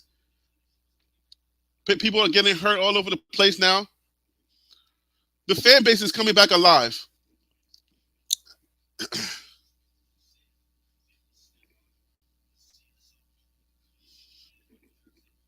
That's the thing about the fan base. You got to keep the energy. You cannot start doubting your process when things are not going well. What is the character of the fan base? You see what I'm saying? We know the character of the players because we trust Coach Prime. We trust his staff. They believe like nobody believes. Okay. Yo, Jay Willow, my man. I thank you, man. Thank you for appreciating my channel. I really thank you. But yo, you can't just believe when things are going good. Like, you got to understand, like, we got Coach Prime, okay? Understand that we have Coach Prime, and he believes. The guy never thinks that a score, if you're down a score or down a couple of scores, that he's out of the game. So that's what it's first and go see you. That's right. There goes Mata. They're gonna use Mata now, and Jace is not coming in. We already know Mata is automatic, but yeah, a word to the fan base: you got to believe throughout the whole time, throughout the whole thing, the whole game. You cannot allow yourself to be defeated when things are not going well. That's what Coach Prime is teaching all of us. Okay, when you have a road bump, when you have something going on that is not necessarily like, hey, things are not looking good right now, you cannot allow yourself to be down. You can't. If you don't get that from Coach Prime, then why are you even following this guy? Like, seriously.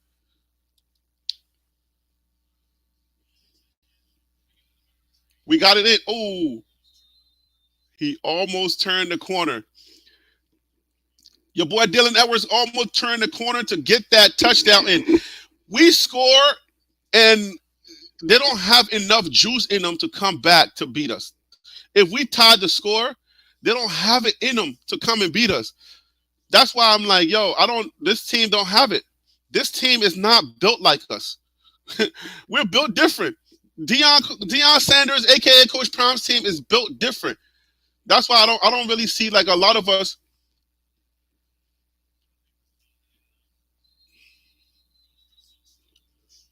Wilkinson stopped short. It's third down.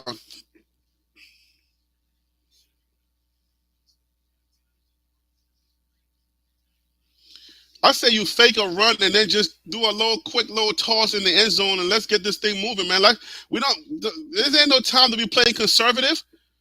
These dudes was doing trick plays and we out here trying to jam the thing in. Nah.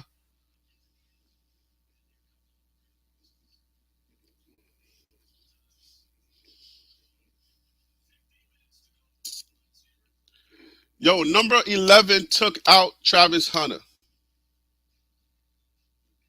It's the fourth quarter. Number 11 took out Travis Hunter. And I don't like it, man. I'm telling you, I don't like it.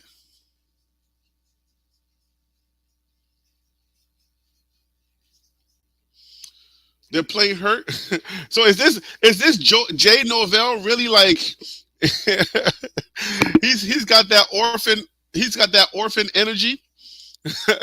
When you get one opportunity, you do everything with it. If you smell blood, you do everything you can do to keep that opportunity. Is that orphan energy that Jay Norvell got? Man, because this guy, I don't know if he's a dirty player or he's just a gritty coach. I can't call it, man, because his kids are doing some real grimy things in this game. But again, I can't be mad at him. That's how you got to coach, you know.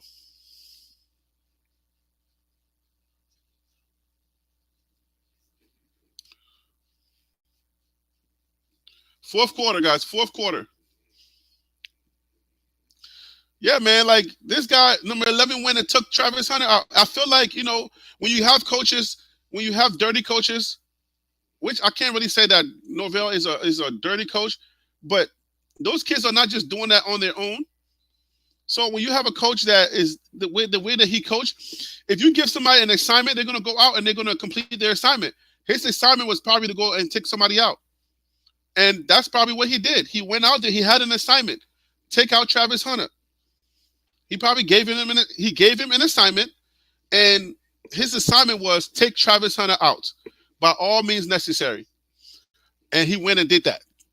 And he got a 15-yard penalty. That's it. Now Travis is in the hospital, probably has to deal with his ribs being bruised and whatnot. So, I mean, that's what happens when you're dealing with those type of coaches.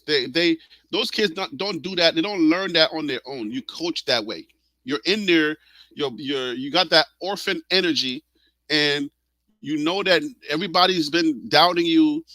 You've been coaching for 35 years. You're bouncing around from one job to the next, and you just can't find yourself to get to the to the holy grail, the team that you really want to coach. You can't really recruit the way you want to recruit. And then here comes this guy out of nowhere, this media darling, wearing shades and wearing hats, and he's coming in here. Everybody's loving on him and stuff like that. And then you get an opportunity to take him out.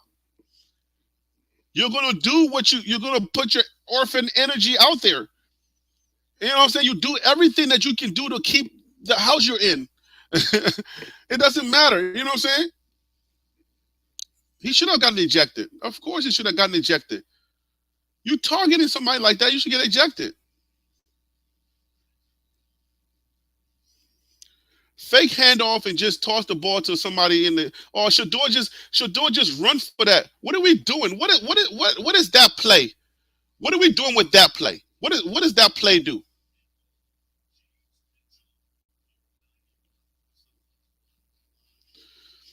That play, I don't like that play. What are we doing with that play? Are we being too conservative? Why are we so tight? We're not afraid of this team beating us. Why are we so tight? Loosen it up. Do some trick play. Come around and throw the ball to somebody. Like, we're right on the goal line. We go from Nebraska having all the confidence in the world, knowing that when we get right there, we're going to score at any time, and then we're doing like tight plays like this. And it always seemed like Shador and the running back, they're trying to figure out whether Shador should pull the ball back or whether he should just commit to the whole thing. And that kind of communication just it kills the play, because when you do that, you're not giving yourself enough time to even like have enough room to do anything else. Because if you commit to that play, now the running back is right. He's in that bunch. What's he gonna do? He can't bounce out because you're holding the ball. It's like you're holding the ball, trying to see what they're gonna do, and then maybe you're gonna pull it back. Nah, man. All right, so I'm seeing Mata. This is my first time seeing Mata. Have you ever seen Mata? Mata is automatic. If they don't block it, he's good.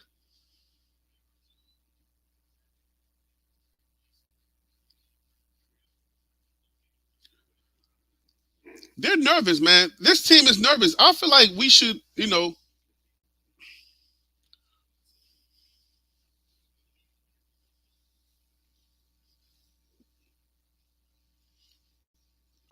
it's Mata, not Maya. Mata, Alejandro Mata. Like Morta, but Mata. Mata with the field goal. It's a 4 points game. Okay, so if he hasn't kicked this year, but he's automatic. So I'm not sure if you guys heard it in the video, in one of the videos I did, that Mata is automatic. So that means that our kicking core is deep, because Mata is automatic. Mata is a great kicker. Jace Feely came in and he took the job. So we got Jace, and then we got Mata, and then we have the free kicker, Vassett, Mark Vassett, the Australian guy, 26-year-old kid, 26-year-old man, basically.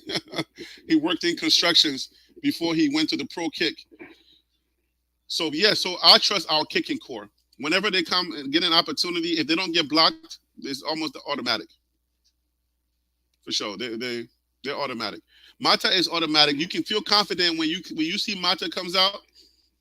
That kid can kick. Soccer player.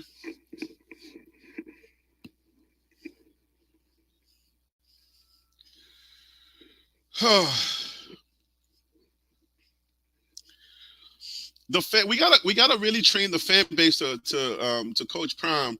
You guys got to understand that the fan base is not used to Coach Prime.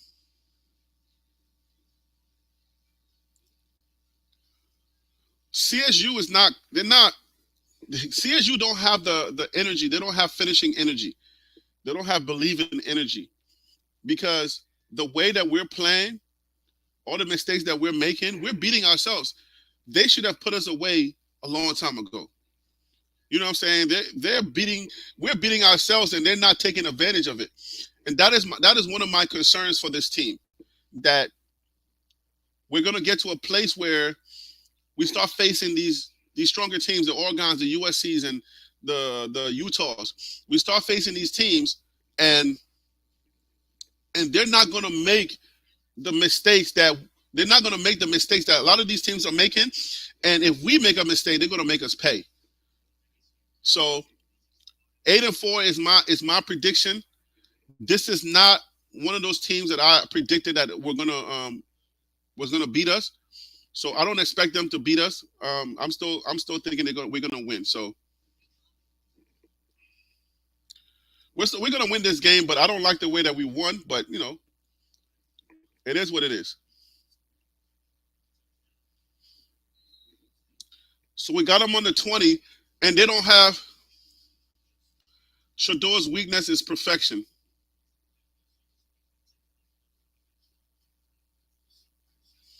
Yeah, Richie. In 2 weeks we come. In 2 weeks we going over there. So, and I don't know. I feel like I'm still confident because I feel like we're gonna. Coach Prime because he's such a big moment guy. I feel like he's such a big moment guy that some of these teams that I got us losing to, I feel like he's gonna show up. Because once again, here we go where I'm walking away saying we didn't play our best football. Again. When are we gonna play our best football? Is this how it's gonna be? That we're not going to get to our potential, our full potential. So maybe. I have no idea. Because now every week it's like the same thing. We're not playing our best football. We're not playing our best football. All right, so it's about to be 3rd and 2. It's either going to be 3rd and 2 or going to be 3rd and 1. Perfection is hurting him release the ball. Yeah, he's holding the ball, man. He's holding the ball way too long.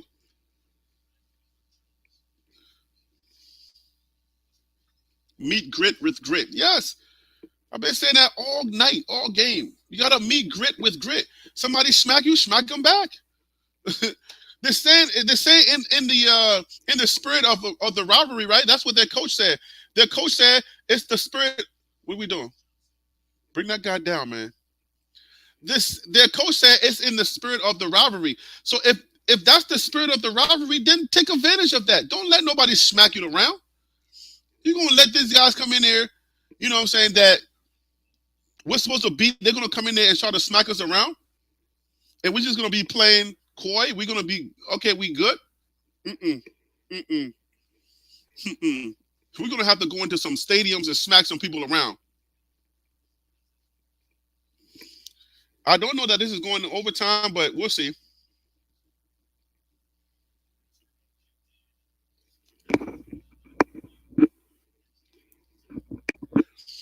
All right, now it's 1st and 10 on the 38-yard line.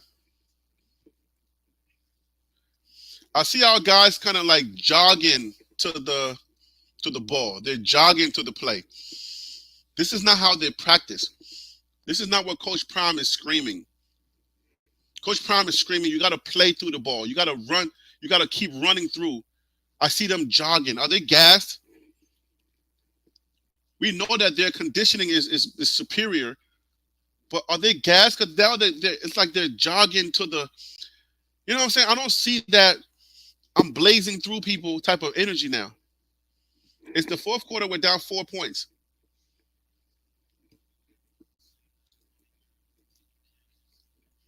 They can smell the wind. They can smell it. And they're like, you know what I'm saying? They're getting confident because they can smell the wind. But it's not enough. You're going to have to play them. And we're giving you everything that we can give you for you to win. But you're not catching the ball. Like that easy pass he just dropped. They got to play us. You know what I'm saying? Like somebody's not giving you their best and you can't take advantage of it. We get the ball back, we score, we go up, and it's a wrap for them. Now their confidence go up. They lose all confidence. The next score we put on the board, they're gonna lose all confidence. It's gonna be bad for them. We have finishing energy. I trust our finishing energy.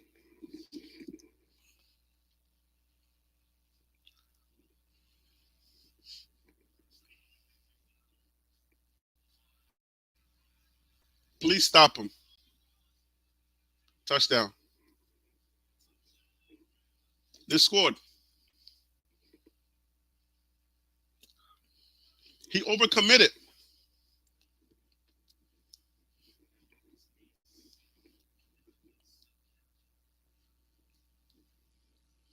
He overcommitted. He overplayed it. Right there. He's hitting his head. Silman Craig is hitting his head.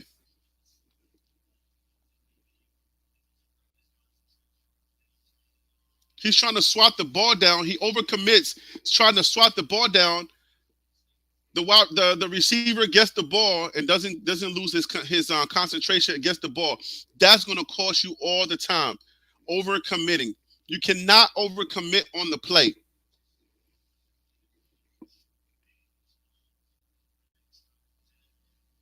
All right, so now it's 28-17. Now they're up. They have more cushion, but they don't have that thing that I need to see it. Look, he overplayed it.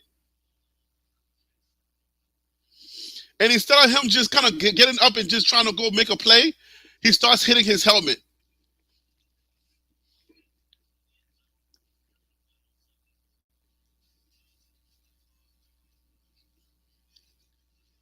The tight end, where is the secondary? The tight end is a catch, and the tight end is catching and running and making a. The tight end is a slow person. He's really for there to block. Okay, he's really there to block. The tight end is catching and running and making a touchdown. The secondary is the kids are like they're walking. They're not like they're jogging.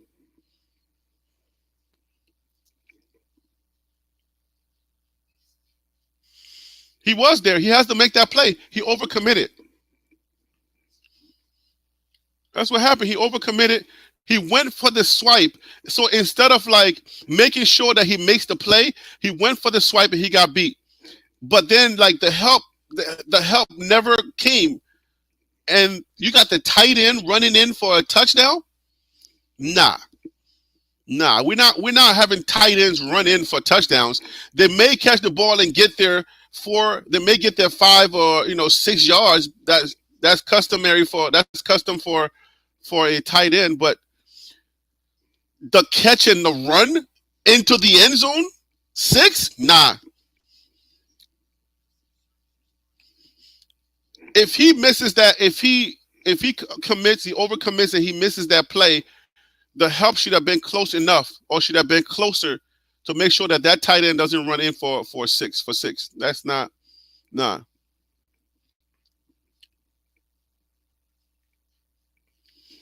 Early test. Yes, Trent B. Crossing routes been killing them all night, though. Crossing right has been killing them all season. That's how Nebraska's I believe that's how Nebraska's quarterback scored. Once they get the crossing, they overcommit on the cross.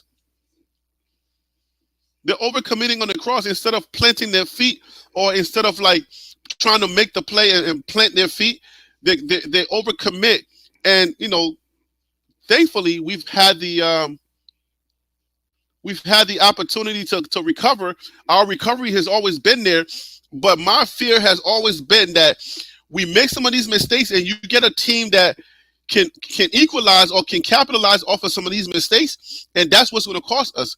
We're making a lot of mistakes, and they're capitalizing on some of the mistakes, but yet we're not out of the game. That's why I'm saying Colorado State doesn't have the finishing power to finish us. All the way that we're beating ourselves, they don't have the finishing power, and it's going to be bittersweet for them. Because when you do so many good things in the game and then you don't come away with the W, it's really bittersweet. That's the worst loss that you want to take. Now, if we lose, but I still, I'm still confident over here. Go Bulls, USF. That's what you get for big time in us.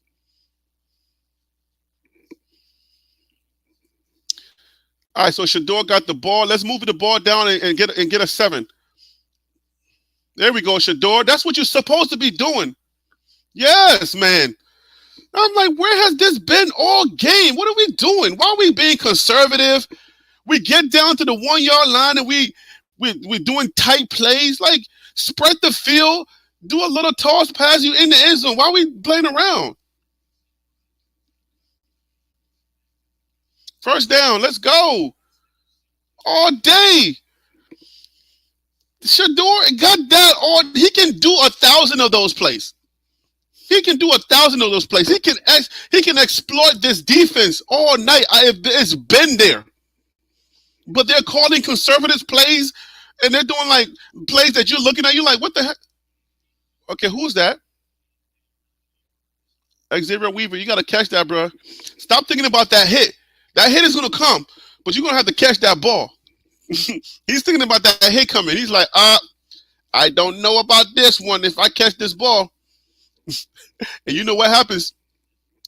When they keep smacking you in the beginning of the game, by the end of the game, you start thinking about them smacking you. By the end of the game, you start remembering all of those smackings that they did in the beginning of the game, and then it starts affecting your mental. So now you start playing weird. That's what's happening right now. Those kids have been hitting them like every single chance they get to hit them. But now we're moving the ball. I still believe. Taylor, I still believe we got 10 minutes to play football. Here we go.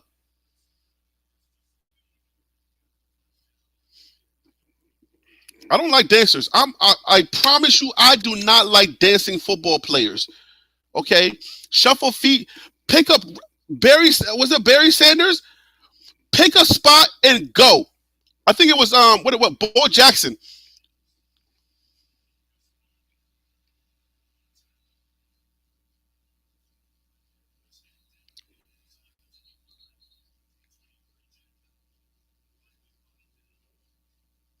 Why Shador still got the ball in his hand? Give the ball to the ref and move on. The thing about Shador Sanders and what he's doing right now is we do this in the beginning of the daggone game. Let them know who we are, smack them early, and then we've played them so well that at the end of the game, they don't have nothing else left. But we're doing this mad late. I'm glad we're doing it now, but you got to open that field. That opens up your wide receivers. It opens up the run game because now they're seeing threats all over the place. And then they're gonna say something like, what was it? Not Tim Tebow, but one of those Jets players. He was like, "Yo, I'm seeing ghosts out there." You got to make them see ghosts. You got to make them feel like they're seeing ghosts out there. People got to be running around, and the only way that you establish that, the only way that you make that happen, you got to open up the field. You got to open up the field. Right now, they haven't been playing open up the field. Spread the ball out.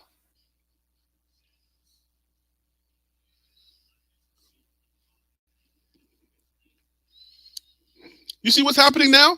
You open up the field, you run, you scramble, you try to get yards, and you start getting positive yards. Their defense starts getting confused, and they start seeing ghosts because you got the wide receivers, you got the Jimmy Horns, you got the Xavier Weavers, you got people who can run around.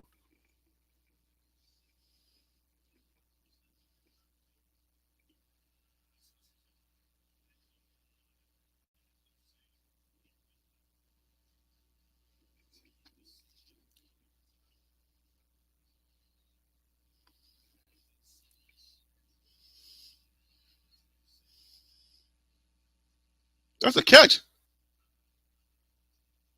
That's a catch. Bro, that's a catch. What we doing? Did they see something we didn't see? Can we see another angle? Do they have a red card where we can throw for a review? That going college football, you be killing me. Now we're inside the 20. Spread it out. Spread it out. Run, boy, run! Is he talking? It's number 65 talking. He's on your tail. Are they communicating? He's on it. 2, throw the ball. He's on you. 2, he's on you. He's high on you. You got to tell. You got to communicate. If you can't make the block, if you're 69 or whatever your number is, if you're right there, you got to say he's on you 2. He's on you 2. Get rid of it.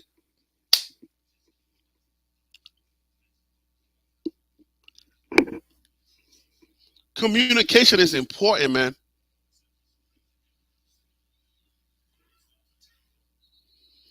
You got to communicate out there. You got to talk. You got to be out there, and you got to say something. You got to talk to people because just like the way that Travis Hunter got hurt, he doesn't see that coming.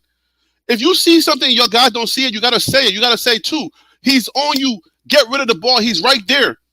If we're going for field goals and stuff like that, this was supposed to be a scoring, a touchdown drive, not no field goal. We got to communicate, man. Missed opportunities. That kid is automatic, so y'all can rest assured. Whenever Mata's in the game, you can rest assured he got the field goal. So it's 20 to 8. So now it's a one score game, right? We score 6, and then we go for 2 points, the 2-point conversion, and we're in the game. We got time. There's time on the game. There's time on the clock for us to come back. You got to still believe. I know you're for the older fans, for those of you who don't really know Coach Prime, I know you're feeling a little nervous, and which is warranted. It's understandable because you're used to this. But BWBs, we're not used to losing with Coach Prime. You're not. That's just how we are. We're not used to losing with Coach Prime. When it comes to a Coach Prime team, you will see a BWB. BWB meaning we're bandwagon buffs. We're here because of Coach Prime. So for a lot of us, what we do is we sit back, we relax, and we trust the process. So if you're an old head and you've been around for a while and you don't really know Coach Prime and you haven't really followed him throughout, just trust the process and continue to believe. That's the only thing I'm asking y'all. Believe. That's right. You got to believe. You got to believe to the end. Believe till there's no time left on the clock. Okay? You got to believe until there's no time left on the clock. This is the coach you have. I'm talking to the old heads now. Those who don't really know Coach Prime and you're feeling a little nervous right now. You got to believe until there is 0 minutes left on the clock. 0 seconds left on the clock.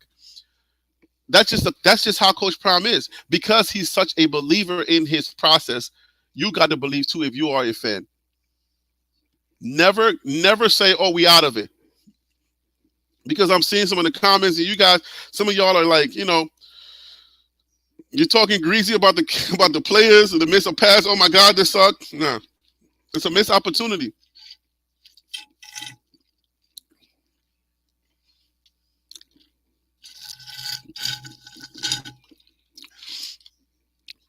This is a good game. This game was not supposed to be this close. It's a really nasty game. The play is nasty. I've never seen, not from a college football perspective, I've never really watched a game so nasty. So, you know what I'm saying? Yeah, you guys type in the comments. Cliff says, I believe. Taylor says, I believe. Hashtag I believe, guys. Let's light it up. Light it up. I believe. I believe. Let's go. We believe. You got to believe. It's only 8 points. We believe.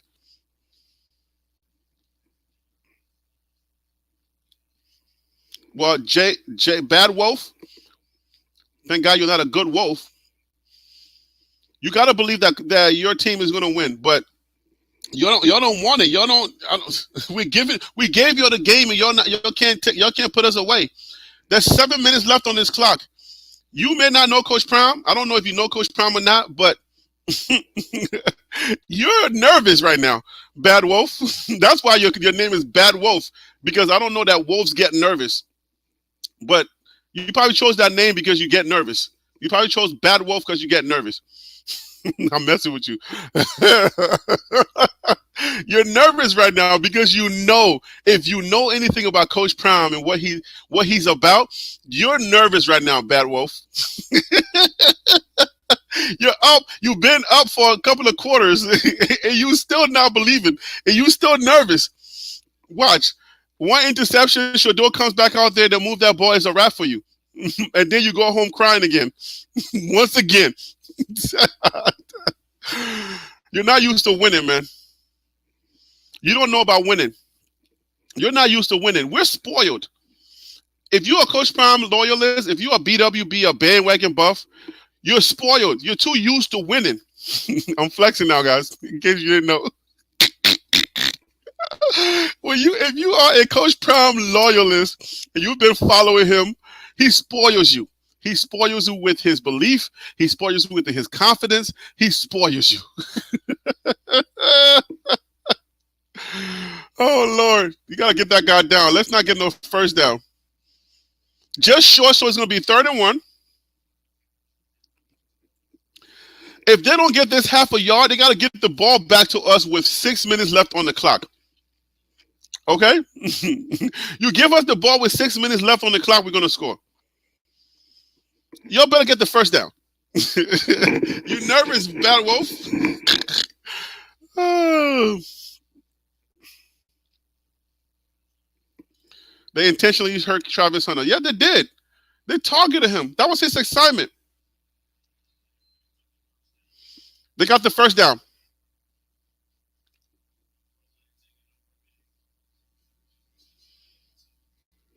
They intentionally went after Travis Hunter and they hurt him. His job, his assignment was to go out there and take Travis Hunter out.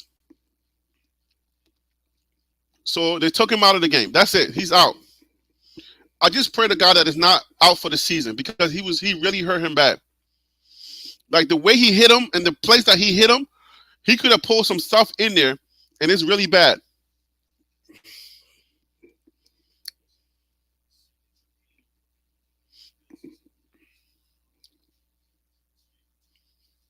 With 5 minutes to go, it's 2nd down, 5 minutes and 36 seconds.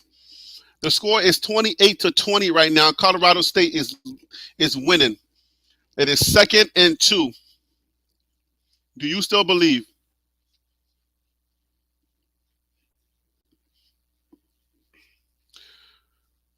It would be crazy if CSU comes to Prime with his shades on at the end. I mean, at this point, it's just jousting now. I mean, they're sure they can play.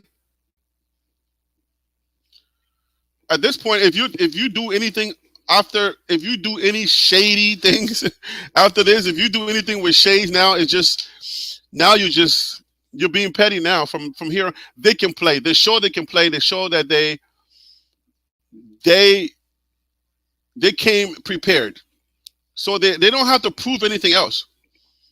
Colorado State doesn't have to prove anything else. Jay Norvell doesn't have to prove anything else. The narrative is that he came and he was more prepared tonight than Coach Prime. He already got that. Number 11 was running full speed. Yes, that was his assignment.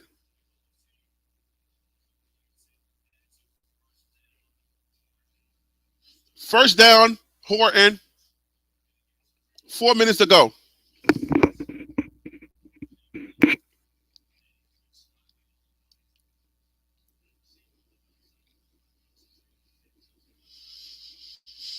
We need to stop. We got to stop them. It's an 8-point game, but we got to stop them. We got to get that offense back on the field. We got to get a stop. The offense on this game, they came out too late and they tried to move the ball. Now they're wearing the defense out, and now the defense is just kind of jogging to every play now. So if you wear your defense out, this is what's going to happen. If you keep the defense on the field too long, the offense can't keep the ball long enough to keep the defense off the field. That's what's going to happen. It's 8 points with 3 minutes to go. 2nd and 8. They are right. Yeah, they are on their 49 or 48 yard line. So Colorado makes a stop. CU makes a stop, and we're in this game. We just got to get this. We got to get the stop. The defense got to get the stop. We got to get their offense off the field. That's a stop right there. That's one. Now it's 3rd and 10. It's either going to be 3rd and 10 or 3rd and 11. They lost yards on that.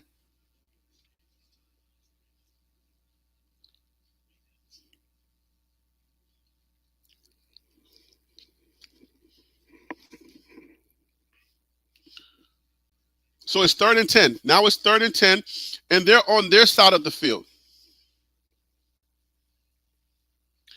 Horn is a beast. So what they showed here tonight is that they got a few NFL-type players on their team. Kamara, number 4, number 2. Those guys came out to play. And I mean, it's a blessing for them because now you're on such a big stage. The lights are on you. Everybody's watching this game. Obviously, a lot of people have already tuned out because they came to see Coach Prime really dominate, and they got dominated. But now you're gonna the Monday morning quarterbacks, the talk shows, the narrative of walking away is some people, even though Coach Prime team did everything that they could do to. I mean, everything that we made so many mistakes. People are still going to walk away with, see, I told you so. This is where we knew that they were going to fail. I mean, it's just weird. And of course, we're going to get that. But we still haven't played our best football. We couldn't move the ball tonight. We had to spread out the field. We didn't spread the field out. You see what I'm saying? We're on the goal line and we're doing little short runs. Shador's holding the ball too long. It's just too much. The communication is not there. 14 is nice for CU. And those are going to be some of the narratives. Those are going to be some of the things that we take away from this game. They're key players that came in and they played. So a lot of motion is going to happen. Some of these kids, that transfer portal is going to open back up. Okay? Pieces are going to be moving around. Coaches are watching. These kids are making a name for themselves. They are on a major stage, and they're balling. You see what I'm saying? They're nasty players, but they're balling. Yeah, Kamara and Horan. Yeah, they're dogs. Kamara he's NFL material, like, for sure. The dude can ball. Like, he did his thing tonight.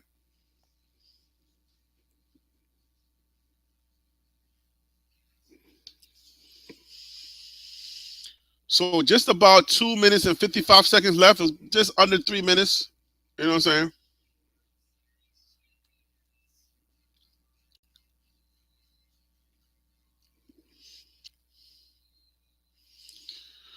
So what do you think that this teaches us? What are the takeaways?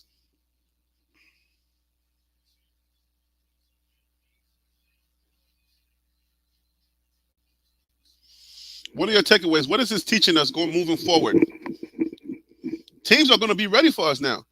Not now. Teams has always been ready for us. Now every game is a tape for us. Every game is a tape. It's a takeaway for a team to understand where we're weak, where we're going to get exposed. The secondary breaks up a lot. The line is not that strong. You know what I'm saying? So they're finding the receivers. And it's just like, you know what I'm saying? Like, these are the things that we saw in game number 1. So you catch the right team, you catch a night game where they're off their rocker. You see what I'm saying? They're off their rocker. They're not ready. They weren't ready for this night game. Their energy's not there. And then you get a dirty team like CSU, and they're playing dirty. They're going to hurt you. They're going to hurt you on purpose. They're going to hurt you on purpose, and they're going to take your players out of the game, and then they come away with a win? Come on.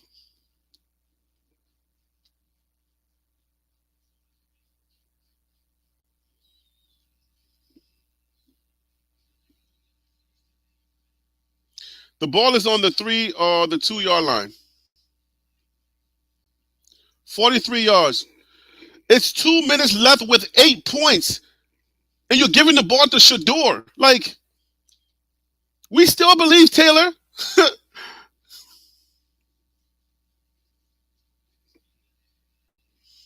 Of course, we still believe. The ball is in the hands of the better quarterback and the better team at the end. So somebody said earlier that this is going into overtime. It's going to be sad that if we go into overtime, we're winning the game. That's why I'm like, yo, these guys are too careful. They're either playing too careful or they're I don't know what's going on, but we're still in this.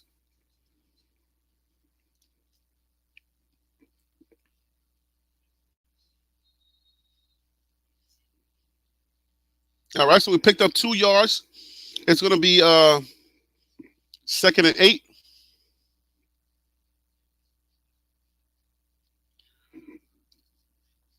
Let's throw the ball. Let's get the ball down the field, man. Don't get sacked in the end zone, bro. First down. Michael Harris, our tight end, is balling tonight.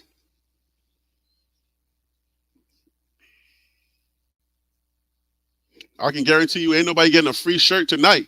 If this score stays this way, nobody guessed this one. Nobody said 28-20. Unless somebody did say that, you got to email me. I'll give you a free shirt. I know none of the Buff fans, none of the Coach Prime and Buff fans guess that we catch the L. But Shador Sanders, the best quarterback, the better quarterback in this game has the ball. The better team has the ball. We got to spread it out, and then we just got to go in there and score quickly so that we can get the ball back. Get rid of the ball, Shador. Stop holding the ball. Like, seriously, like, come on, man. You can't kill the clock. You got to be clock aware. We don't have enough time for you to be staying in there holding the ball forever. Get rid of it. Let's get to the next play quickly. Let's go. If it's not there, it's not there. Throw it out of bounds. Let's get to the next play. It's 2nd and 10. We can't keep killing the clock like that by holding the ball.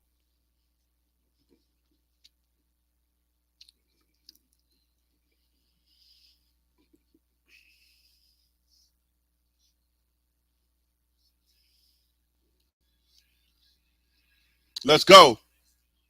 Still on his feet. Xavier Weaver. Get up to the line of scrimmage and let's go. We got a minute. We got a minute to go. Strike the ball. No.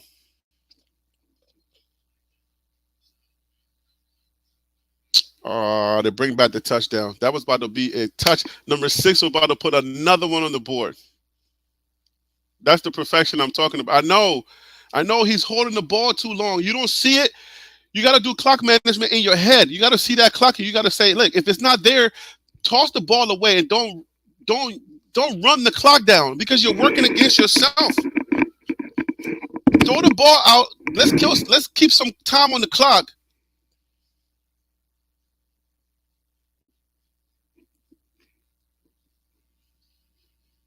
You can't hold the ball forever and then let the clock run down on yourself, and then before you throw it, then you decide to throw it. Like you're working against yourself.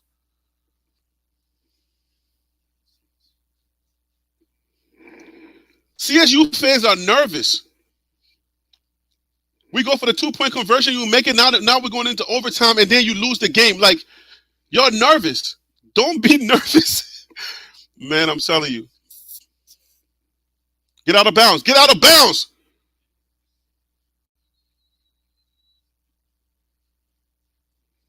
He's trying to turn back in. You got to get out of bounds quickly. That was a freshman mistake. Get out of bounds.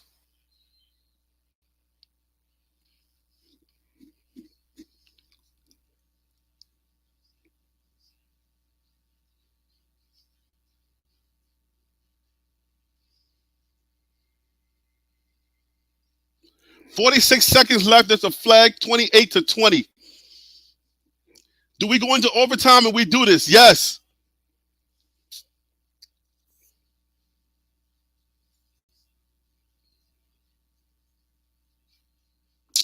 Oh, he wasn't set.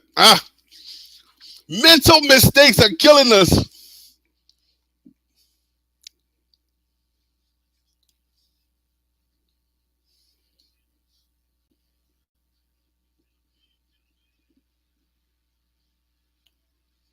Horn is in. Touchdown, Jimmy Horn. 2-point conversion. You're nervous. Don't be nervous. I keep telling y'all. You're nervous. Touchdown, Jimmy Horn. We go for the 2-point conversion. We get into overtime, and we win the game. Please don't do no stupid. Let me try to figure out where the ball's going. Jimmy Horn with the score.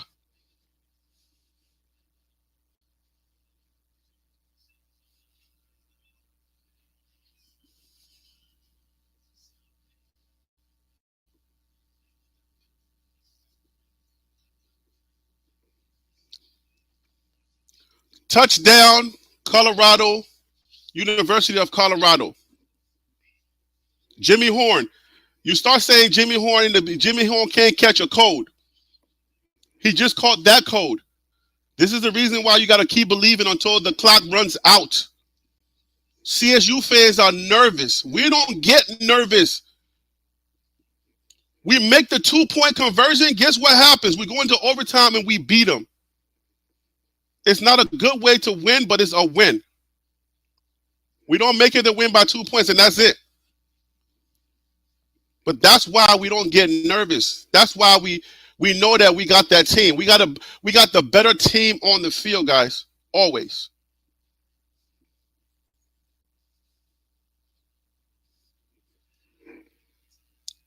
Two-point conversion. It happens. The score is tied with 32 seconds left. We made the 2-point conversion. You nervous, Bad Wolf? Bad Wolf, you nervous? Guys, is it really 1:48 a.m. in New York? It is 1:48 a.m. and I'm over here screaming.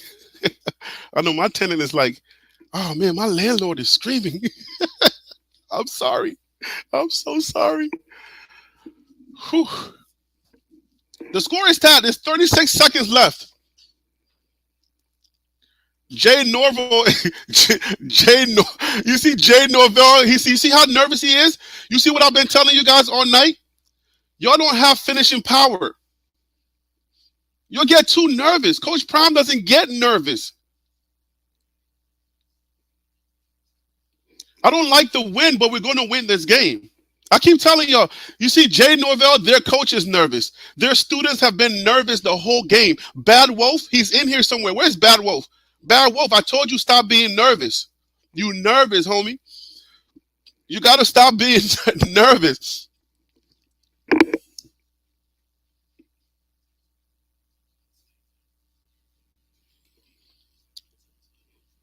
They got 2 timeouts remaining. It is 36 seconds left. Now, if the defense doesn't break up, we're going into overtime, and we're going to win this game. I don't like the win, but I told you guys. You got to believe until there's 0 time left on the clock. Mildred Gay said, I believe. Let me see somebody else say, I believe. I'm going to type, I believe.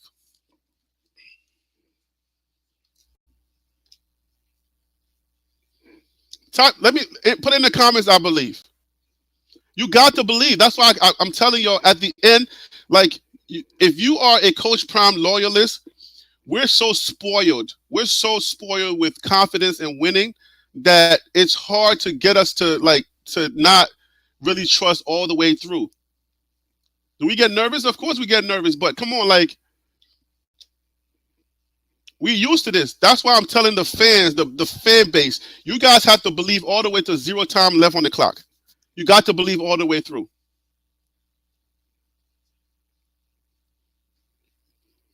You got to believe. We're going to win this game. Let's get an interception. You know what? Let's do this. What if we don't take it to overtime?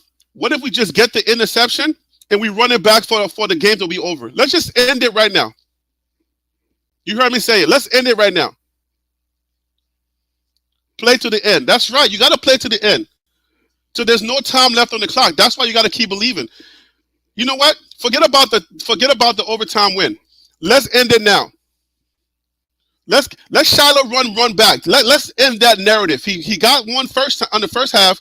Let's get another one. Let Shiloh get another one. Holding. Can we get the holding pass? Incomplete. 3rd and 6. 3rd and 6. If they don't get this, if we get the ball back, CSU thought they had it in the bag. Of course they did. Bad Wolf is out here. He got a name like Bad Wolf. How you a bloodsucker, but you bad? Bad Wolf? Was it Bad Wolf? Not Bad Wolf, right?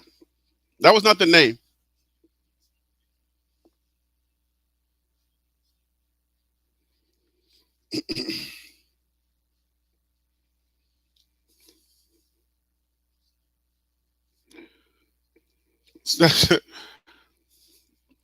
Smash that like button, guys. Smash the subscribe button. I'm only a few away from 9,000 subscribers. But my constituents, guys, 8944. We were playing ourselves. Hit the like button. Hit the share button. Let's let more people come in. Share this on Twitter for me. Somebody share this on Twitter.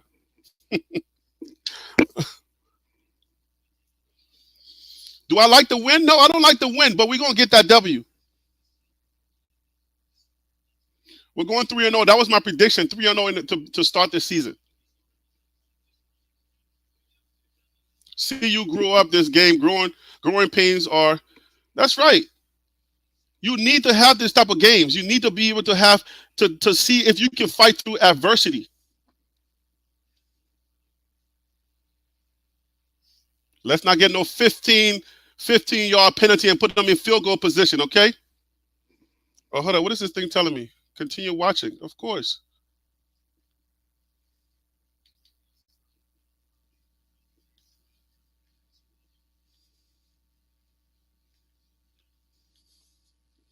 There's a loss of 1 on the play. So Dylan Edward, the fastest player we get on a 4th and 7 with 18 seconds left, we get the ball back. 4th and 7, and we got time on the clock. We get Shador back.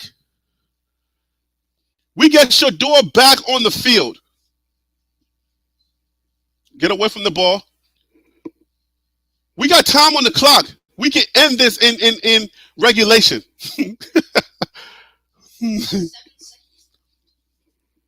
We got 7 seconds left, and we can end this in overtime. We can end this in regulation.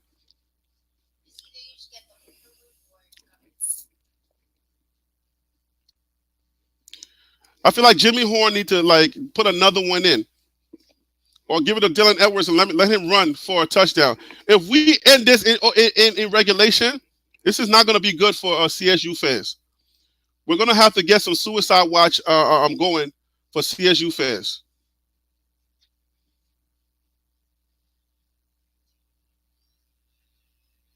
They're lucky. We go into overtime. Who predicted the overtime? You get a free shirt. Put your name there. You predicted the overtime. Who predicted the overtime? You get a free BWB shirt. You're a true G, even if you're a girl. You're a true G. Whoever you predicted the overtime, put your name there. I'm going to give you a free shirt. I don't remember the name. I don't want to have to scroll through all the comments. You get a free bandwagon buff shirt for predicting the overtime.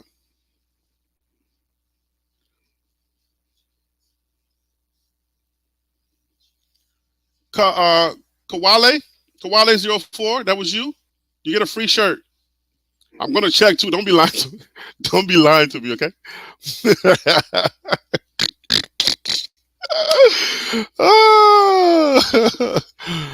Oh man.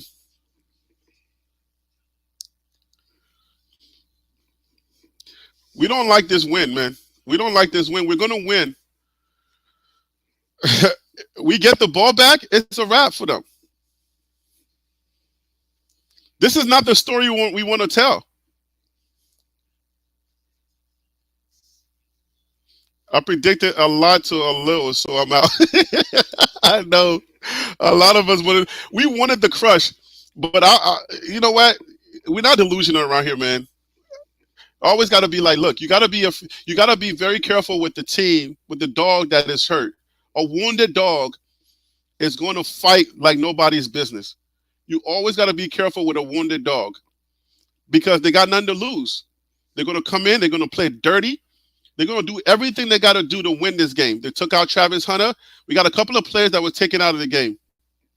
All right, so you got to be very careful with a wounded dog.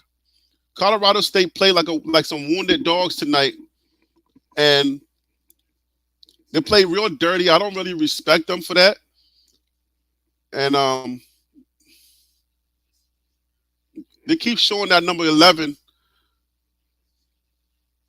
They keep showing that number 11, and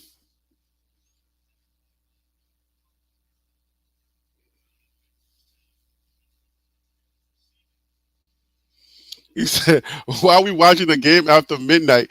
Bruh, it's not even midnight anymore. It's like 1:57 a.m. in New York. Yo, it's in the morning. It's Sunday morning. Like I'm getting ready to go to church morning. Like, bruh,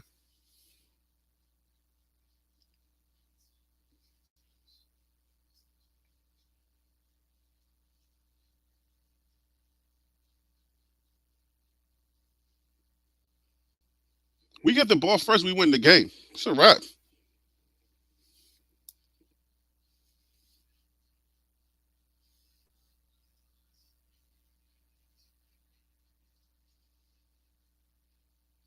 So we won the toss.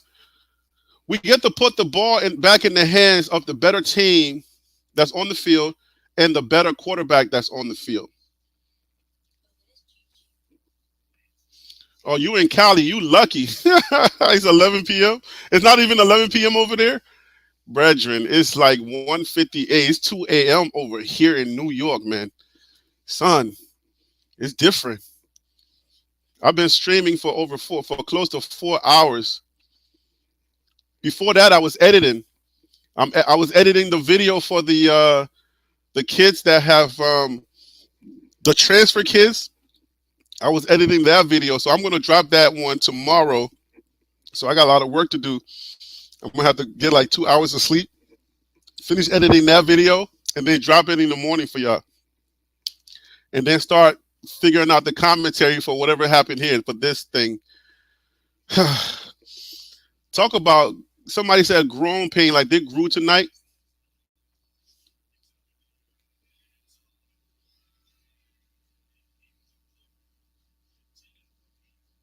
Xavier Weaver Shador try to end it all. Shador said, I want everything right now. So we can't get no roughing the receiver. We can't get no kind of hands on the guy, depending on how many yards he's off the line. We can't get none of that. Shador.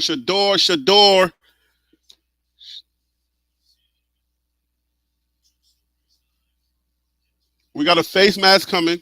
We got a flag on the play. We're in overtime right now. It's 28-28. Colorado State is 0-2. Colorado is 2-0.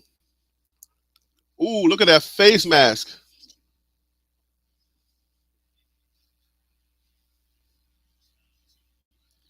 15-yard penalty.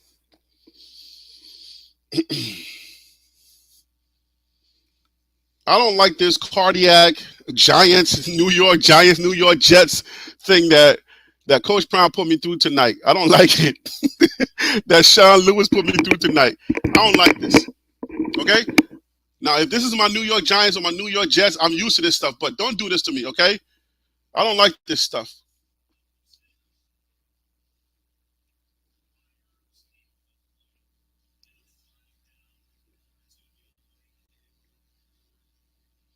They're throwing their hands up. They're looking dejected. This is what I'm telling you. You guys are going to have to put some respect on TLP Sports Club's name and TLP Sports Club analysis. Yeah, I'm from Liberia. We play soccer. But when I give you in-game, real-time analysis of what's going on, What I'm giving you is real stuff. You see what I'm saying? I'm telling you, like, this is what I see. That's what I see. This is what's going on. And then it transpired that way. I'm not always right, but come on. When I do, you know what I'm saying? Y'all gotta at least give me a like, subscribe or something. Help a brother out. I'm working here. It's in that video that's coming up. Yo, y'all rocks with me, man. I love you guys, man. You guys are wonderful. So if you are the one that won this t-shirt, make sure won a t-shirt, email me, hotticksfortlpsports@gmail.com. Make sure you email me. They are trying to put a hurting on our players. They took out Travis Hunter. Now they're trying to take out Shador. Man, these guys, they came in for blood, I'm telling you. That's helmet to helmet right there. On a quarterback that has released the ball. They're trying to hurt these boys, man. I'm telling you.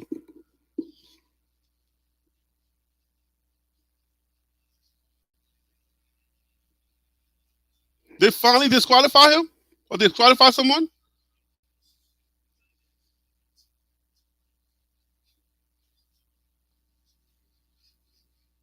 Kamara is out. Is that the Liberian Pekin? My Pekin out? Number 8 is out. Kamara, my Pekin. Hey, that Kamara ba. I gotta put this one in Liberian English, my people. Kamara out ba. Hey ba. My Pekin out. Hey ba. Hey ba. My Pekin Kamara out of the game. He finished ba.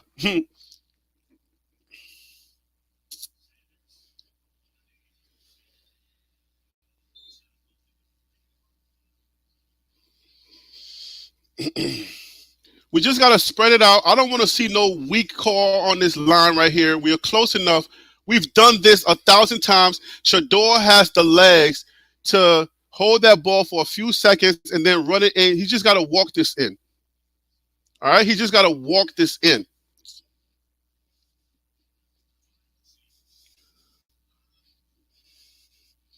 Walk it in. Yeah.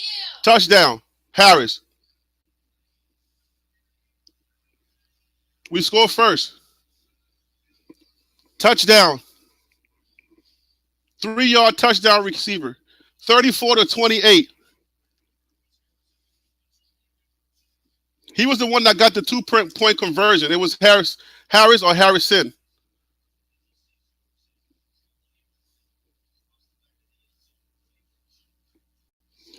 Our defense stops them, and we done. Automatic. I keep telling y'all, Mata is automatic. I don't know why he didn't start though.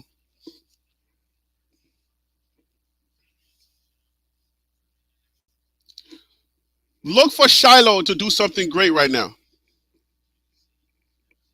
Look for Shiloh to do something great. This is where you want Travis Hunter in the game.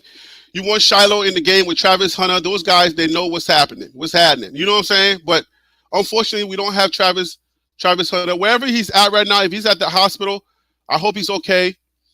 Prayers up, guys, for Travis Hunter. You know, guys, I hate saying prayers up. Father God, in the name of Jesus, I pray right now for Travis Hunter, just in case I forget to pray. In the name of Jesus, I pray right now for Travis Hunter, wherever he's at. I pray that his limbs and everything is okay. In Jesus' name, amen. The blood of Jesus will cover him and cover every player on that field. Amen. I hate sending whatever thoughts and prayers and stuff like that. When I say it, then I forget and stuff. So the prayer is in. Thank God. So we're on the board. Look at Kamara, my Pekin man. Eba, my Pekin. He played so well. The NFL came calling. He said, what? Kamara wasn't really dirty. You know what I'm saying? He was trying to make the best play that he could make. Kamara didn't really play dirty tonight. I'm not saying that because he's Liberian. I'm just saying what I saw. We make this stop, it's over. I want an interception. I don't want them to end like this is all fun and game. I don't want that. I want an interception. I want a pick six.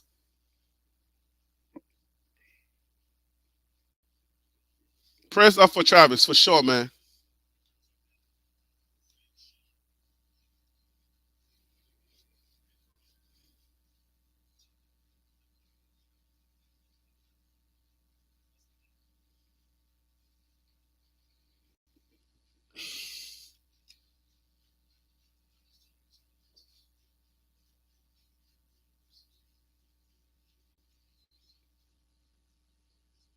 You saying number 87 was from last year? Richie, is that what you're saying? Michael? These kids redeem themselves like Trevor Woods. Anytime any of these kids do anything great, man, I'm so happy for them. The kids from last year.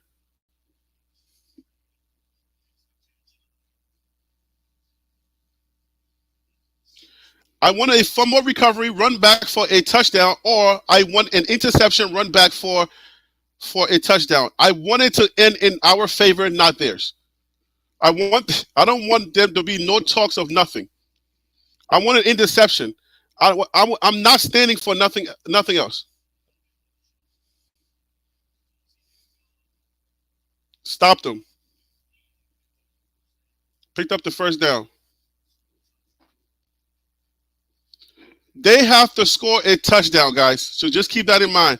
They have to score a touchdown. So if we stop them from scoring a touchdown, the game is over. They have to score. They have to break that end zone. That end zone. We just need a stop.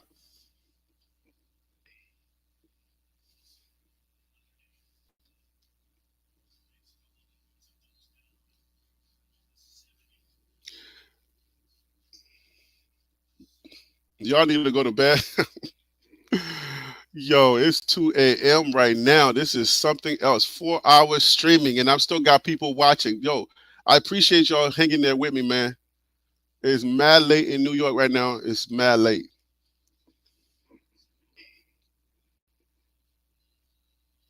I want an interception right now. Right here. Here it comes right here.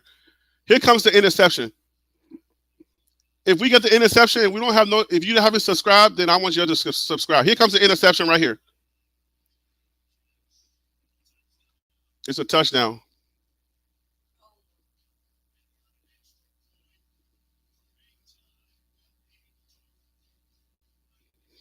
He lucky. Keep throwing that down that middle. Keep throwing it over there. That was supposed to be an interception.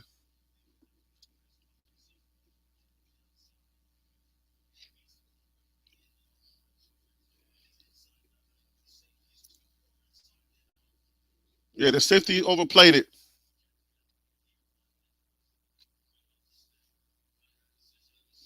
If you miss the field goal, I mean, you missed the extra point, it's a wrap for y'all. You don't want to lose by 1 point.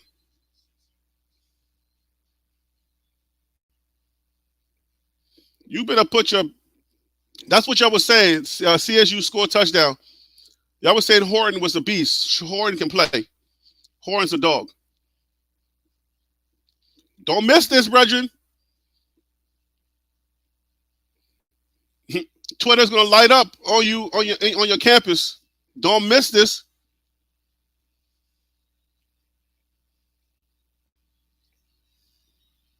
All right, he made it. 35. We're going again.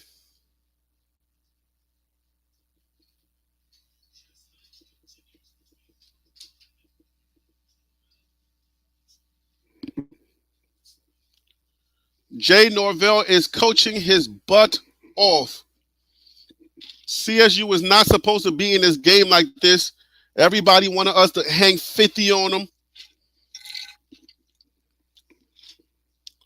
Jay Norvell is earning his money tonight. He is earning his spot tonight.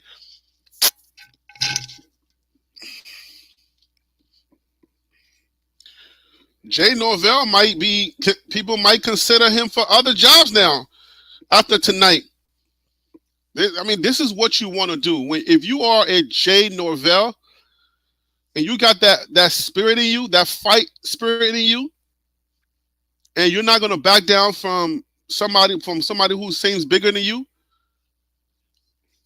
programs really are going to appreciate that, and they might come calling.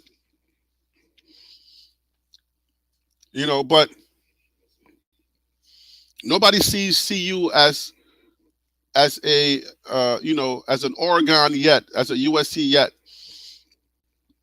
We're gonna need some time to build that up. But yeah, you beat a team like CU, and you beat up. You come in here with all the adversity, and you do what they're doing. This is how coaches are made. This is where you get calls from different universities saying, "Hey, man, we want that dog that you got. We want that fight that you got." So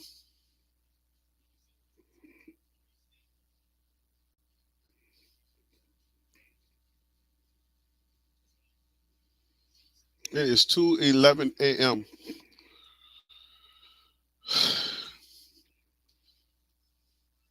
This is definitely a learning experience. This is a moment.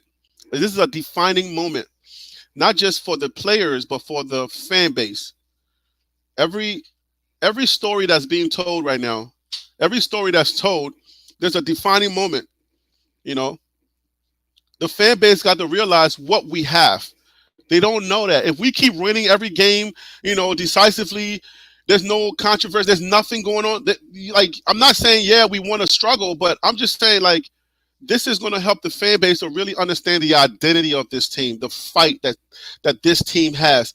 And that's going to help what are y'all doing? You see, I don't like those type of plays.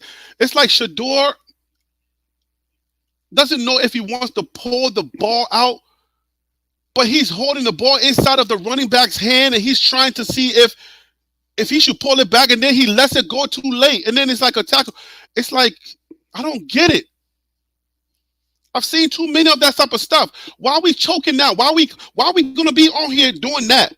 When we just came out, we were confident. We were spreading the ball out. We were giving Shador opportunities to run. Let's start doing that now.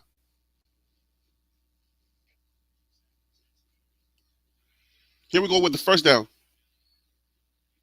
Xavier Weaver with the first down. Here we come again. We're going to score. Taylor says it's 1:12 a.m. for me.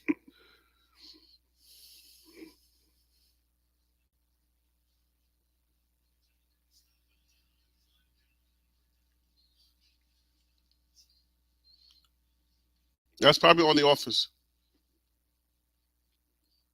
Holding. Somebody's trying to make a block. Yeah. Somebody trying to make a block for the runner. That's usually like when you get those type of plays or you got those type of calls, it's always going to be somebody trying to make a block for the runner. So you're always going to get that on the offense. For the most part, you are. But that's a 5-yard penalty. We're close enough to where I feel like we're going to score, and then we make the stop. I want an interception.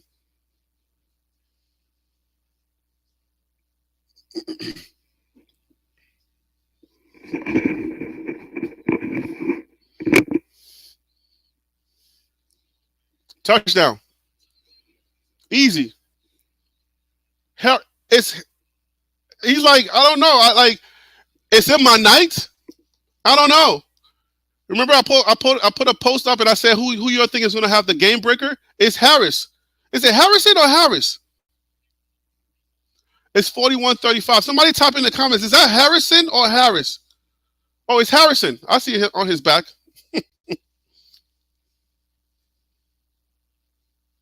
Yeah, Shador definitely he got to think a little faster when it comes to, do I want to pull the ball out or do I want the quarter out? Do I want the running back to run this ball? He's trying to like juke out the defense and trying to let them, he wants to juke out the defense, but it's like, are they going for the two? They're going for two? And we make it. We get the 2-point conversion. Xavier Weaver gets the 2-point conversion. So now they have to score, and they got to make that 2-point conversion. We're making it tougher for them.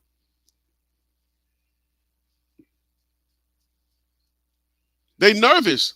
Where is that Wolf guy? Where he went to sleep? It's past your bedtime, Wolf? Ooh. Ooh.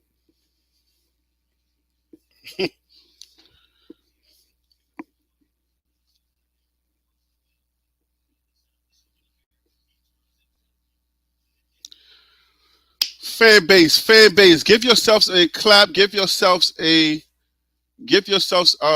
tap on the back, because we're growing, guys. I want us to understand that we're growing.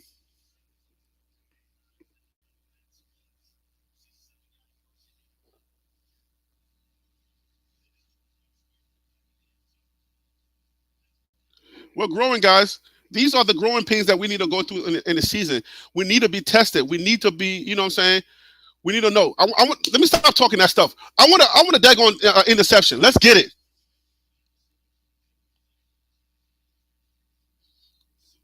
Let's get the ball out of these dudes' hands. They got to get the 2-point conversion. Ain't going to be no kick, no field goal, no nothing. You're going to have to go in there. You got to get that 2-point conversion. We just made it tougher for them. We can finish it right now, and they can send me to sleep, or we can go another round. Like, come on, Bridget. Good Lord. Y'all doing to this Liberian boy. Liberian boy, you better take your butt to sleep. You're old and you know.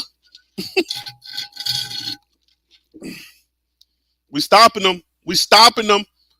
Now it's 3. It's 3rd and 3. 3rd and 3 or 3rd and 4. It's 3rd and 3.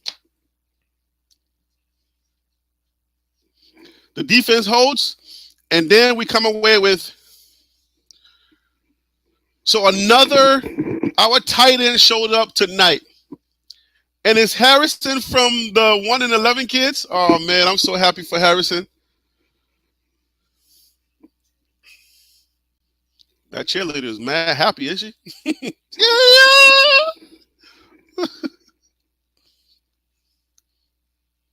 She's like, man, are they trying to draw us offsides?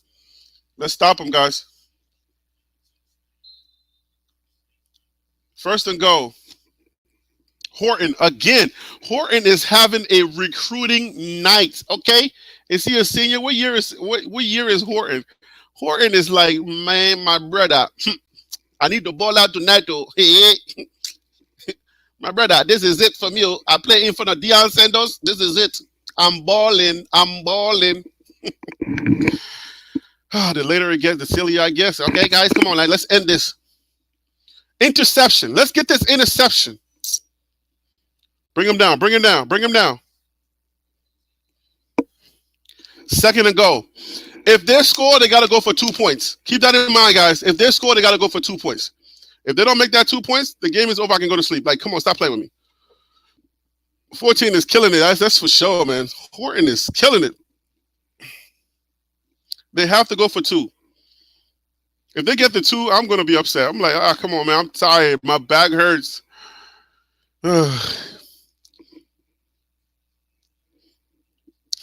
Let's stop him. Let's get the interception. You got to stop the quarterback now. It's always going to be on the offense. If it lasts that long, it's usually on the offense holding. It's usually on the offense. If the play goes that long, it's always on the offense. It's like they're trying to play the wide receiver, but they're forgetting that the quarterback is running. They're like, oh.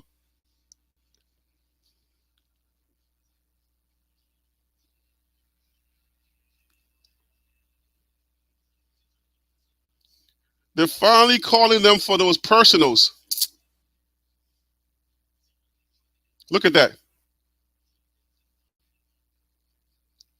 These players, they're trying to hurt our guys, I'm telling you. Like, they don't see it coming. They don't know what's happening. They're just trying to play good football. They don't see it coming. And then out of nowhere, bang! And it's like dirty, dirty stuff. And I'm like, stop this. You're going to hurt somebody. Stop the crazy madness, man. You're going to hurt these kids, man.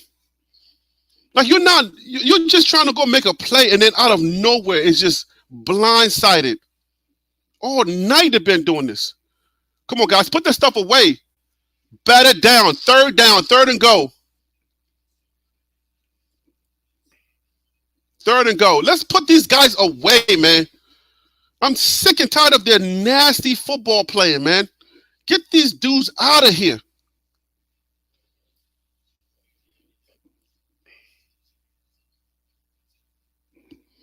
Two more plays and that's it, man. Let's get them out of here, man. I'm tired of this team. I'm tired of this team, man. Let's get CSU out of here, man. I'm serious. They're too nasty of a team to be. I can't with this team. I can't with them, man.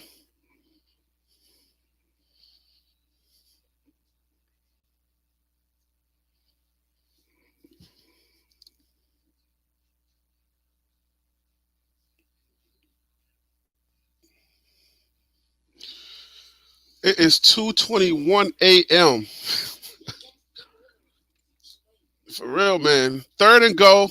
I want an interception, man. I want an interception. I don't want it to just end with us just winning. Everyone in America watching this game. I mean, that's the last game. That's like the last game on television. Are you kidding me? With 150 games on TV in college football doing on a Saturday, we're playing NFL right now. You're gonna see the NFL crew out there coming out trying to set up their cameras. They're like, "Are they still playing?" The cleaning crew's gonna come out. Oh man, you're gonna see the old African ladies coming out trying to ready to clean. Okay, now I'm getting personal. Y'all prefer Mexican ladies? Anyways, I'd rather laugh at us and me than anybody else. We get one and we out. Come on, guys, let's end this. Let's let them know.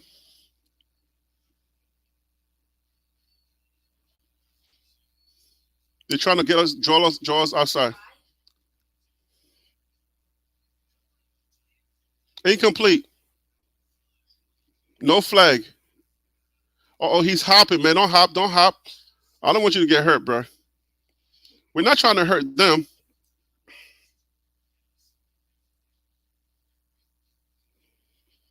It's 4th and go. If they don't make it, the game is over. Coach Prime can go home and go to sleep and just, you know what I'm saying, reach in for the handshake. Y'all think Coach Prime going in for the hug? Y'all think Coach Prime type in there? Do you think Coach Prime goes in for the hug? He's such a gentleman. Coach Prime is such a man of God. Like, I think he goes in for the hug because he's so respectful. He's a human being first. I think he goes in for the hug. Coach Prime, even though he was in front of the cameras and it was like, yo, what do you do? He said he's going to take his hat off and the glasses and he's going to do his hands. He's going in for the hug. That's why you respect this guy. You know that he's yeah. It's going on right now. Colorado is playing right now in Boulder. That you know the stadium that we was in? That's where they're at right now. I'm talking to Micah guy, the smaller, the little one.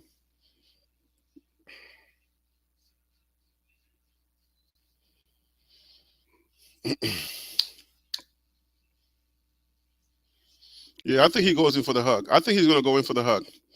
I think he was going to go in for the hug to begin with. I don't know that Coach Prime reached his hands out because he's too, like, if you don't understand who Coach Prime is, like, interception. Trevor Woods got the interception. He kicks it. Trevor Woods got the interception. The 1-11 kids caught the interception. Let me tell you the narrative right now. The 1-11 kids redeemed themselves tonight. Coach Prime goes in for the hug.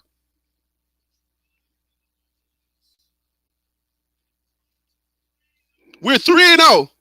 As I predicted, he goes in for the hug. Coach Prime went in for the hug.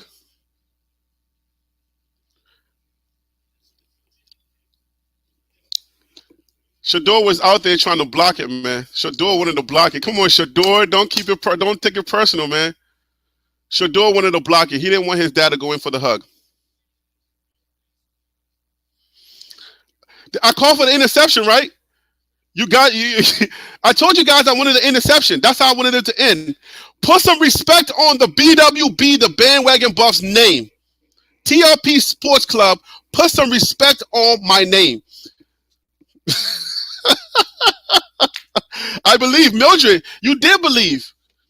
I told y'all, you got to believe when it comes to Coach Prime. You got to believe until there's 0 on the clock.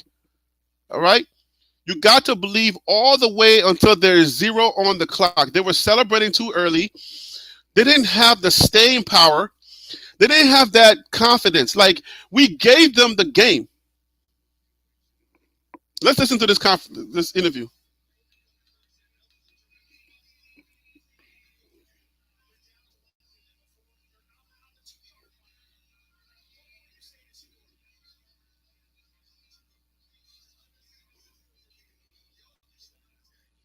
He told Shador, do what you do. You're down 11, you're on the 2-yard line. He tells Shador, do what you do.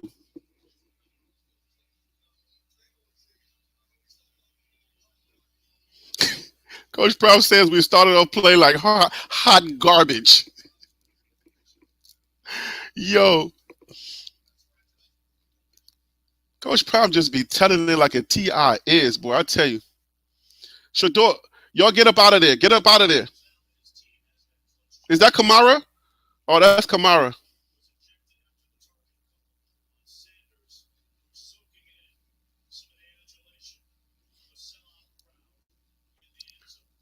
If I was out there on the field, if I was in that stadium, that's where I would be at, because I'm usually there where Shador comes up to everybody. That's how I was able to get the intro for my channel. Shador, he always comes out, man. I love that kid. He comes out and he showed the fans love because he understands what it means to be a star. He understands what it means to have bravado. He understands that, like, people like us and the kids that are there, there's usually a lot of kids in that corner.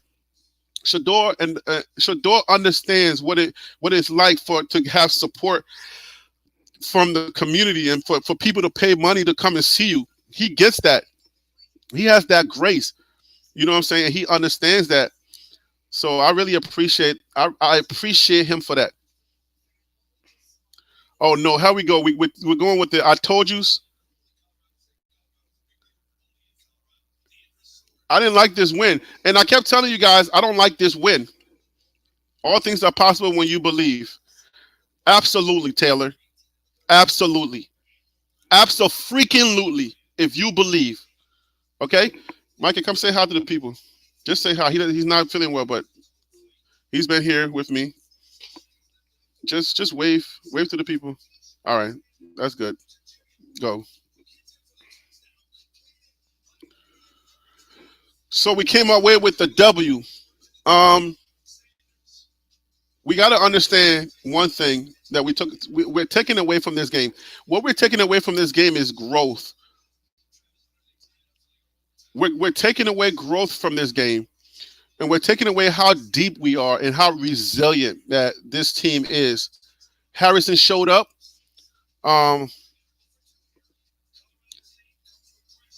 We're resilient. Like, Coach Brown believes. When you have your maestro, your leader, who believes, and he never wavers in his faith, and he never wavers in who he is, it's easy for you to follow him. You see Shador at the end, he's trying to block. Shador's trying to block it. Shador doesn't want any of that. You know what I'm saying? He wants to block it for his dad. He got in there. Come on, Shador. It's all good, man. It's all love, Shador. You ain't got to do that. You know what I'm saying? Like, I mean, you know, he can flex a little bit. Shador wanted to do this to Norvell, okay? Shador wanted to throw out the hand for Norvell, but you know what I'm saying? But yeah, I like Shador, man. He's a graceful winner. He's graceful. He understands the pressures that comes with being a celebrity, being a big star. He's been around his dad so long, and he understands. He sees how his dad handled those pressures. And like his dad always says in the interviews, that Shador has been around with him. Shador has been with him, so he knows him. He knows Coach Brown more. So that's where you get that. So guys, this is a great game, but we learned a lot tonight. We learned a lot to trust. If one thing we took away for the fan base, you got to believe all the way through. Where's my Liberian brother? He's gone, right? A lot of y'all that was saying, like, this person sucks, Jimmy Horn sucks. Jimmy Horn saved the game. You know, so we really got to understand that we got to believe through. And it should not take somebody to continue to keep proving to you before you start understanding, I'm locked in and I'm with you, my guy. You know what I'm saying? He shouldn't have to keep proving it. Coach Prime shouldn't have to keep having to prove it all over every single time for you to say, okay, if you're a fan, you're going to lock in and you're going to believe until there's no time left on that clock. That's what tonight proves. And I want that to sink in for the fan base, because it's going to get harder and harder. It's going to really get harder and harder. But I need the fan base to really understand, all right? I need the fan base to really understand that when Coach Prime says believe, that's what it takes for all of us to win. We want to be able to, tell the haters to back off. We want to be able to, go into our social clubs or our social corners and be able to say, yes, I'm this, I want to, what I'm saying? That DJ, he was right. I was wrong. It's all love, man. It's all love. You got to believe. And that's what I've been saying, DJ L. I've been saying you got to believe. I've had to do this. I've been doing this all for 9 months. That's what I've been doing this on this channel for 9 months. I'm not a sore loser, or I'm not a sore winner either. But I just want to let people know when I went to TCU, those kids, one of the kids that I interviewed, they reached back out to me and it was like, yo, you was right. And I'm like, look, and the kid that said that if we lose, I'm not going to watch another football game, he reached back out. He was like, yo, you was right. And I said, I don't want you to not watch another football game. I just want you to understand, don't let nobody make up your mind for you, because you were listening to the wrong crowd. You didn't do your due diligence to look at the information or the data. So that's the whole idea. You got to understand that, we got to believe. We trust our process. We trust in somebody who really believes. It's not really us. It's Coach Prime and his staff. When you get to a certain point, you got to start trusting your process, because adversity is going to come. So when you're down, you can't be like, oh my gosh, we're about to lose. No matter how many points they got on the board, you always got to trust your process. What I saw early is I saw the lack of confidence, the lack of finish. I saw the lack of confidence in CSU. They didn't have the finishing power. They didn't have that put me away power. I felt like what they had was they were holding on for life, for dear life. Like, man, we're up by 7. If we just keep this 7, we can really win this game. You know what I'm saying?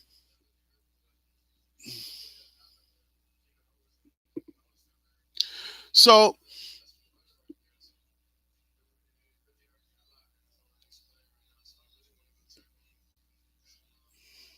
Shador's talking right now.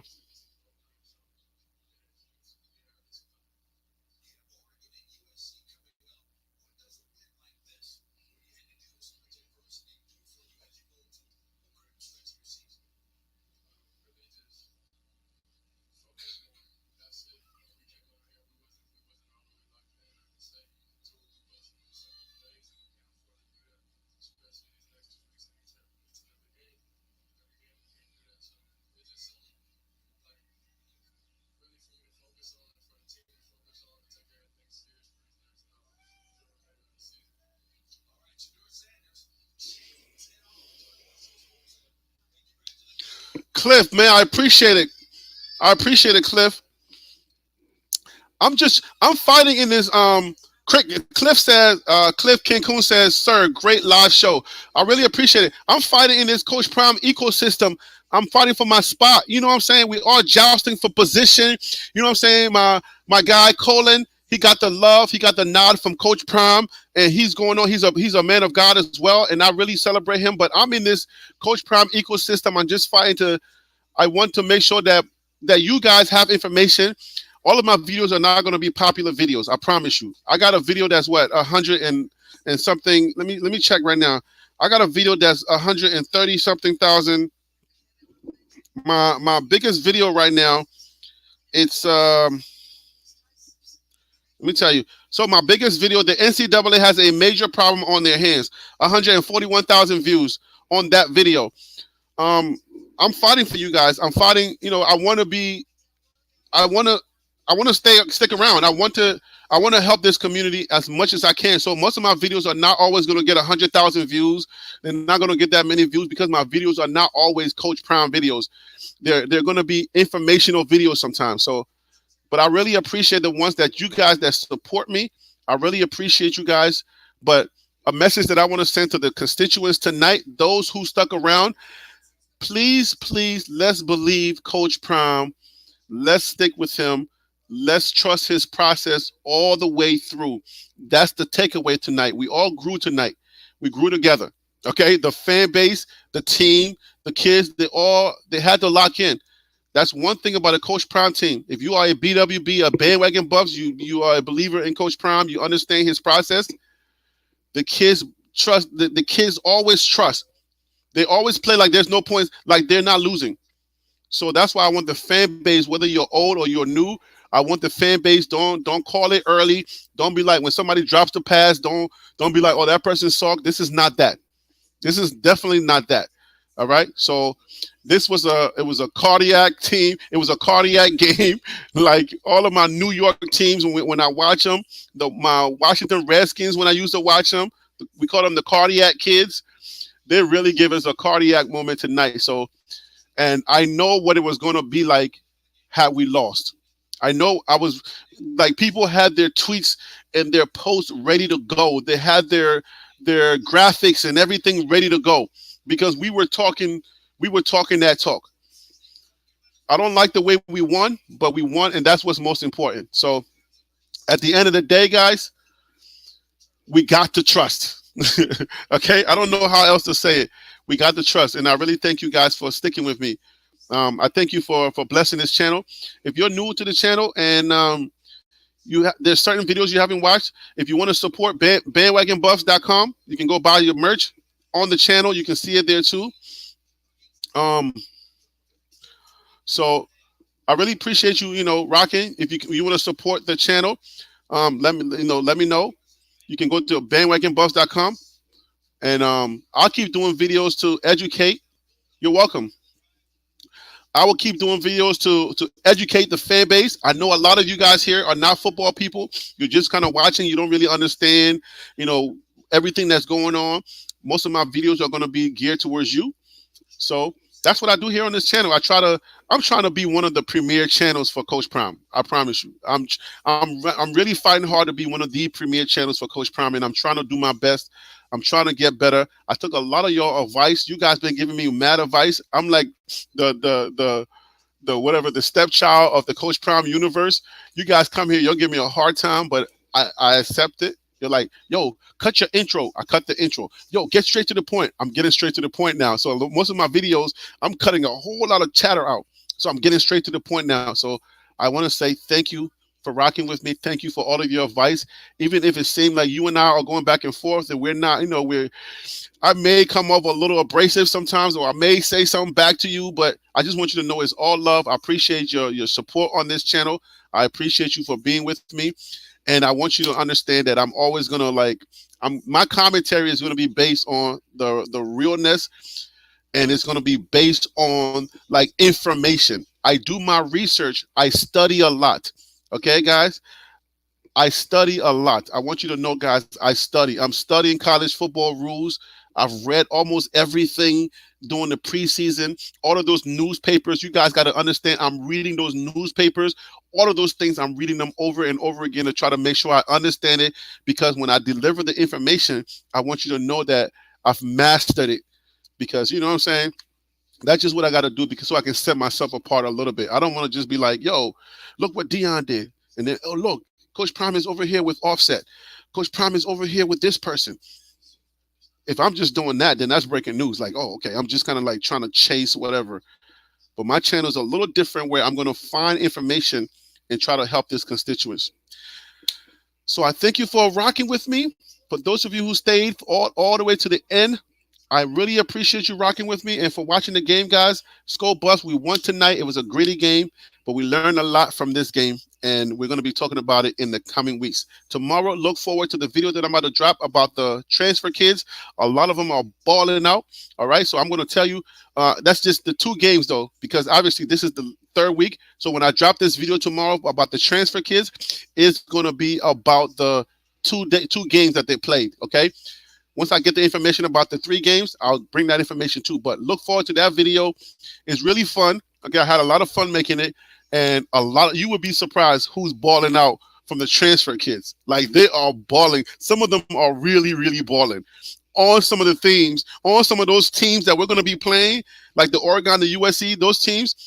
Some of them are balling on those teams. So you'll be surprised when you see those videos, when you see the video that I drop tomorrow.